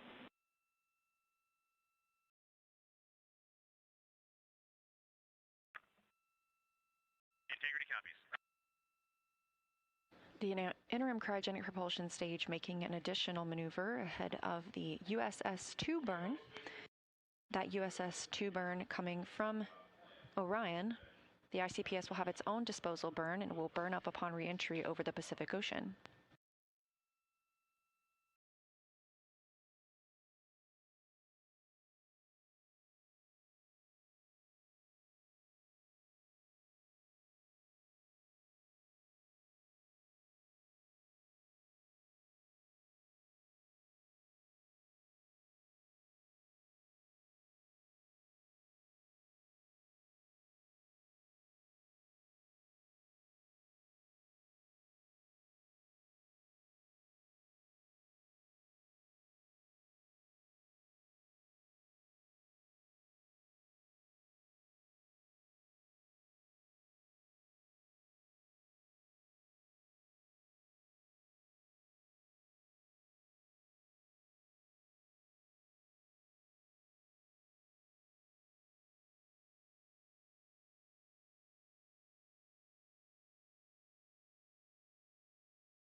Again, live here in Mission Control Houston, Artemis Mission Control, to be exact.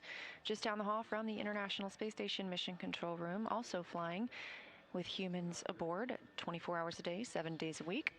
We have completed the proximity operations demonstration aboard Orion, and we are now looking ahead to the upper stage separation burn. This provides distance from between Orion and the ICPS. The ICPS will have its own disposal burn at about 5 hours MET. We are now 4 hours and 37 minutes MET, or time since launch.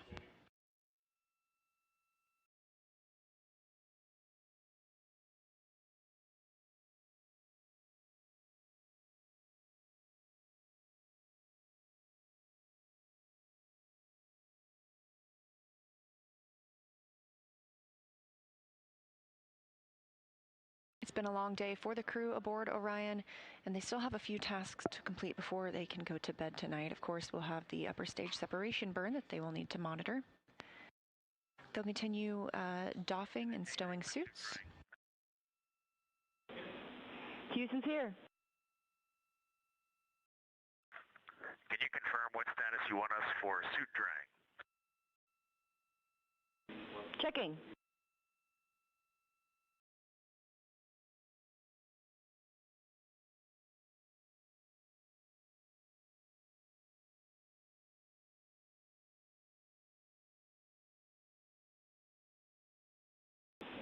And Integrity, can you confirm that you did the glove swap activity? Negative, we did not do the glove swap activity.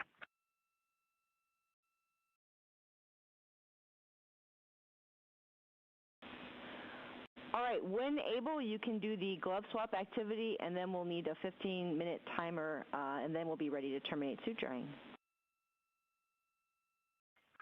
Integrity.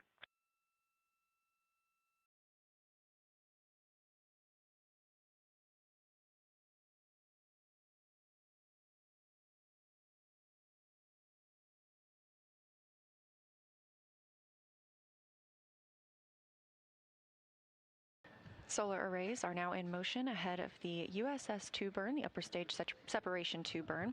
And with proximity operations complete, we will look forward to hearing from pilot Victor Glover how it felt to fly Orion. But just before his launch, we got to ask him how it felt and how he was looking forward to it. As a test pilot, the opportunity to fly a spaceship is just a dream. It's unreal. The piloting role specifically, I will have an hour and a half or so where I get to fly the spacecraft by hand, and we fly Orion a lot in the simulator to train, but also to build an experience base for how the teams on the ground think Orion's going to work. And then when we fly Orion in space, we're actually going to compare the two to help them make better models. You know, my inner test pilot is like, of course, very excited about that. But really, the point of this is to make sure that Orion is a safe spacecraft so that we can go and do more complicated missions without having to think about, do we need to have a test pilot on every mission to fly this spacecraft? So far, I really like the way Orion flies, but it's only been in the simulator.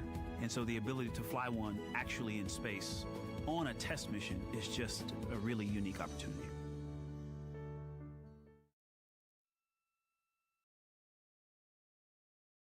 Again, those words from pilot Victor Glover before his flight aboard Orion, and reflecting on how it's been to fly Orion in the simulator for those proximity operations demonstrations. Now he has gotten to do the real thing today, with ProxOps having just completed about 10 minutes ago. This view live inside Artemis Mission Control at Johnson Space Center in Houston as the crew continues to move away from the ICPS ahead of that upper stage separation burn.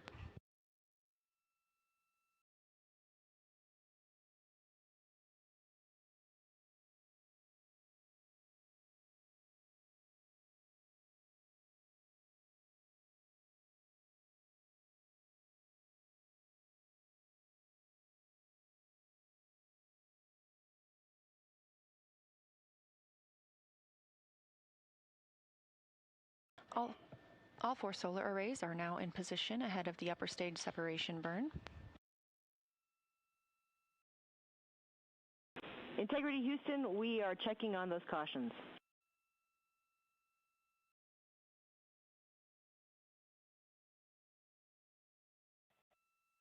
Integrity. Orion is now maneuvering into the proper attitude ahead of that upper stage separation burn.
Orion continuing to maneuver into its proper attitude ahead of the upper stage separation burn. After this burn, the crew has a little more work to do before they can go to sleep. It's been a long day for them, having woken up about 8 hours before launch.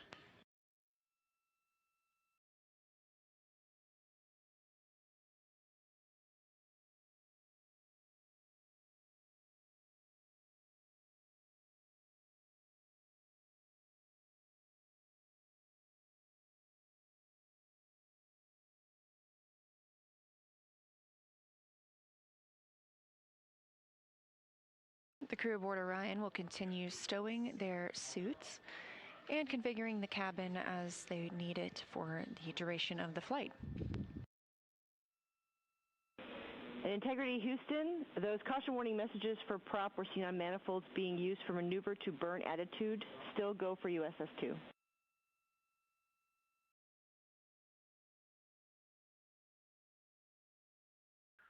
Integrity copy. Still go for USS-2. Thanks for the updates.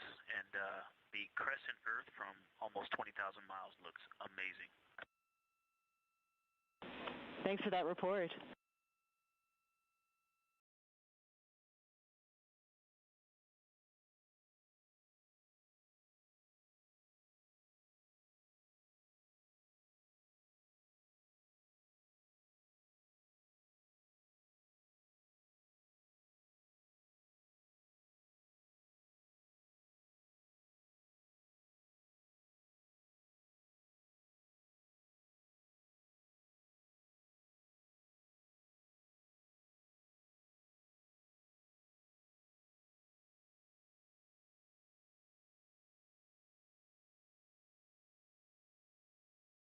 Upper stage separation burn for Orion coming up in about 4 minutes.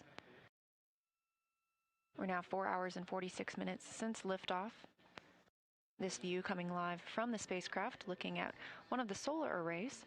Those solar arrays are now swept forward, and that protects them from any loads imparted when we conduct this upper stage separation burn.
Two minutes until the upper stage separation burn.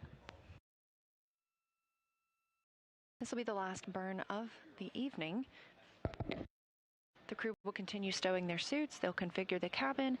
They will also have their private medical conference. These are scheduled every single day to allow the crew to report how they're feeling down to team members here on Earth.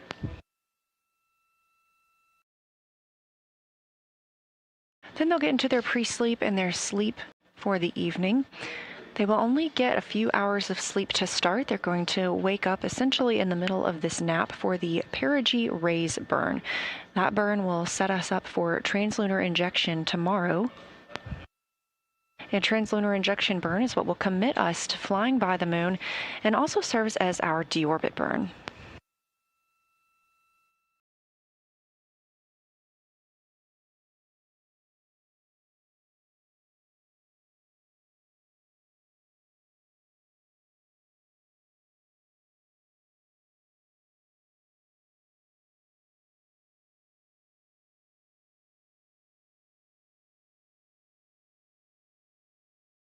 Less than a minute now until the upper stage separation burn.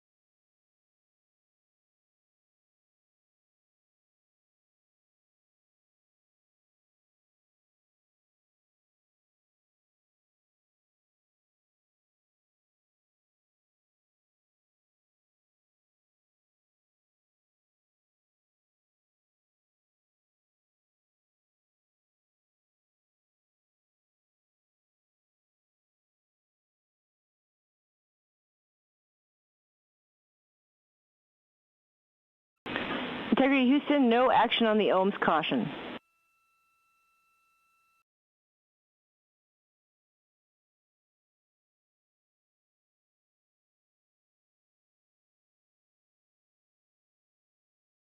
Integrity copies.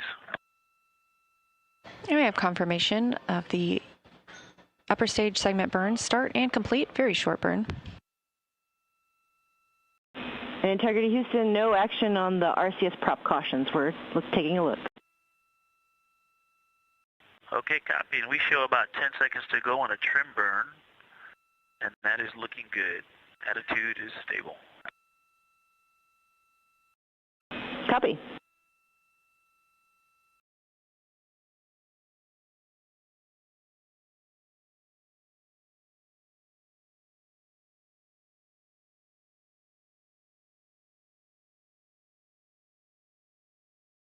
Integrity Houston, good USS-2 burn.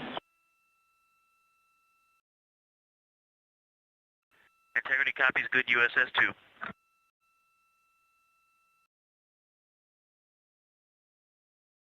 Confirmation of a successful USS-2 burn, upper stage separation. This view live from Orion. You can see on the right the solar array. You also heard some calls from Capcom Amy Dill to the crew about some cautions that they will see aboard the spacecraft that they're looking into on the reaction control system thrusters, and no action is needed from the crew at this time.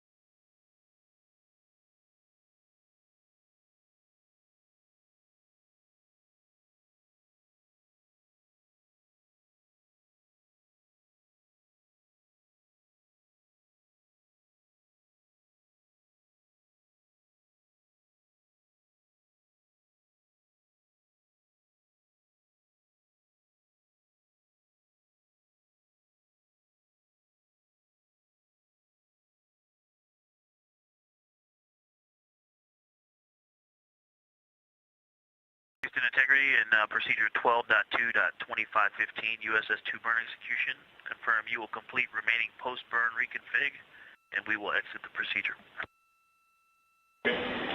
We concur. We'll take it from here.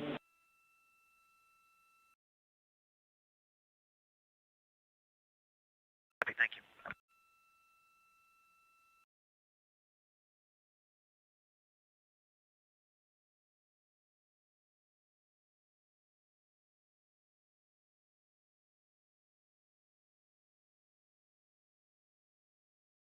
With proximity operations complete and the upper stage separation burn complete as well, we are now looking to the ICPS, or interim cryogenic propulsion stage disposal burn. We will not see this or get data on it. It will burn up upon reentry over Earth's atmosphere over the Pacific Ocean.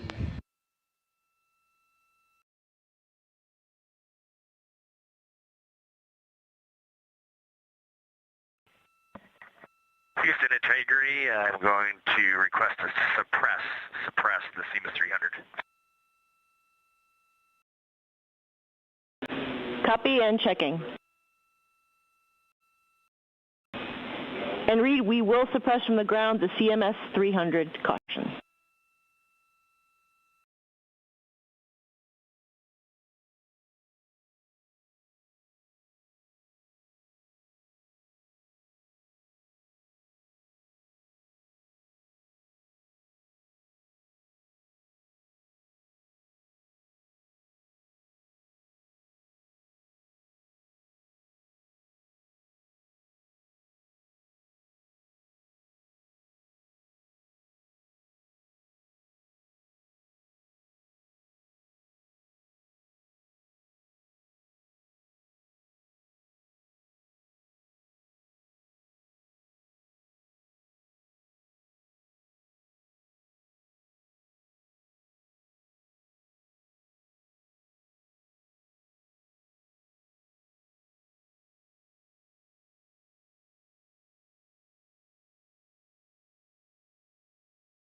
Houston, integrity, very low priority. Let me know when you have 2 minutes for boom mic troubleshooting.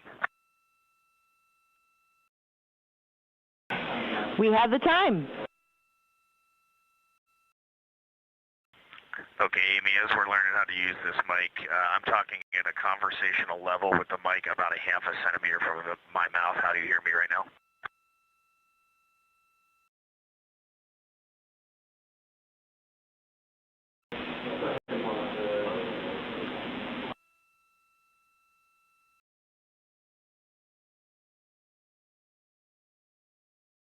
John, let's tell him it's definitely better, 3 or 4 by 5. It's a bit better. It's about 3 or 4 by 5.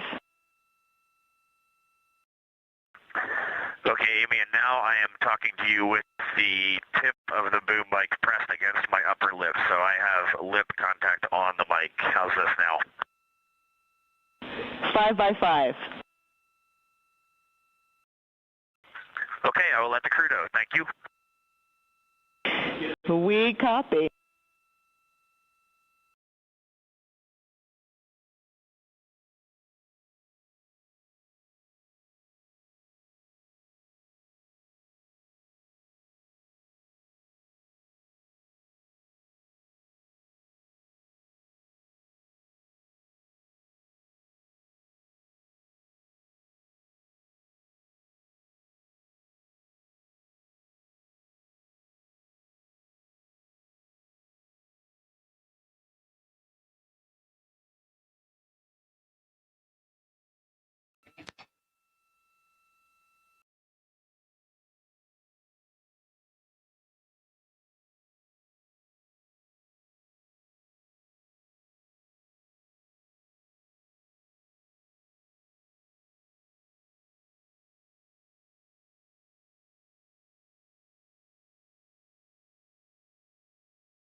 In Integrity Houston on 1, whenever you're ready, we do have some toilet troubleshooting actions for you.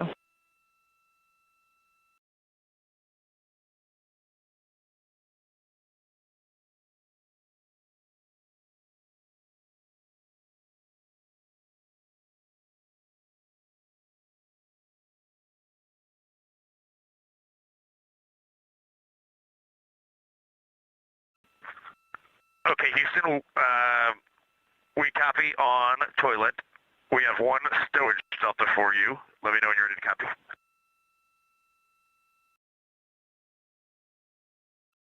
We're ready for stowage delta. All right, very simple. The PWD cover is in Foxtrot 2, not Foxtrot 3. We copy.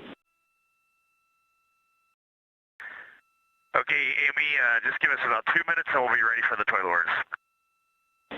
Standing by.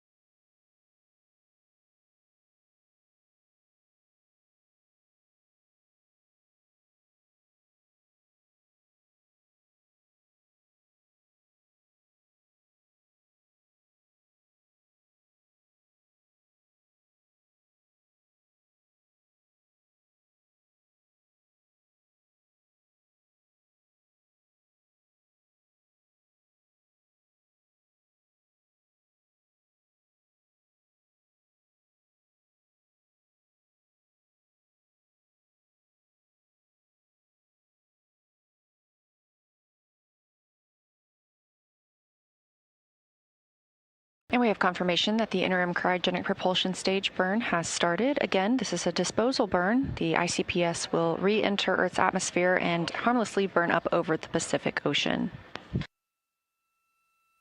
Additionally, we are expecting the CubeSats to be released soon. These will be released from the Orion stage adapter on the Space Launch System upper stage into a high Earth orbit, where they will conduct an orbital maneuver to reach their own desired orbit. These are 5 CubeSats from space agencies including Germany, South Korea, Saudi Arabia, and Argentina. They have their own distinct objectives completely separate from NASA's mission. And these CubeSats are shoebox-sized payloads that have the potential to expand our knowledge of the space environment.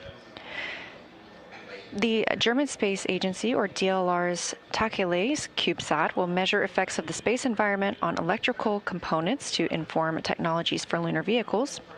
The Korea Aerospace Administration, or KASA's KRAD Cube, will use a dosimeter made of human-like tissue to measure space radiation and biological effects across the Van Allen radiation belts.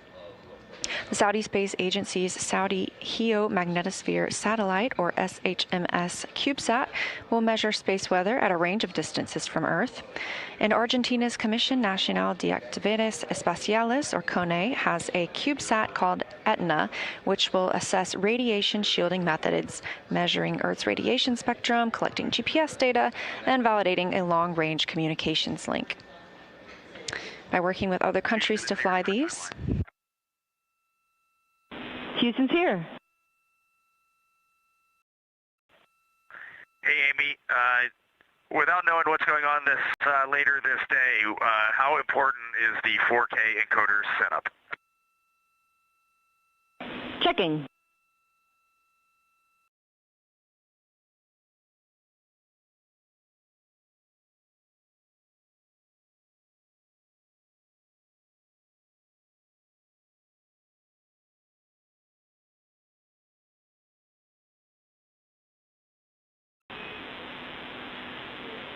Integrity Houston on 1 for timeline big picture. All 4 crew members are here, Jeff. Fantastic. Hey, it's been a great day, guys, and we're going to try and get you to bed a little bit early today. We do want to do the 4K encoder setup as well as the toilet troubleshooting. I don't think it'll take very long. Ideally, we'd get that done here in the next hour or so, along with the conferences, and then get you guys to bed a little bit early. That's what we're thinking down here.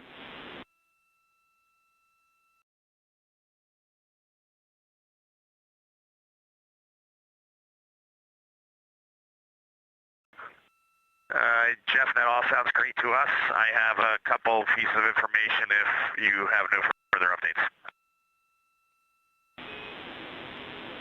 All right, we're ready to copy. All right, just how we're going to break up the crew right now to handle this. Victor is the lead for suit drying and suit stowage.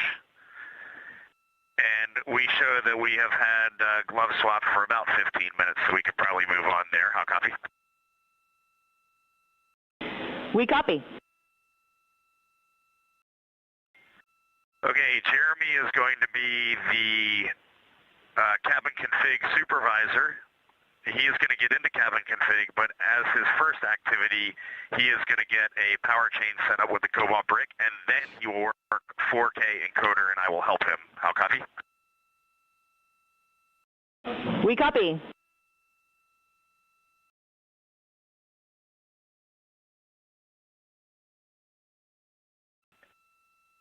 Christina is going to work the toilet troubleshooting with you, so when you all are ready, if you are happy with what Ike, with what Victor and Jeremy are doing, I will hand the comm and the toilet lead over to Christina.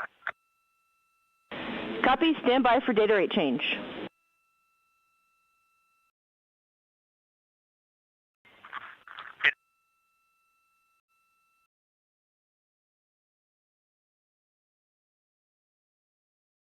This view inside Mission Control Houston, specifically Artemis Mission Control, as the crew was reporting down some of their tasks that they're continuing to work on at the end of this flight day. It's been a very busy day for the crew so far, again waking up about 8 hours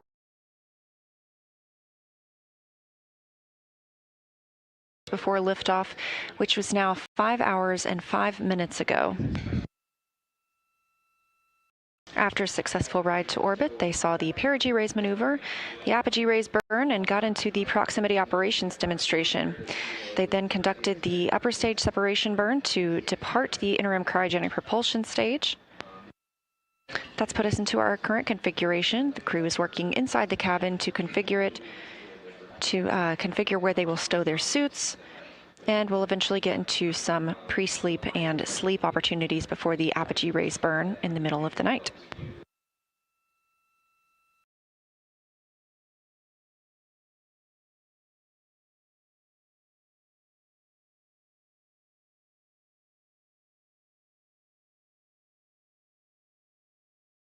That'll actually be the perigee raise burn in the middle of the night. They will wake up from a brief nap and monitor that perigee raise burn before getting some more sleep and starting their next flight day tomorrow.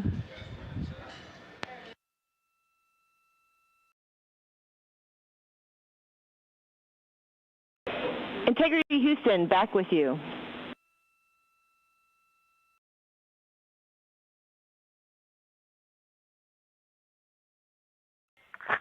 Amy, we have you loud and clear. Same, and last we copied is that Christina will work toilet troubleshooting.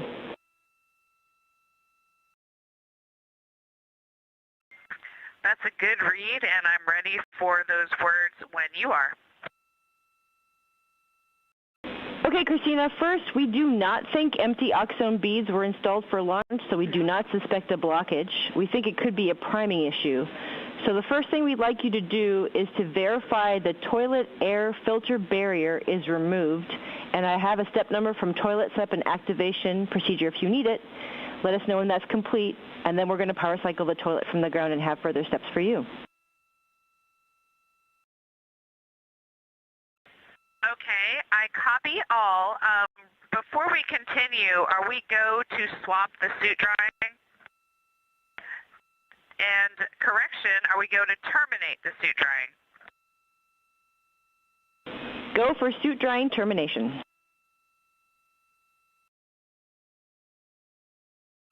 Copy. And Amy, for the air filter barrier removal, is that the nominal removal that's in the toilet setup and activation procedure that I ran? Affirm, it was step 5. Yes, I did complete that step. Copy, standby. Let them know we're repowering, and once that's done, it'll be attempt to use. Okay, copy. We are going to power cycle the toilet, and then we'll give you a call back to attempt reactivation with removing the urine hose from the cradle and allowed to run for 1 minute. And then we would also like you to have available 250 milliliters of water. We're not ready for that yet. We'll let you know when the power cycle is complete. Copy.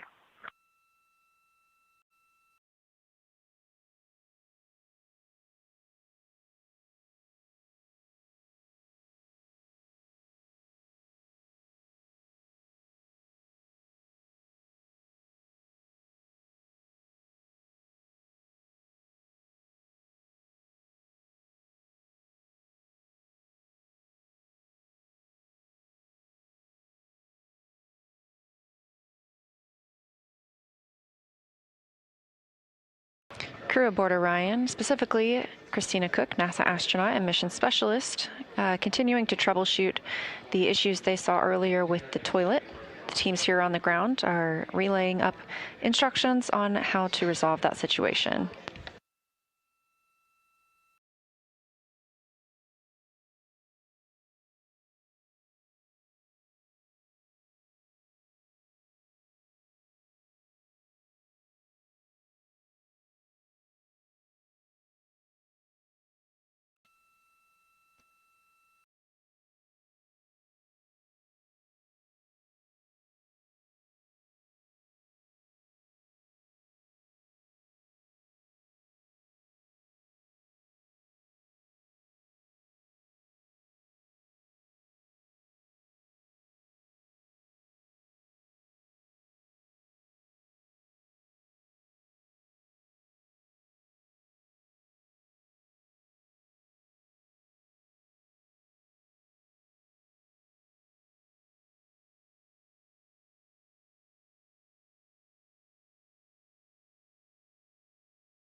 Integrity Houston for cab camera 2.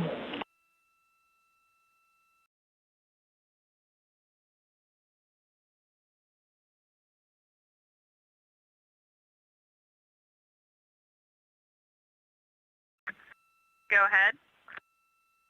Hey, Christina, for your and the crew's awareness, you may see the cab camera 2 light turn on. We are not streaming video. We're just getting a listing of files.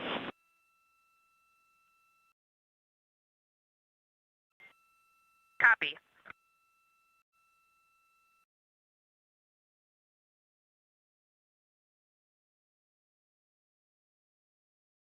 And Integrity Houston for Christina and toilet troubleshooting.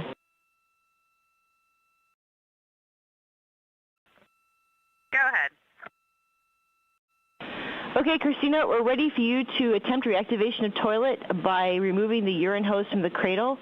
Please allow it to run for 1 minute, and then if that's joy, you can deactivate toilet and give us a call.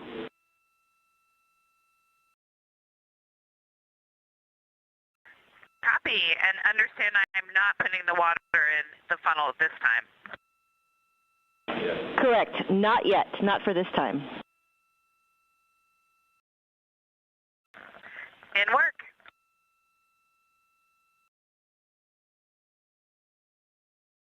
Capcom Amy Dill relaying some words to NASA astronaut Christina Cook on how to troubleshoot the toilet issue they experienced earlier. We should hear shortly the resolution of that issue. This view from Mission Control Houston, Artemis Mission Control, now 5 hours and 14 minutes since liftoff of Orion atop the Space Launch System.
Houston, integrity, test complete, good status light, good flow for the entire test.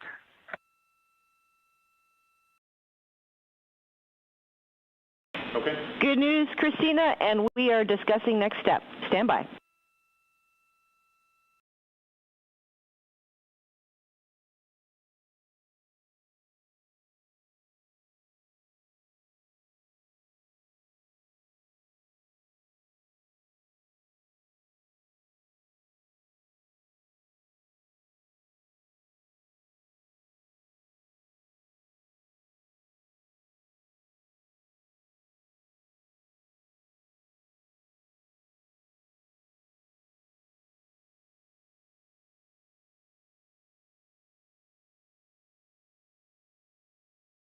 NASA astronaut Christina Cook reporting they had a successful test of the toilet. And Integrity Houston, Christina for toilet troubleshooting next step. Oh. Okay, we're going to have you reactivate toilet with the removing the urine hose from the cradle. Please allow it to run for 1 minute, then add 250 milliliters of water. and then allow it to run for at least another 30 seconds and report how that went. In work. Continuing to execute those tests to make sure the toilet is up and running properly.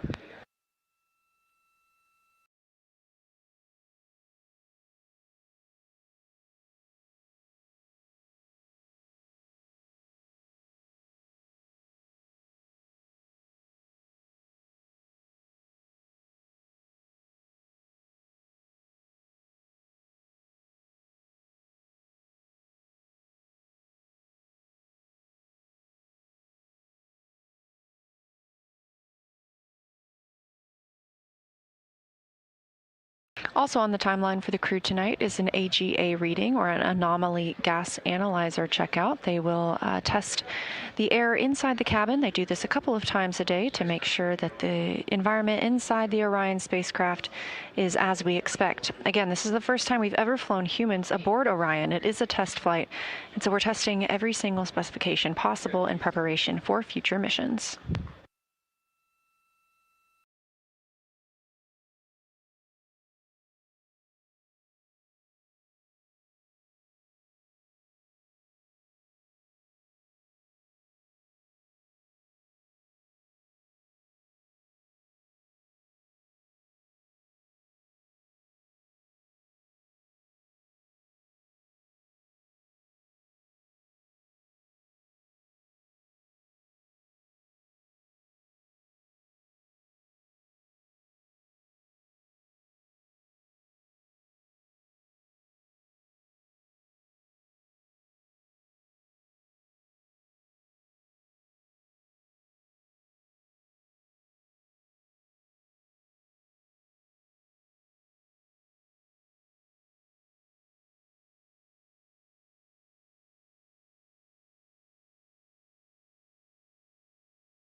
Integrity, good checkout.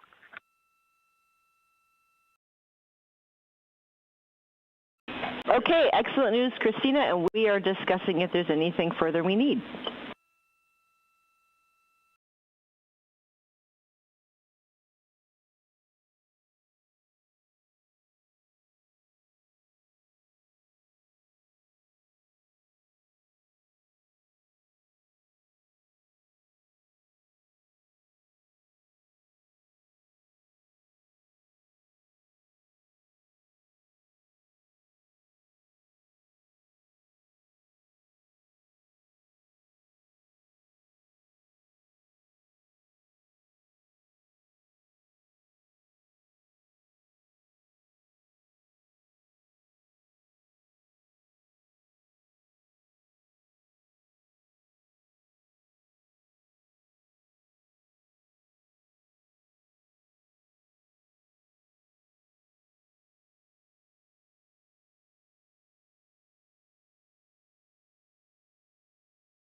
As you heard, NASA astronaut Christina Cook called down to the ground. She had a second good checkout of the toilet, and teams here are discussing whether they want to pursue any further steps.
And at this time, we expect those 4 secondary CubeSat payloads that were on the Space Launch System are expected to have completed their deployment based on their own timers. Now, we don't have direct confirmation of this, but the payload teams will be able to communicate with and track their CubeSats.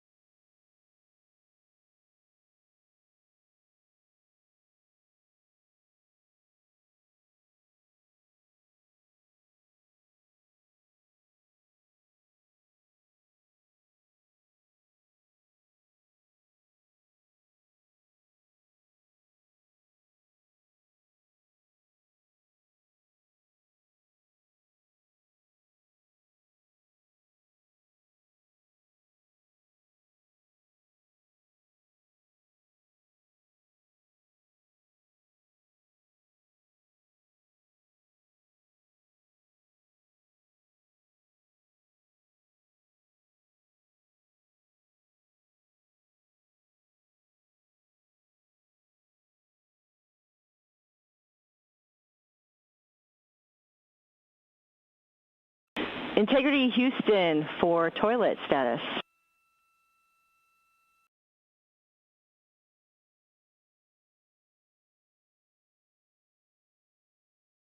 Oh. Happy to report that toilet is go for use. We do recommend letting the system get up to operating speed before donating fluid, and then let it run a little bit after donation.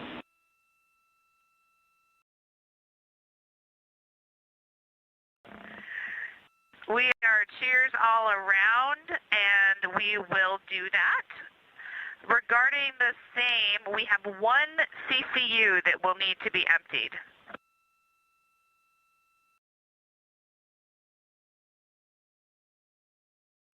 We thought you might, so we went ahead and warmed up the heater, so you're good to empty the CCU at your convenience.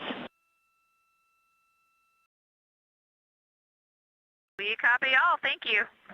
And correction, we actually want you to hold off for now on the CCU emptying for potential GNC impact. So we'll let you know when we're ready for that.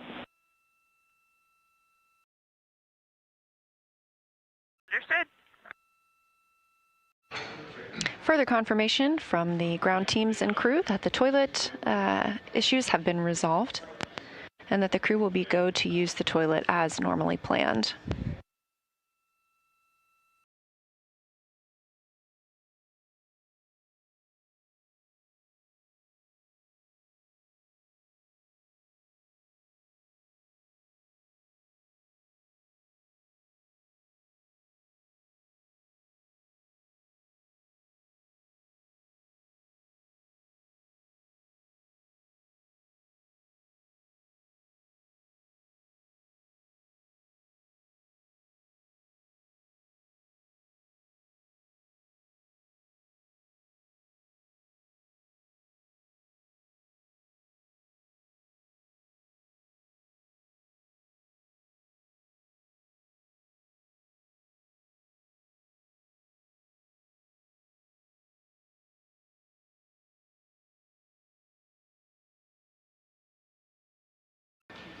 I'm NASA's PAO Leah Cheshire Mustachio here in Artemis Mission Control, and I'm joined by Dave Dennemiller. He is the Deputy Manager for Orion Guidance, Navigation, and Control. Thanks for joining us tonight. It's a pleasure to be here. So tell me about your role, and I believe you just came from the MER, is that right? Yeah, we just came from the MER.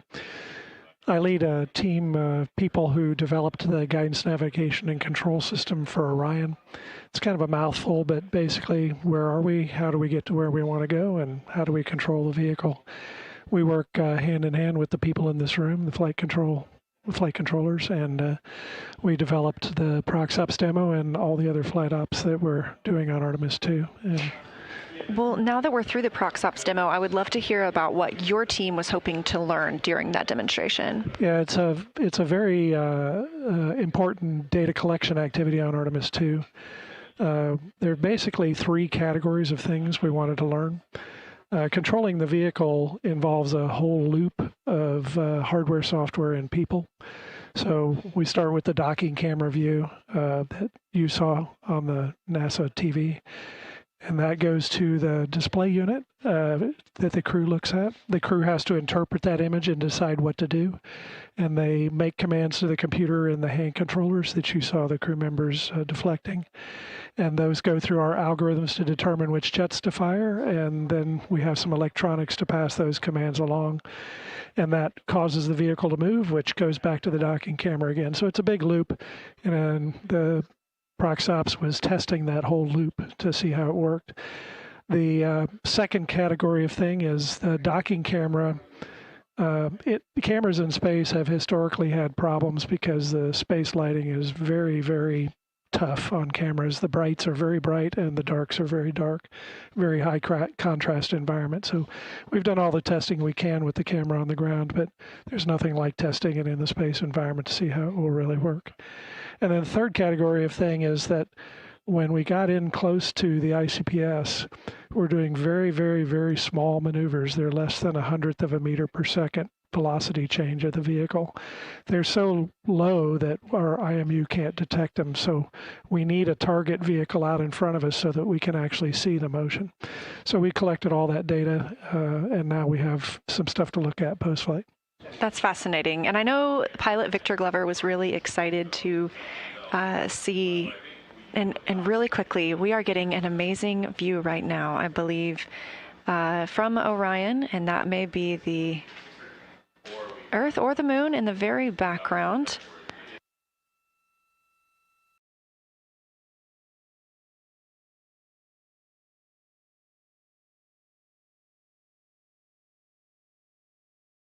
It actually looks like a crescent Earth there in the background. This view coming from one of the solar array wing cameras aboard Orion. Integrity Houston for CCU answer.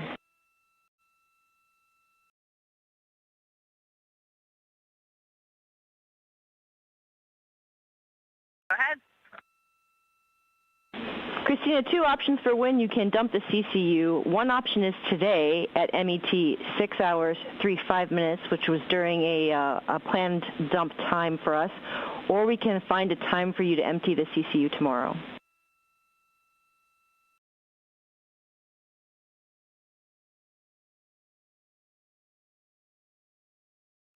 And help me out with that math. How long from now is that dump time for today? About an hour.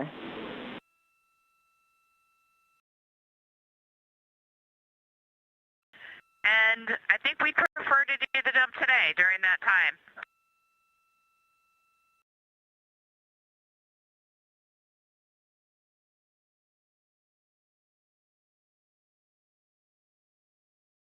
Copy, Christina, and we'll come back to you around that time, letting you know when you're go to dump the CCU. Perfect. Thank you. Some more communications with the crew aboard Orion, calling down to Capcom Amy Dill. And this view on your screen, that is Earth in the center of your screen from the Orion spacecraft. Again, a camera mounted aboard the spacecraft's solar array wing, looking back at all of us. Now, I want to get back to our interview. Dave, the Deputy Manager of Guidance, Navigation, and Control for Orion, talking about ProcSOP's a really dynamic time. And we heard from NASA astronaut Victor Glover the entire time that he was piloting the spacecraft. And I know that's additional information for your team as well. So what will you interpret from the information about the spacecraft that Victor called down? Yeah, the crew's comments, Victor's in particular, are very important to us. Obviously, when the crew is manually controlling the spacecraft, we're interested in that task being easy for them to accomplish. So Victor was given a lot of feedback while he was flying. It shows his test pilot background, because that's what test pilots do. They mention the good, the bad, and the ugly as they're flying. So that's a very important part of this. We're actually going to get a score from them of how Orion did. It's called handling qualities.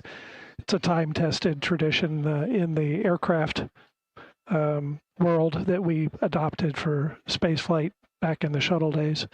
So they will give us, actually give us a score. It's called a handling quality score. Fascinating. So once you get that score from them, when will you get that? And then what will you do to digest that feedback? What's next for your team? Yeah, we'll dive into all of this. We'll look at the video and look at the commands that the pilots made, that Victor made, and the way the system responded, and look at the video to make sure the vehicle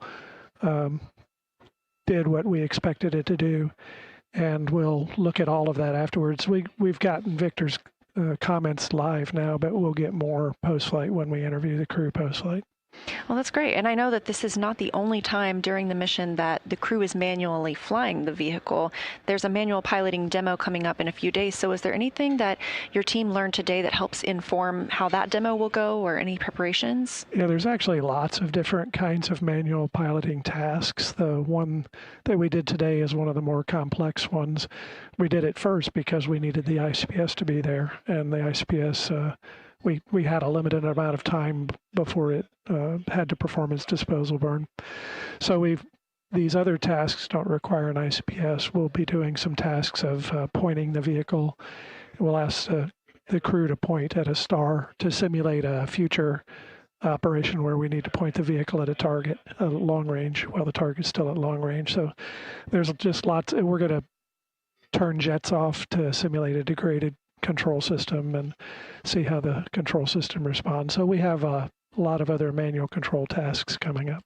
Definitely a lot of action still to come for your group. Yeah, and all this is, we're simulating stuff that we need to, we're not simulating, we're flying stuff that we need to fly on a future flight. So by being able to do it now, if we see any funnies in the data or decide we need to make any corrections, we have time to make those corrections before the Artemis 3 flight. So this is really risk buy down for Artemis 3. That's why we're doing this, is to get some of the system tests behind us before we fly the first dockings for real on Artemis 3. Yeah, absolutely. It's a test flight. And with that, I would love to know how you feel after a crew has now piloted Orion for the very first time. Oh, it's always a great feeling to see something that your team developed go fly for real. I've been around for a while. I've seen this many times, but the luster never fades. It's always fun to actually fly and see your stuff in operation. I can only imagine. I'm so excited for your team. Congratulations. And we can't wait to see everything that is to come in the upcoming days. So thank you again so much for joining us, Dave Dennemiller, Deputy Manager for Orion's Guidance, Navigation, and Control System. It's fun. We got 9 more days of fun.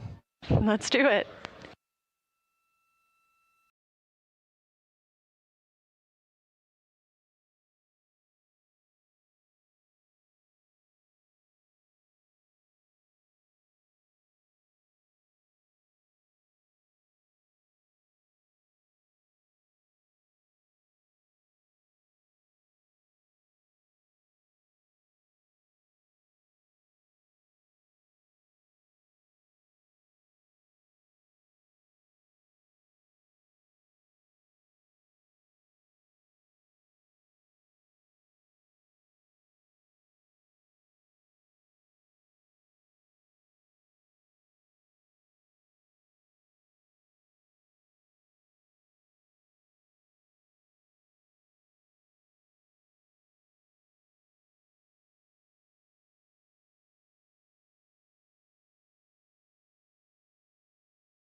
This beautiful view coming from Orion on the Artemis 2 mission and a camera on the spacecraft's solar array wing, looking back at all of us here on Earth. Spacecraft now over 27,000 miles away from our home planet.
We are now 5 hours and 45 minutes mission elapsed time, or 5 hours and 45 minutes since launch of the Artemis II mission. This view looking back on Earth from one of the cameras on the spacecraft's solar array wing. Things will start to get a little quieter from the crew. Of course, we heard quite a lot from them during the prox operations demonstration when pilot Victor Glover manually flew the spacecraft around the interim cryogenic propulsion stage. With that complete, the crew conducted some troubleshooting for toilet issues they were experiencing earlier, and those have been resolved. They also continued drying and stowing their suits, configuring the cabin for the mission. They will have a private medical conference later today as well to report how they're feeling to teams on the ground. And eventually they'll be able to get into some sleep. Of course, this is not a full night's sleep, as they will have the rest of the mission, because they will move into a perigee raise burn. That perigee raise burn timelined for 12 hours and 55 minutes mission elapsed time, so just about 7 hours from now. After that perigee raise burn, they'll get the opportunity to get a few more hours sleep before waking up tomorrow and starting another day.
Integrity Houston, maneuver in 2 minutes for the bearing DFTO.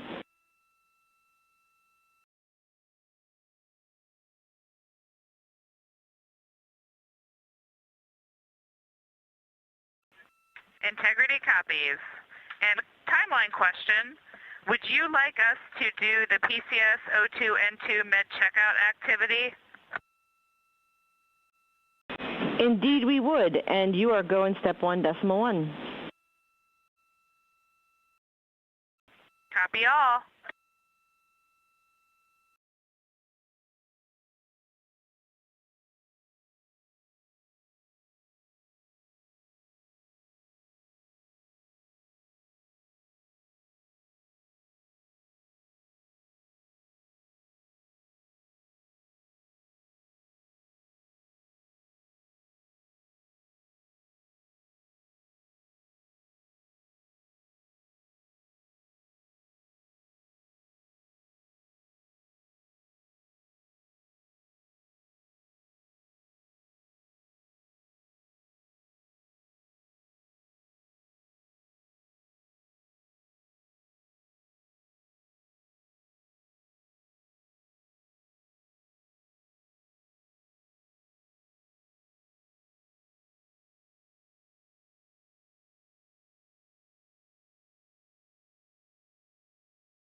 Integrity Houston, those prop RCS cautions are understood per the maneuver that we're doing now.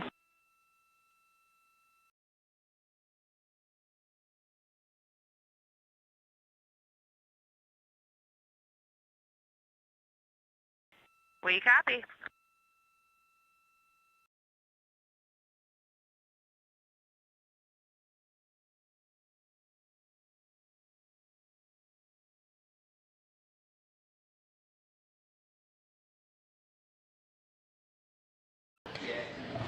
That call from ground teams to the crew,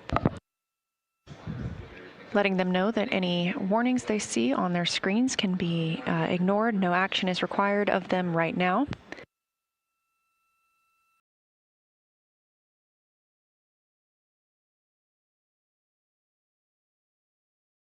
Those are reported by prop about the reaction control system thrusters. We've seen those a couple of times tonight, and teams on the ground are working a forward path.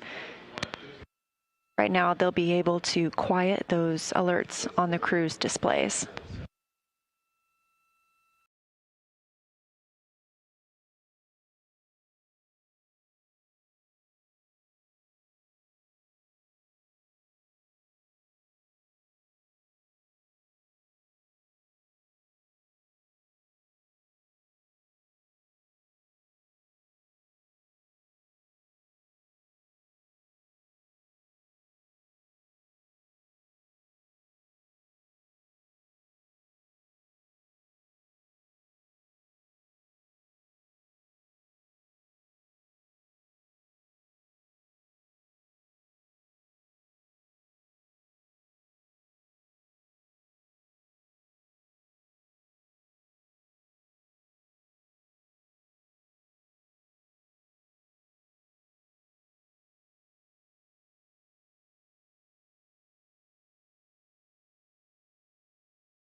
Seeing some movement on your screen as Orion moves into its next attitude.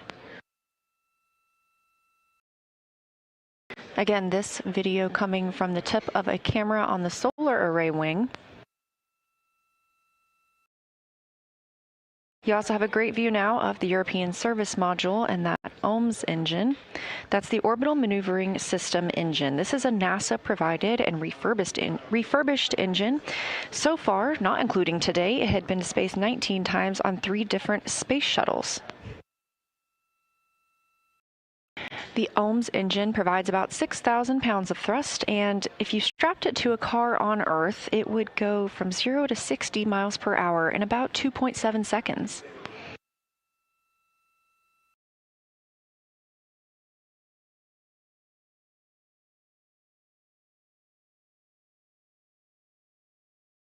Now 5 hours and 55 minutes since liftoff of the Artemis II mission.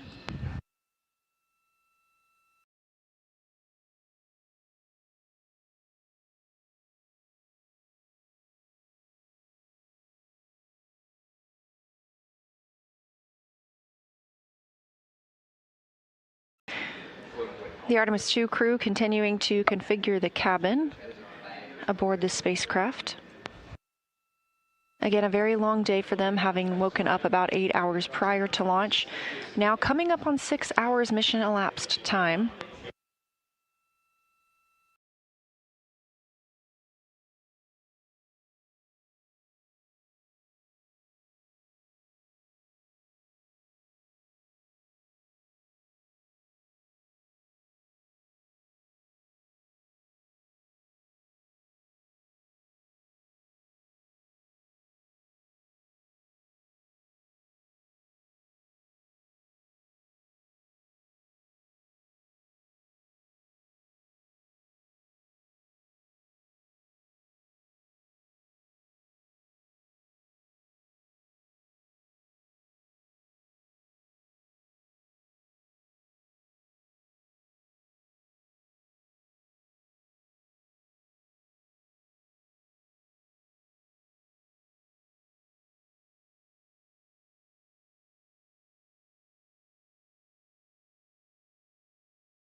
6 hours now since the launch of Artemis 2, the Orion spacecraft atop the Space Launch System rocket. This is a test flight and the first flight of humans aboard the spacecraft.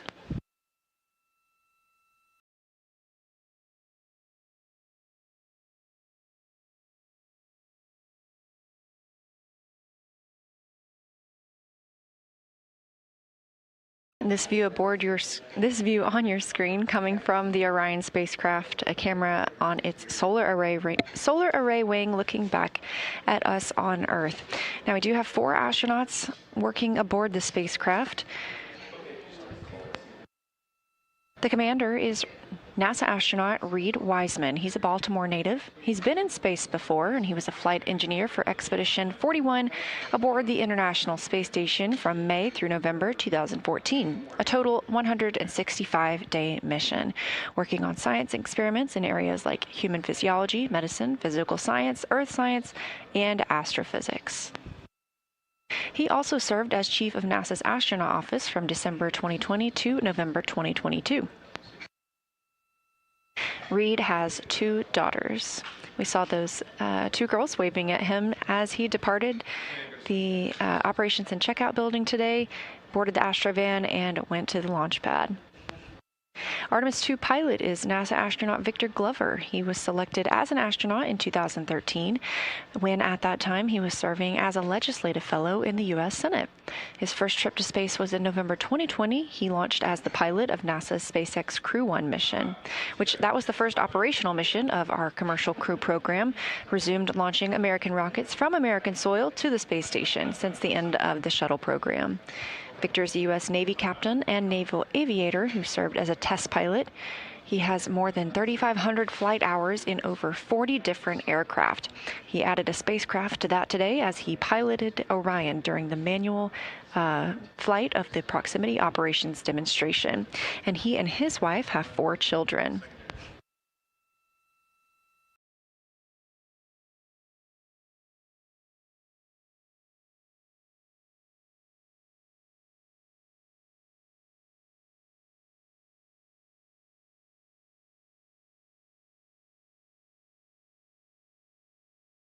Next up is NASA astronaut Christina Cook. She is a mission specialist aboard Artemis 2 and a native of Grand Rapids, Michigan. She was selected to the astronaut corps in 2013, being in the same class as Victor. She's previously served as a flight engineer on the space station from March 2019 to February 2020, making her the holder of the record for the longest single space flight by a woman. That's 328 consecutive days in space. She also participated in the first ever all-female spacewalk with NASA astronaut Jessica Meir, who's now living and working aboard the space station. And before becoming an astronaut, Christina helped build space science instruments and led scientific fieldwork in some of the most remote environments on the planet. She loves surfing, rock climbing, community service, yoga, travel, and photography. Rounding out our crew is Canadian Space Agency astronaut Jeremy Hansen. He is a first-time flyer and will be the first Canadian to fly around the moon. He is a London, Ontario native and was selected as an astronaut in 2009. Since then, he's worked as a Capcom here in Mission Control in Houston. Capcom stands for Capsule Communicator, and that's the single person in Mission Control communicating with the astronauts in space. He's also participated in training exercises like living on the ocean floor off the coast of Florida to help simulate deep space exploration. In 2017, he became the first Canadian to lead a NASA astronaut class. He enjoys getting out on a sailboat, rock climbing, and mountain biking, and he and his wife have 3 children.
integrity for timeline. Houston's here.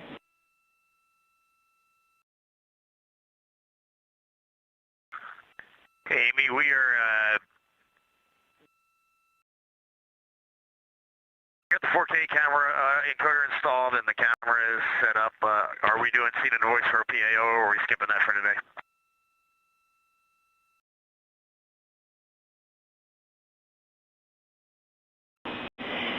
We do want to do a checkout of the 4K encoder, but we don't need to do scene and voice checks.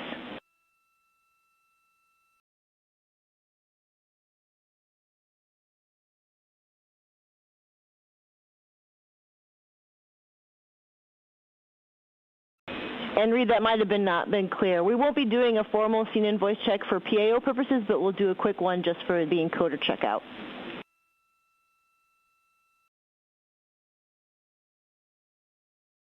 Okay, so there is no PAO event, but we are going to do a 4K encoder checkout. Copy. We're setting it up now. Good copy.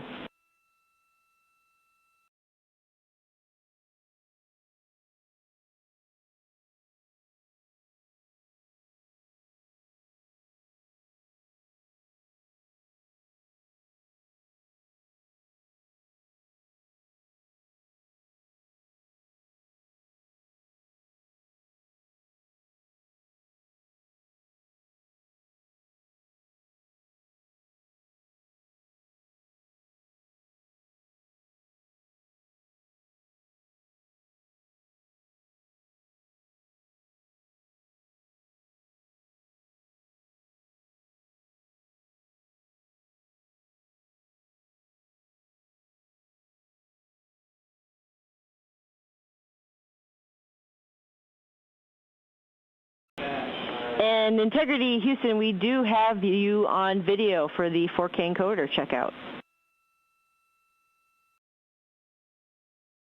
That is great news. Stand by for audio checks with the wireless mic.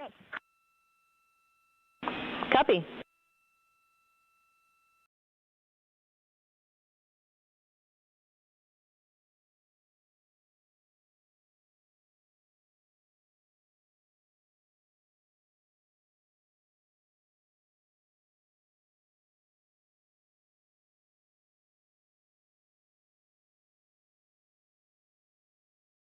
Six hours and 10 minutes since liftoff. Amy, I just did audio with the wireless mic. Did you copy?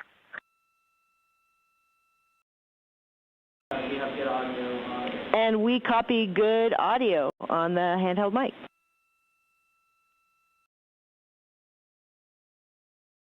That is great news. We're ready to call 4K encoder checkout complete if you are. We concur. 4K checkout complete, and whenever you're ready, I have some words about S-band string swap that we're interested in having you all perform. And it is great to see you all wave, 4 smiling voices, and we are really enjoying seeing you up there.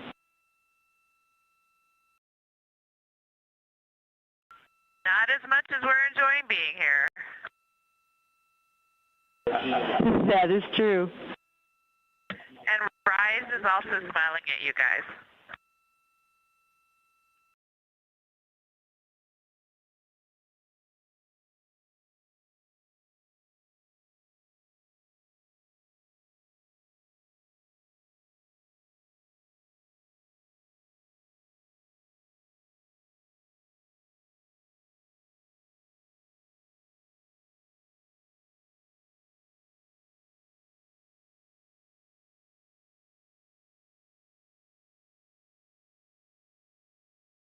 And we're preparing to be ready for your words about, I think you said S-band. Stand by. Standing by.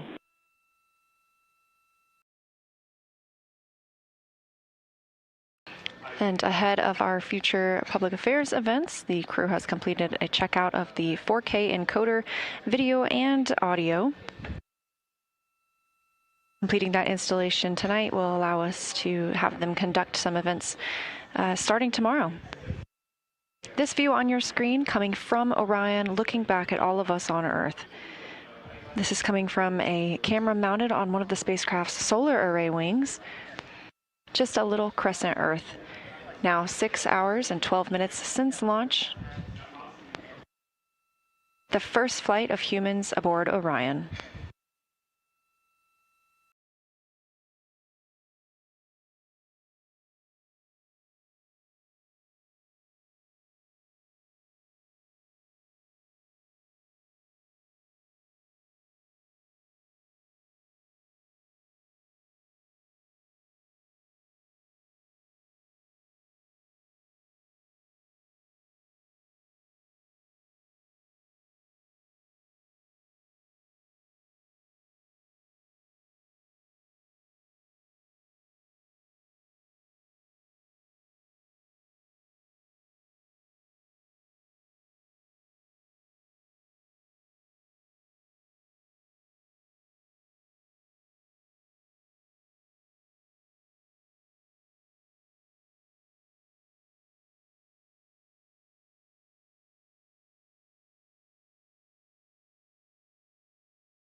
Houston, integrity on 1. I do not have a notepad, but go with the S-band string, and if I need to get one, I'll get one.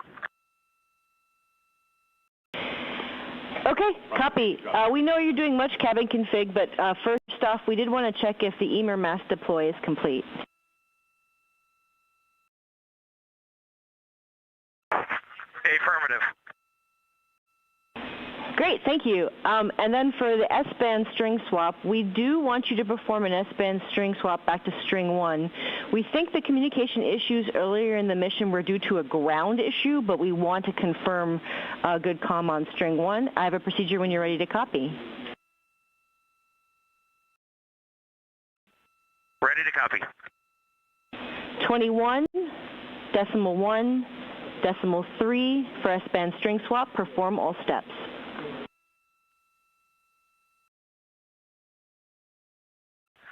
And do we have a get well plan if we don't pick you up on the other string?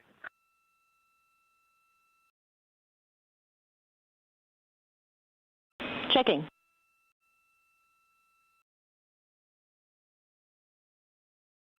And Reed, if you swap to string 1 and you don't have comm with us for 2 minutes, you can swap back to string 2.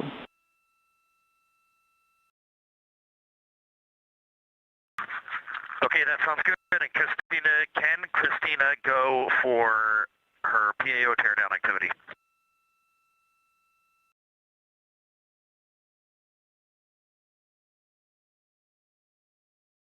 You are go for the PAO deactive activity.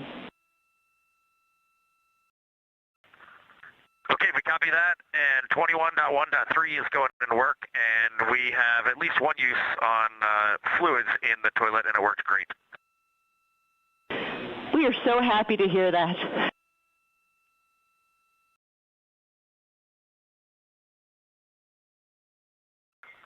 And Christina is wondering how long until the CCU dump.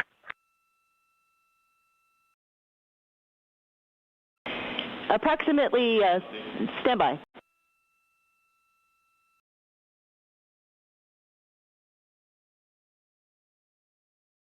Approximately 15 minutes to the CCU dump, and we'll give you a call as a reminder. Copy.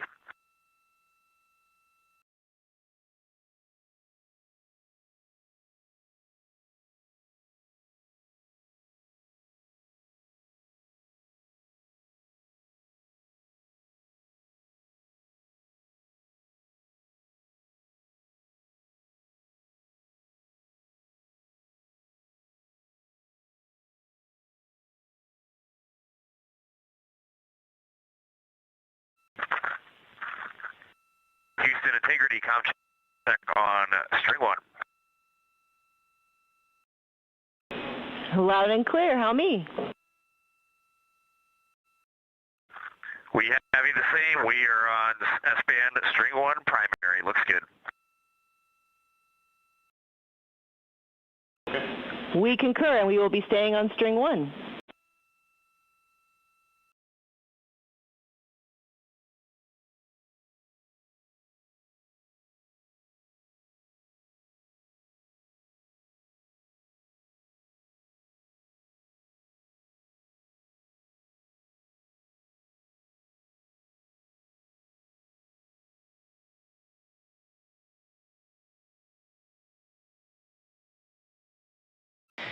Astronauts aboard Orion calling down to speak with Artemis Mission Control here at Johnson Space Center in Houston, Texas. What you see in the bottom right of your screen. Capcom, or Capsule Communicator, right now is Amy Dill. She has been speaking with the crew since the Orbit 1 shift took over.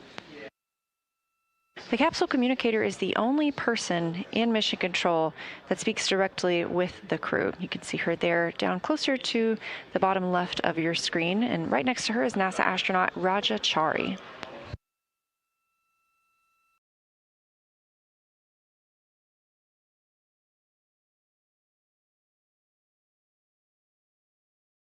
Having one voice in Mission Control speaking with the crew allows us to keep communications clear and concise. They gather information from all of the flight controllers here in the room alongside the flight director and make decisions on what they need to share with the crew aboard Orion.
Houston integrity on 1 for fan speed / cabin temperature. Houston's listening.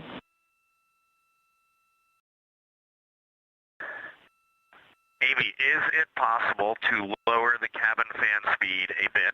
There's a lot of airflow in here, and if that is not possible, can we increase the temperature? Well, I think the answer is yes, right, Ecom? We can do one of those two things.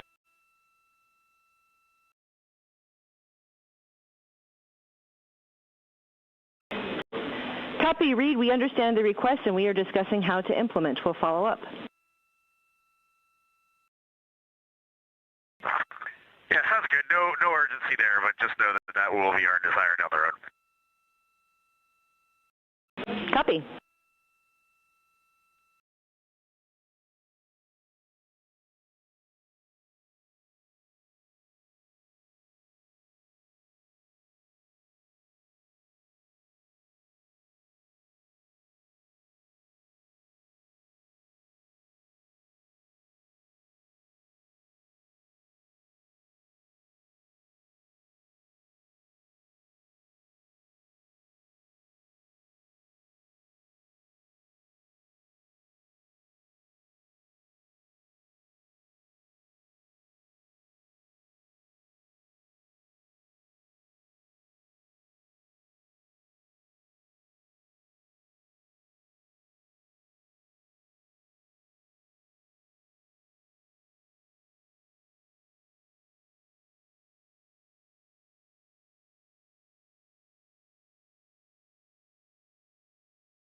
Integrity Houston, maneuver in progress, 5 minutes.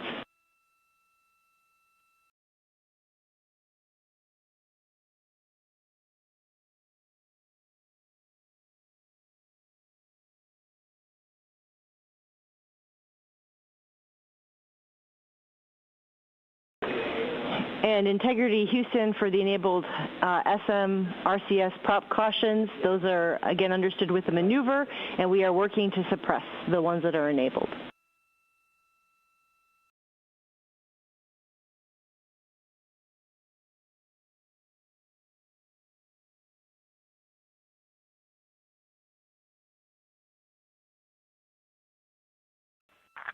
Sounds good, Amy. We copy all.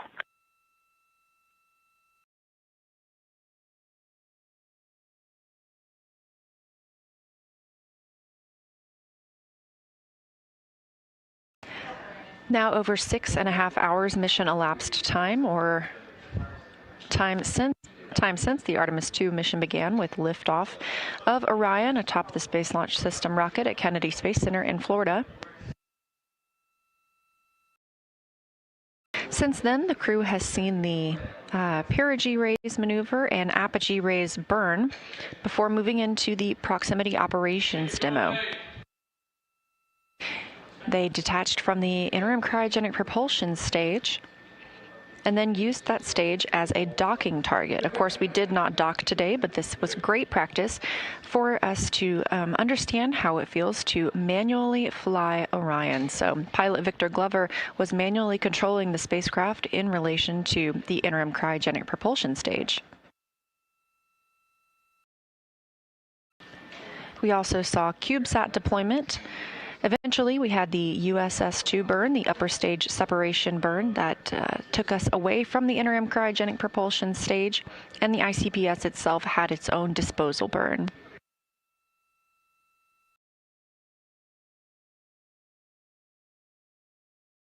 The crew is now working through some cabin configuration.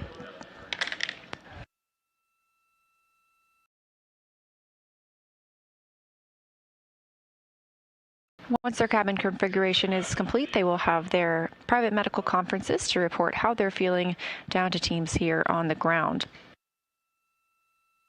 They'll get into their chance to sleep a little bit before the perigee raise burn in the middle of their sleep shift. Once that burn is complete, we will then get another sleep shift for Orion. That perigee raise burn is to raise the lowest point of Orion's orbit around the Earth right now. It is in a high Earth orbit. And that perigee raise burn will set us up for the translunar injection burn tomorrow. Translunar injection is the burn that we need to send us around the moon and is also our deorbit burn.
Integrity Houston, no action on the enabled caution again, and I have a couple of items for you whenever you're ready.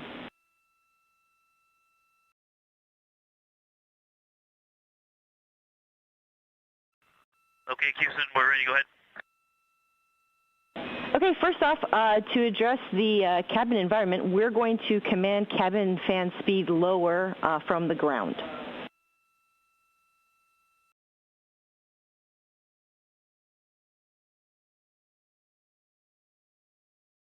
Thank you. Two more things.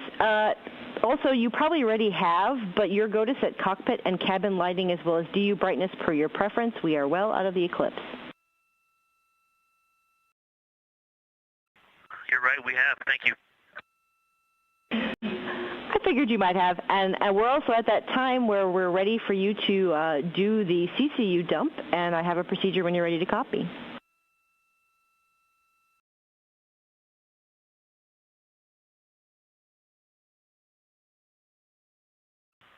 Stand by on that one. Standing by.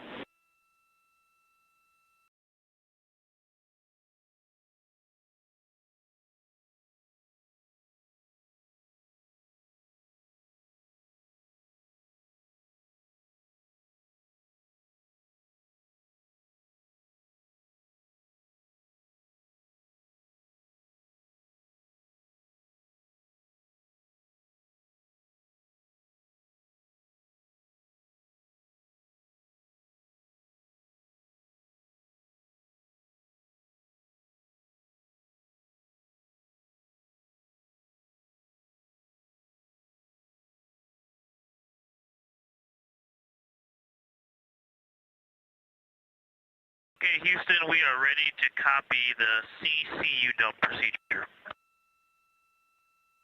Okay, it is 26.2.201 CCU dump, and step 1.1 is complete for configuring heaters. We've done that from the ground.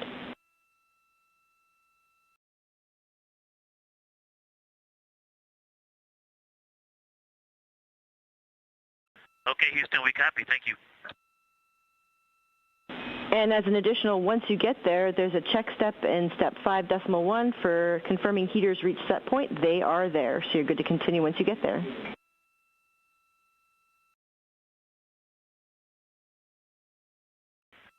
Okay, we copy 1.1 and 5.1. Thanks.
Capcom Amy Dill has been communicating with the crew aboard Orion, letting them know they will be able to turn down the fan inside the spacecraft, and is also going to work with them on how to empty the CCU. That's the collapsible contingency urinal. As you heard earlier, the crew had some time troubleshooting the toilet. That has since been resolved, and they are now able to empty and process what was used before they used the toilet.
Houston integrity. Question on CCU dump.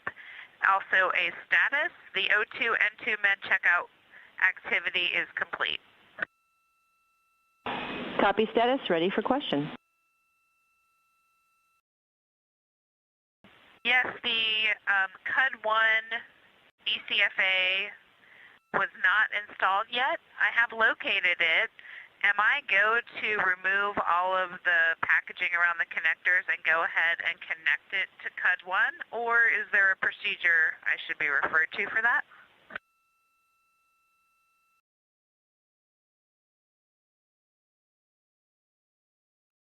And Christina, you are go to remove all the packaging and to connect ECFA to CUD-1.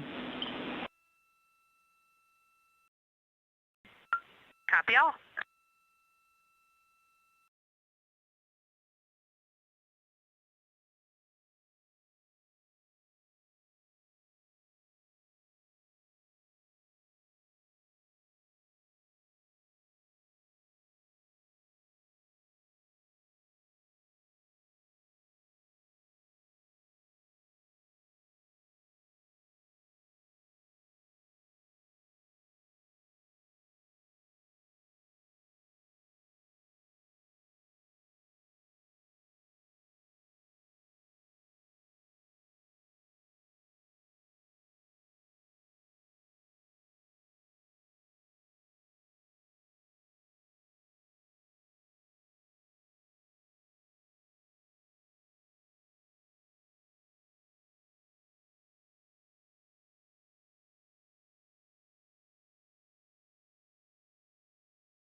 Integrity Houston for upcoming conference.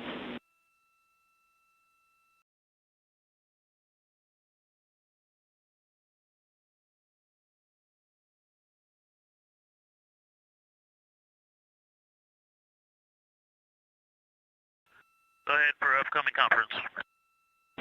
Whenever you're ready, we can privatize Orion to Earth 2.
This is Mission Control Houston, continuing to monitor the flight of Orion on the Artemis II mission, first flight of humans aboard the spacecraft.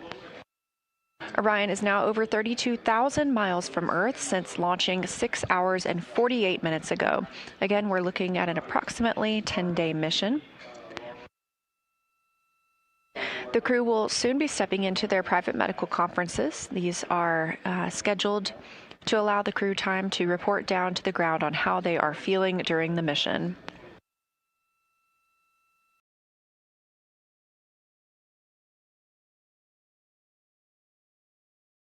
Once the crew completes their private medical conferences, they will be able to start winding down and getting into their pre-sleep period. They will have a chance to take a nap, essentially, before waking up for their perigee raise burn monitoring operations.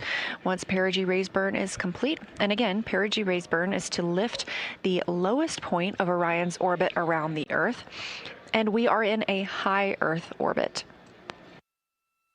Once perigee raise burn is complete, we will have the crew go back to sleep for another several hours before they wake up tomorrow at about 2100 MET, actually about 2000 MET, which is around 1:15 p.m.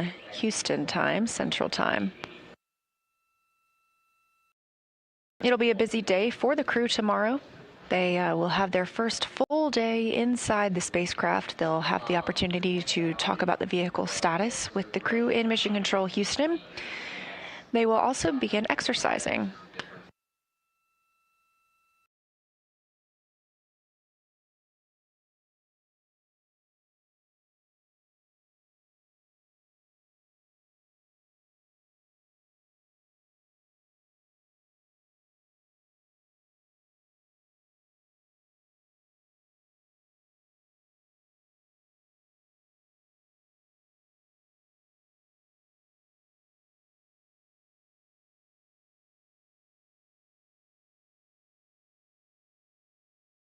And again, with that private medical conference coming up, we do take the action to privatize the loops so the crew can share however they are feeling with teams here on the ground below, and their health and medical status is protected.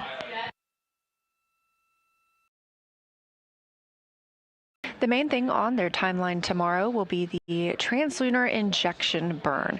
This is the burn that will commit us to flying around the moon, leaving high Earth orbit, and eventually returning back home to Earth after swinging around the moon. Integrity Houston, Orion to Earth 2 is privatized for your conference.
Houston integrity on Orion Earth 1.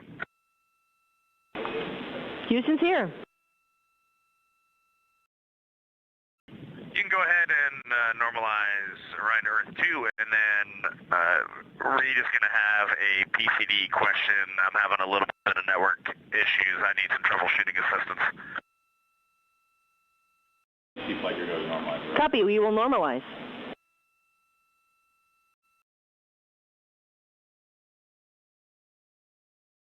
Teams here in Mission Control Houston are normalizing the flight loop for Orion to communicate back with the Artemis Mission Control Room. They were able to privatize that flight loop and allow the crew to discuss with flight doctors how they feel after today's launch and events. We plan these private medical conferences throughout the mission for them to report down how they're feeling.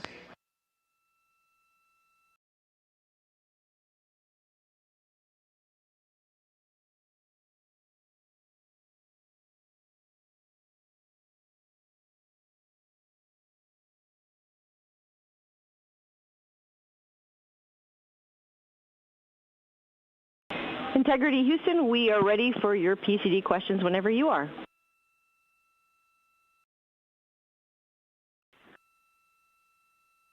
Okay, Amy, this is just on PCD1, logged in users, CDR. When I am trying to open Optimus, I am getting an error. Let me open it and try to read the error I'm getting. We copy so far.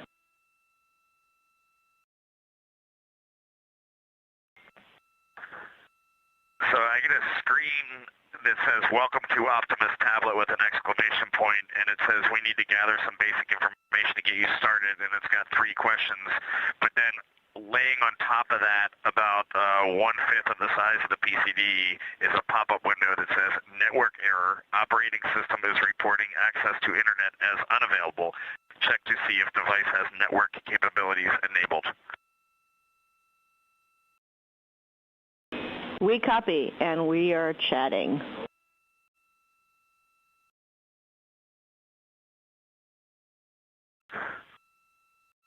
Copy. Troubleshooting steps I have tried is I've tried running the network config to Wi-Fi, and I have also tried a shutdown reboot, but I'm open to trying those things again. Copy your troubleshooting so far. That's NASA astronaut and Commander Reed Wiseman calling down about some issues he's having with his portable computing device, or PCD. Those are the tablets that the crew often uses. He's looking to access one of our networks that we use for timeline planning called Optimus. Teams here on the ground are helping him troubleshoot that. Stowage question when you have a second. Ready for stowage question. As we are working on the Eclipse wall, we need new, fresh comfort garment stowage location for Christina and Jeremy. We're having a little bit of trouble finding their new comfort garments because we're going to stow them with the suits.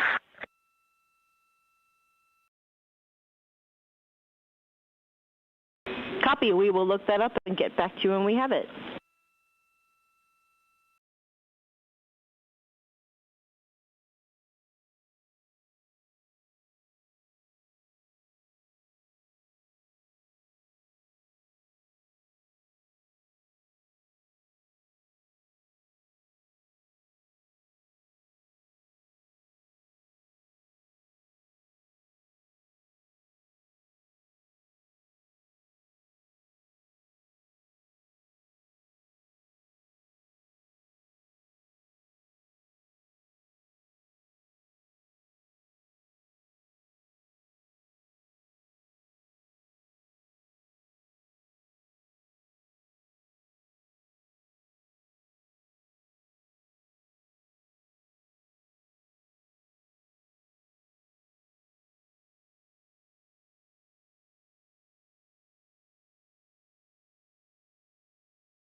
Integrity Houston for comfort garment locations.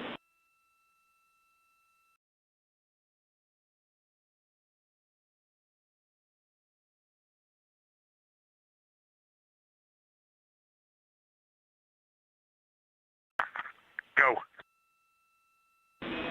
Thermal comfort garments for Christina and Jeremy are in Foxtrot 3 CTB large, labeled med kits with a purple label.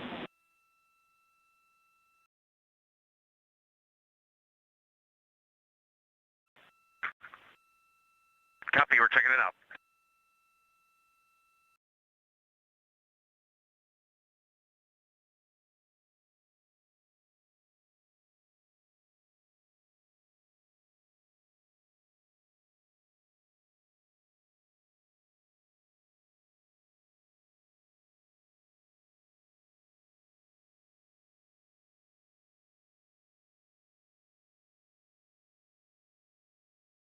Houston integrity for CCU dump, step 6.1, requesting that you deactivate the secondary wastewater dump line heaters.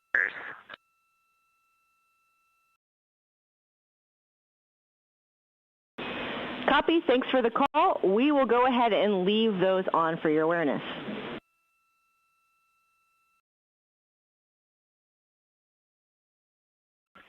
Copy.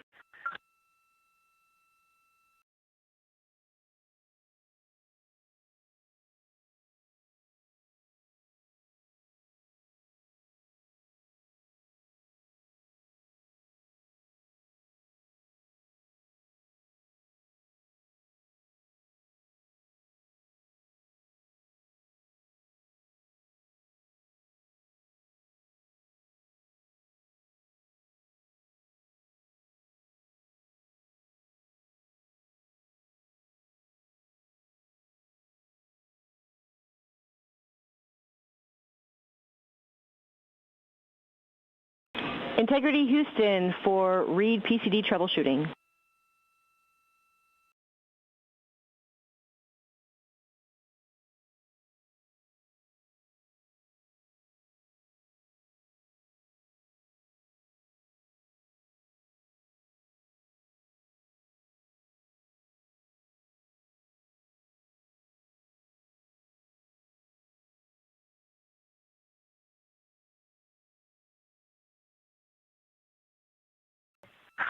Go ahead, Amy. Okay, Reed, we suspect the issue with your PCD may be Optimus software. We were able to connect to PCD1 on, we can see it on the network, so with your go, we can remote in and take a look directly. Yeah, go for it. And then I also see that I have two Microsoft Outlooks, and neither one of those are working. If you want to remote in and check Optimus on those two Outlooks, that would be awesome. All right, we will join in on your PCD and we'll let you know when we're done.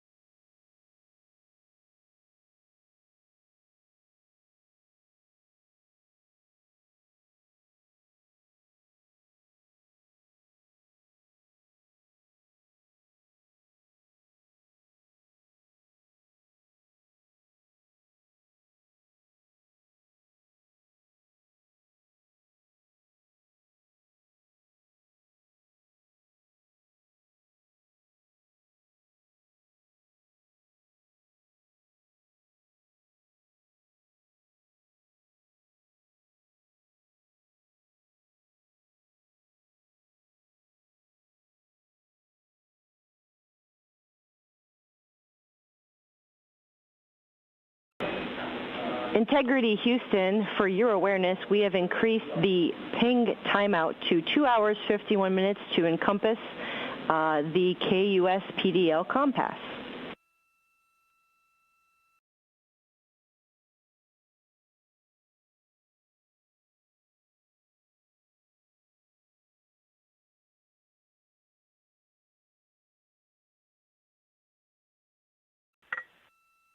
Okay, Amy, we are pretty knee-deep in cabin config. Just confirm we are not expecting a forward or return link LOS for the next little bit.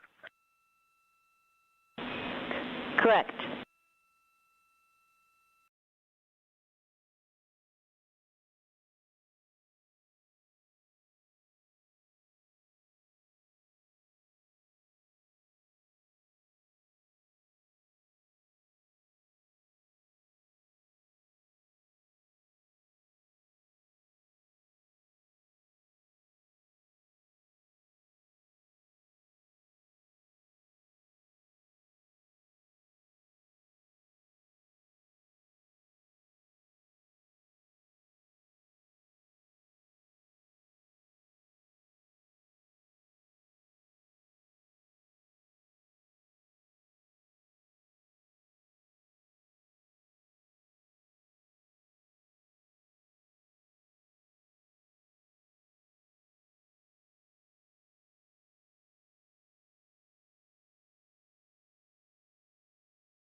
Coming up on 7 hours and 15 minutes since launch today.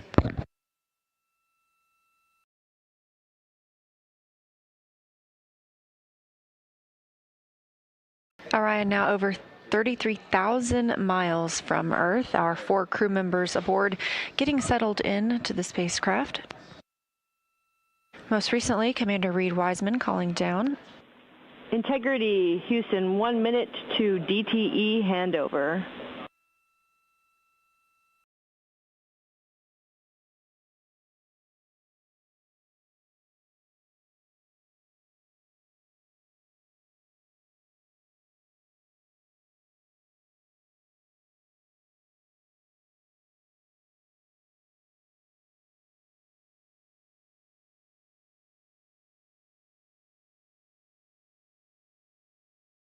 Most recently, Commander Reed Wiseman calling down to discuss his portable computing device and making sure they can get it connected to the network.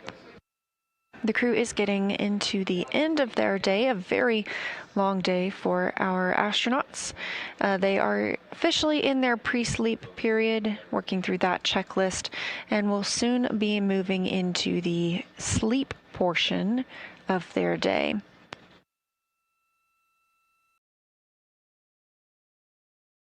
They're only going to get about 4 hours of sleep before they need to wake up and monitor the perigee raise maneuver burn.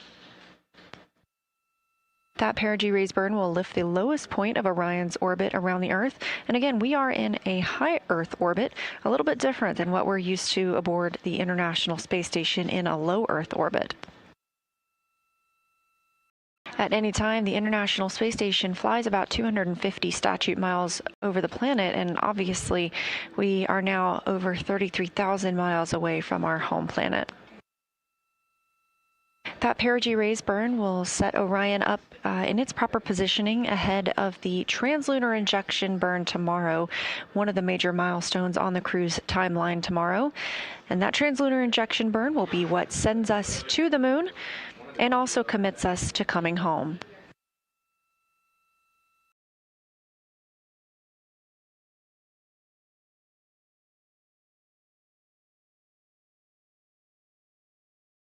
Once the perigee raise burn is complete tonight, that'll be around 6:15 a.m. Houston time. The crew will get to go back to sleep for almost 5 more hours before they wake up. So they will get a total night's sleep, just divided because of that perigee raise burn.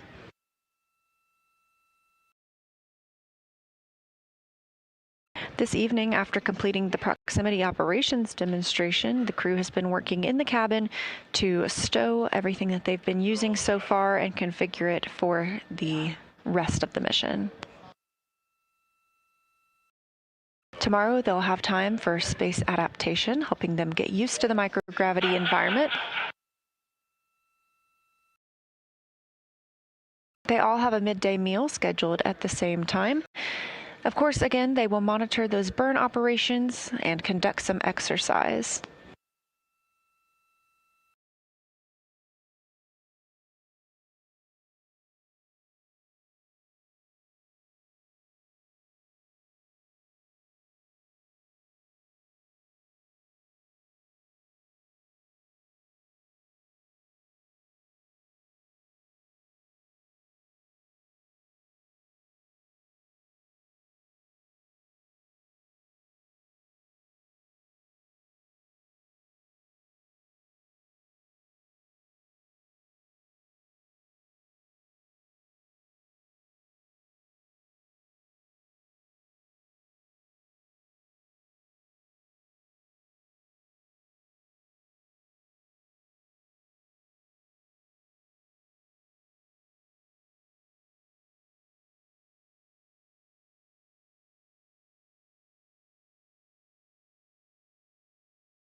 Integrity Houston, com check on DTE pass.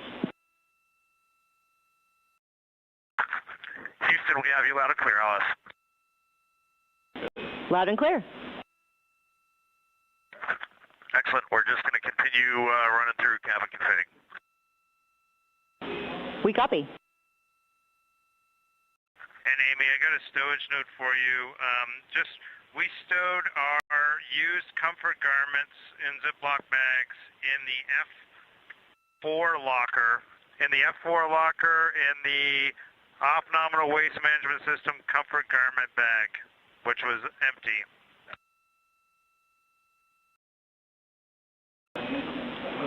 We copy.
7 hours, 26 minutes since the launch of Orion atop the Space Launch System rocket for the Artemis II mission.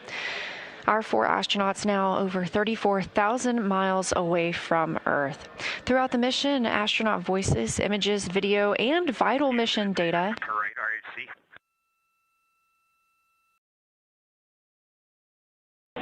Houston's here. Say again.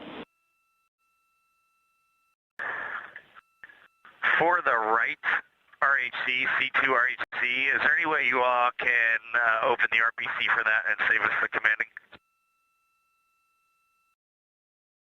Checking.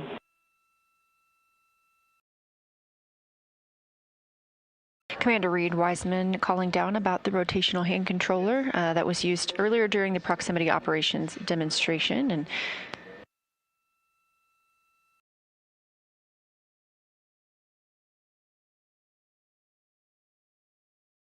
again, those communications and data throughout the mission has to travel thousands of miles and is carried on signals from NASA's powerful communications systems, including the Near Space Network and the Deep Space Network. Let's learn a little bit more about those.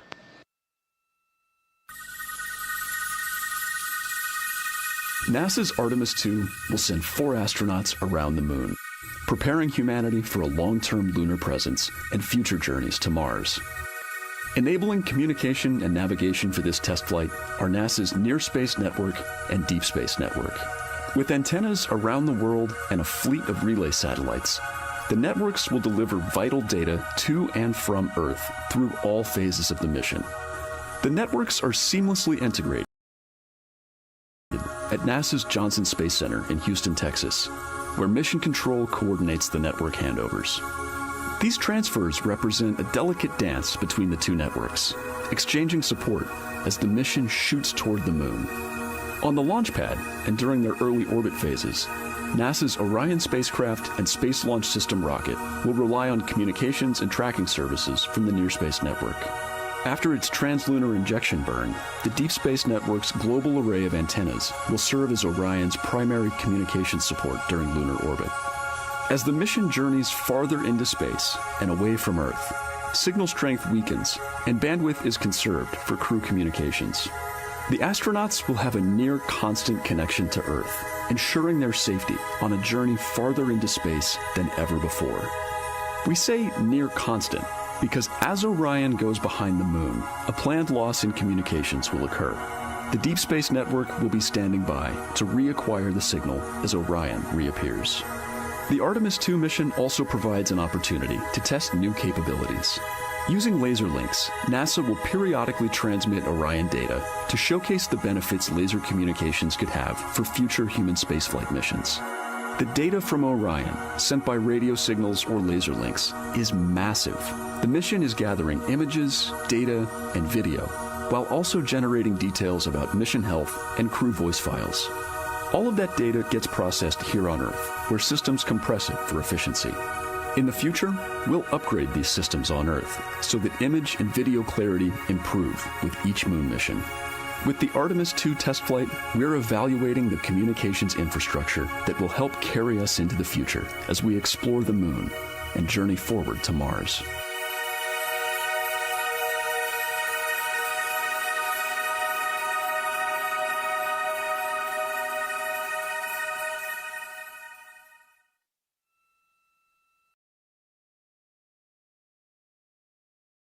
Seven hours, 30 minutes since launch of Orion, and we are on, And Integrity Houston, affirm we will perform the right RPC open command from the ground.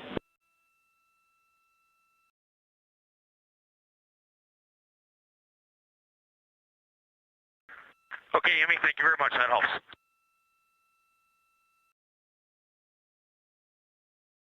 That's Capcom Amy Dill down near the bottom of your screen, and to her right, NASA astronaut Raja Chari communicating with commander of this mission, Reed Wiseman, currently aboard Orion.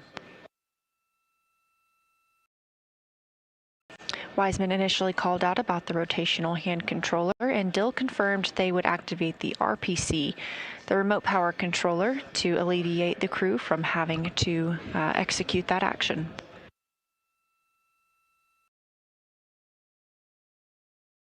as I was discussing, the crew went on the Deep Space Network just before their proximity operations demonstration earlier tonight. They became the first crew in over 50 years to use the Deep Space Network, as we continuously have people in low Earth orbit aboard the International Space Station, and they use a tracking data relay satellite system.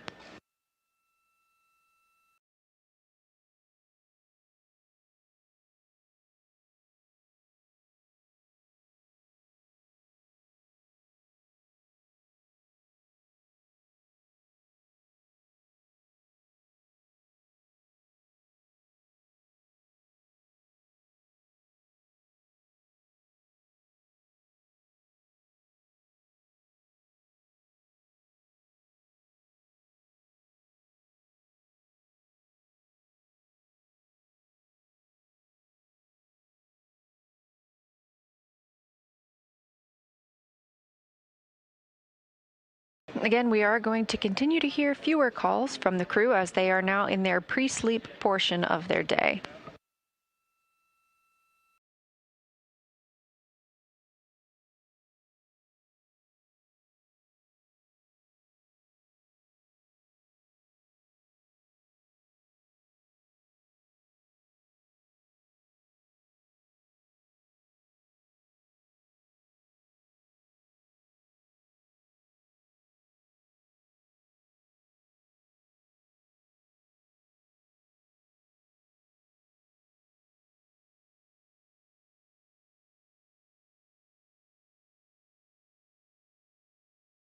During pre-sleep, the crew gets ready to go to bed for the night.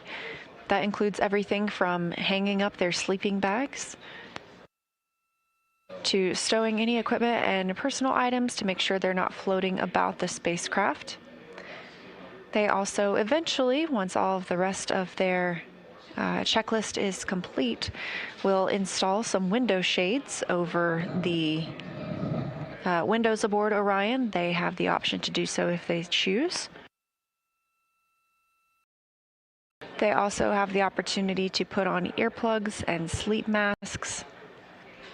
Of course, this is all crew preference. And eventually, last but not least, turn off the cabin lights and get some rest.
7 hours and 40 minutes into the flight of Orion on the Artemis II mission.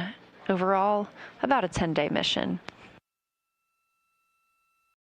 The crew is winding down their day. It's been a long day for them. They woke up about 8 hours prior to launch, so they're on almost a 16-hour-long day at this point, being that it takes quite a while to get suited up and ready for the mission.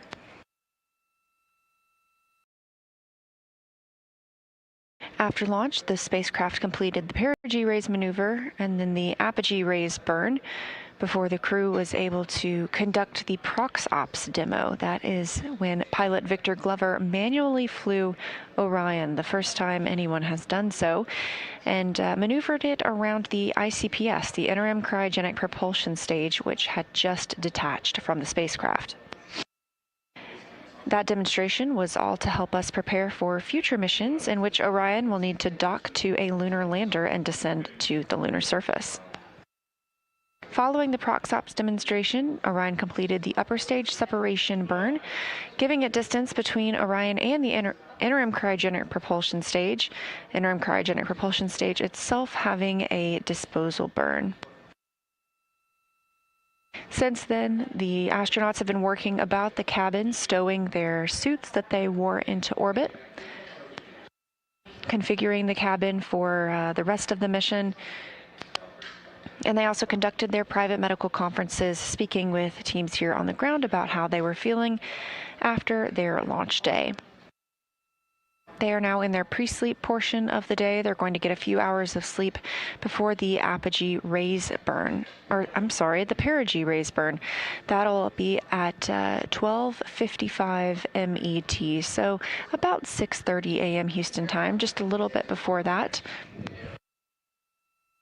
That perigee raise burn will lift the lowest point of Orion's orbit around the Earth. We are in a high Earth orbit, now over 35,000 miles from Earth.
7 hours and 56 minutes into the flight of Orion on the Artemis II mission, our 4 astronauts in their pre-sleep period as Orion is in a high Earth orbit. We're spending approximately 24 hours in this high Earth orbit to allow the crew to check out all of the systems aboard the spacecraft before committing to going to the moon in tomorrow's translunar injection burn. This is a test flight, so everything with humans aboard this flight is being tested for the first time. This time in high Earth orbit, that approximately 24 hours, allows us to check all of these systems and make sure that they work properly and that we are comfortable flying humans farther than we've gone in over 50 years.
Integrity for cabin transit config steps. Houston's with you. First off, can we get a go for step 7? Checking.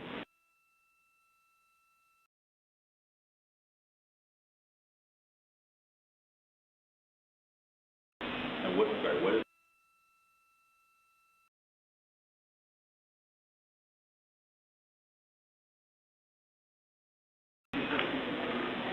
Christina, you are go for step 7. Copy. And I can give you step 8 is complete. Counterbalance pressure is 2,600.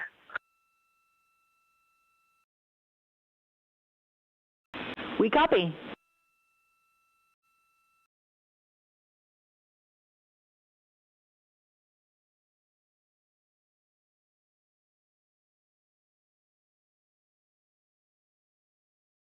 NASA astronaut Christina Cook calling down to teams here in Artemis Flight Control at Johnson Space Center in Houston, Texas. They're continuing to step through some cabin configuration procedures while they're in their pre-sleep period, making sure everything is set up properly before they get some sleep for tonight. On the bottom right of your screen, you see Capcom Amy Dill down toward the left, and up toward the top of that screen is Flight Director Jeff Radigan.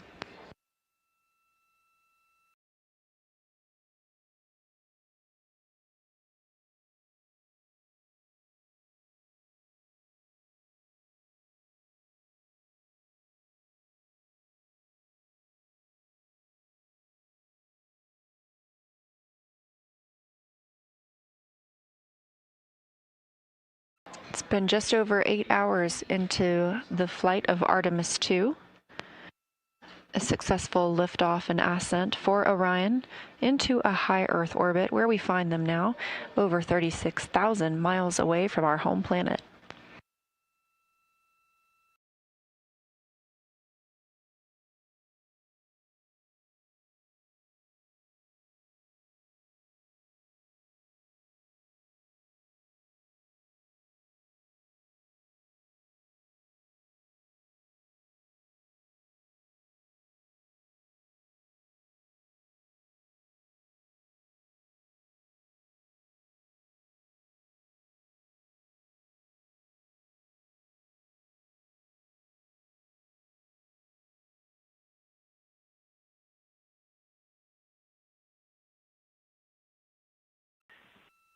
Houston, integrity in cabin config, step 4 and step 7 are complete. Copy. Step 4 and 7 complete. And we want to let Reed know that we are done remoting into his PCD-1. We were able to resolve the issue with Optimus, and for Outlook, we were able to get it open. It will show offline, which is expected. Okay. He copies.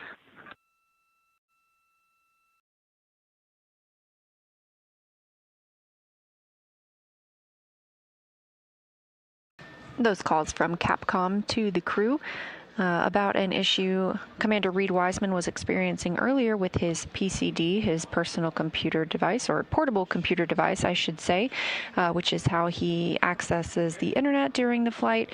One of those things being Optimus, or the timeline for the crew that they use each day, as well as his email. And the teams here on the ground have worked to properly configure that device for his use.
As the crew continues their pre-sleep period of today's timeline, some quick facts about Orion. Of course, our 4 crew members are in the crew module, and they have about 60% more cubic volume than Apollo, 60% more. That's about the size of 2 minivans, in total 330 cubic feet habitable volume. When we had a view inside earlier, we did see some of their displays and controls, including the 3 display units that the crew is able to monitor and help command the vehicle with. Earlier, we heard pilot Victor Glover using some of the rotational and translational hand controllers. There are 2 rotational hand controllers and 2 translational hand controllers.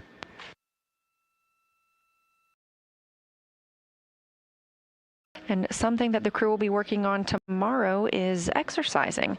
This will be the first time that they exercise in Orion, and one of the devices they will be using is called the flywheel. This is a compact and power-free system that allows daily aerobic and resistive workouts aboard Orion. The flywheel supports exercises like rowing, squats, and deadlifts, and they are able to adjust the resistance levels as needed. Of course, aboard the International Space Station, we have much larger devices used for exercise for the crew members, but on Orion, in a much more compact space, we needed a more compact solution.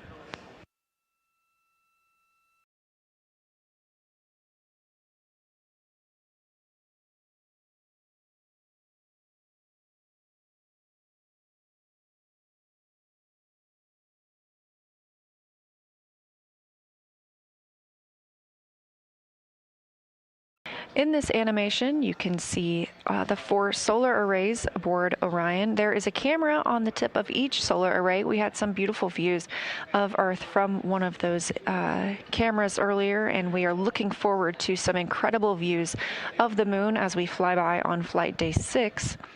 Each of those solar arrays has 3 panels on it, and each of those panels is about 6.5 feet by 6.5 feet. So the length of each array nearly total 23 feet.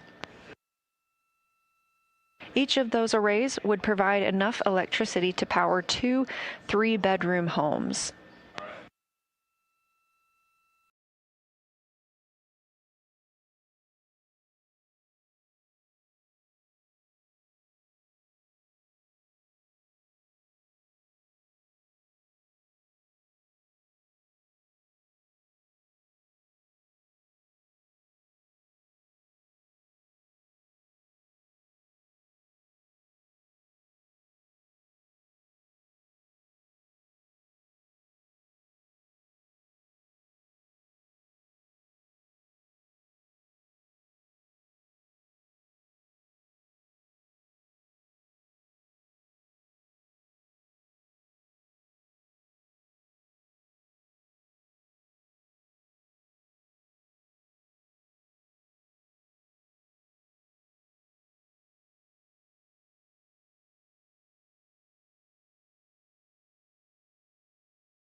8 hours and 23 minutes into the flight of Orion, the first flight of humans on this spacecraft.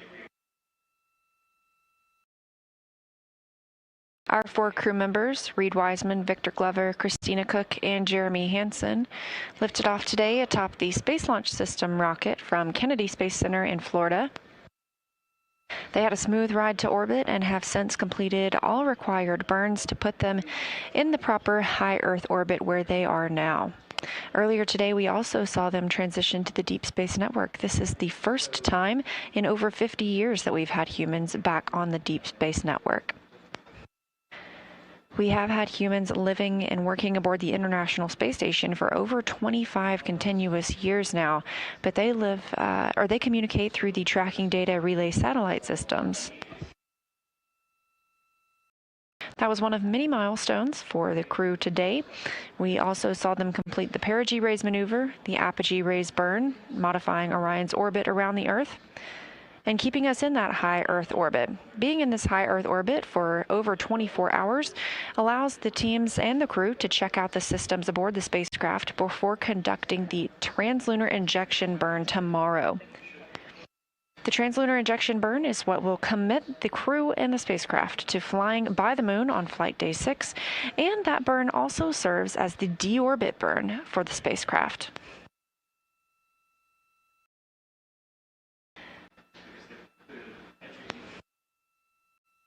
The ability to use the translunar injection burn as the deorbit burn is because of a free return trajectory, where we're harnessing the moon and the Earth's gravity to pull us back home. Crew aboard Orion also conducted the proximity operations demonstration, namely pilot Victor Glover manually flying Orion in relation to the recently separated interim cryogenic propulsion stage. He commanded the spacecraft to move in as close as 10 meters or 30 feet away from the interim cryogenic propulsion stage and a faux docking target, essentially, allowing them to practice and learn what it's like to manually fly the spacecraft. This helps us understand and learn a lot about flying Orion manually, as we may need to do so for future docking operations ahead of lunar landing missions. Shortly thereafter, the upper stage separation burn occurred, taking Orion farther away from the ICPS, and that interim cryogenic propulsion stage had its own disposal burn thereafter. Since that time, the crew has been stowing their suits, getting their cabin configured, getting ready for bed. They had their private medical conference in which they were able to speak with teams on Earth about how they were feeling following the day's events. They are now in their pre-sleep period and are configuring the spacecraft by hanging up their sleeping bags. They also have the option to put some window covers over the windows in Orion to make sure no other light comes in, and we will get them some sleep. Their sleep period tonight is interrupted by the perigee raise burn, so they'll get about 4 hours of sleep here to start, and then wake up for those perigee raise burn operations. A perigee raise burn means we are lifting the lowest point of Orion's orbit around the Earth. And after that's complete, the crew will go back to sleep for about another 4 hours before they wake up and start flight day 2.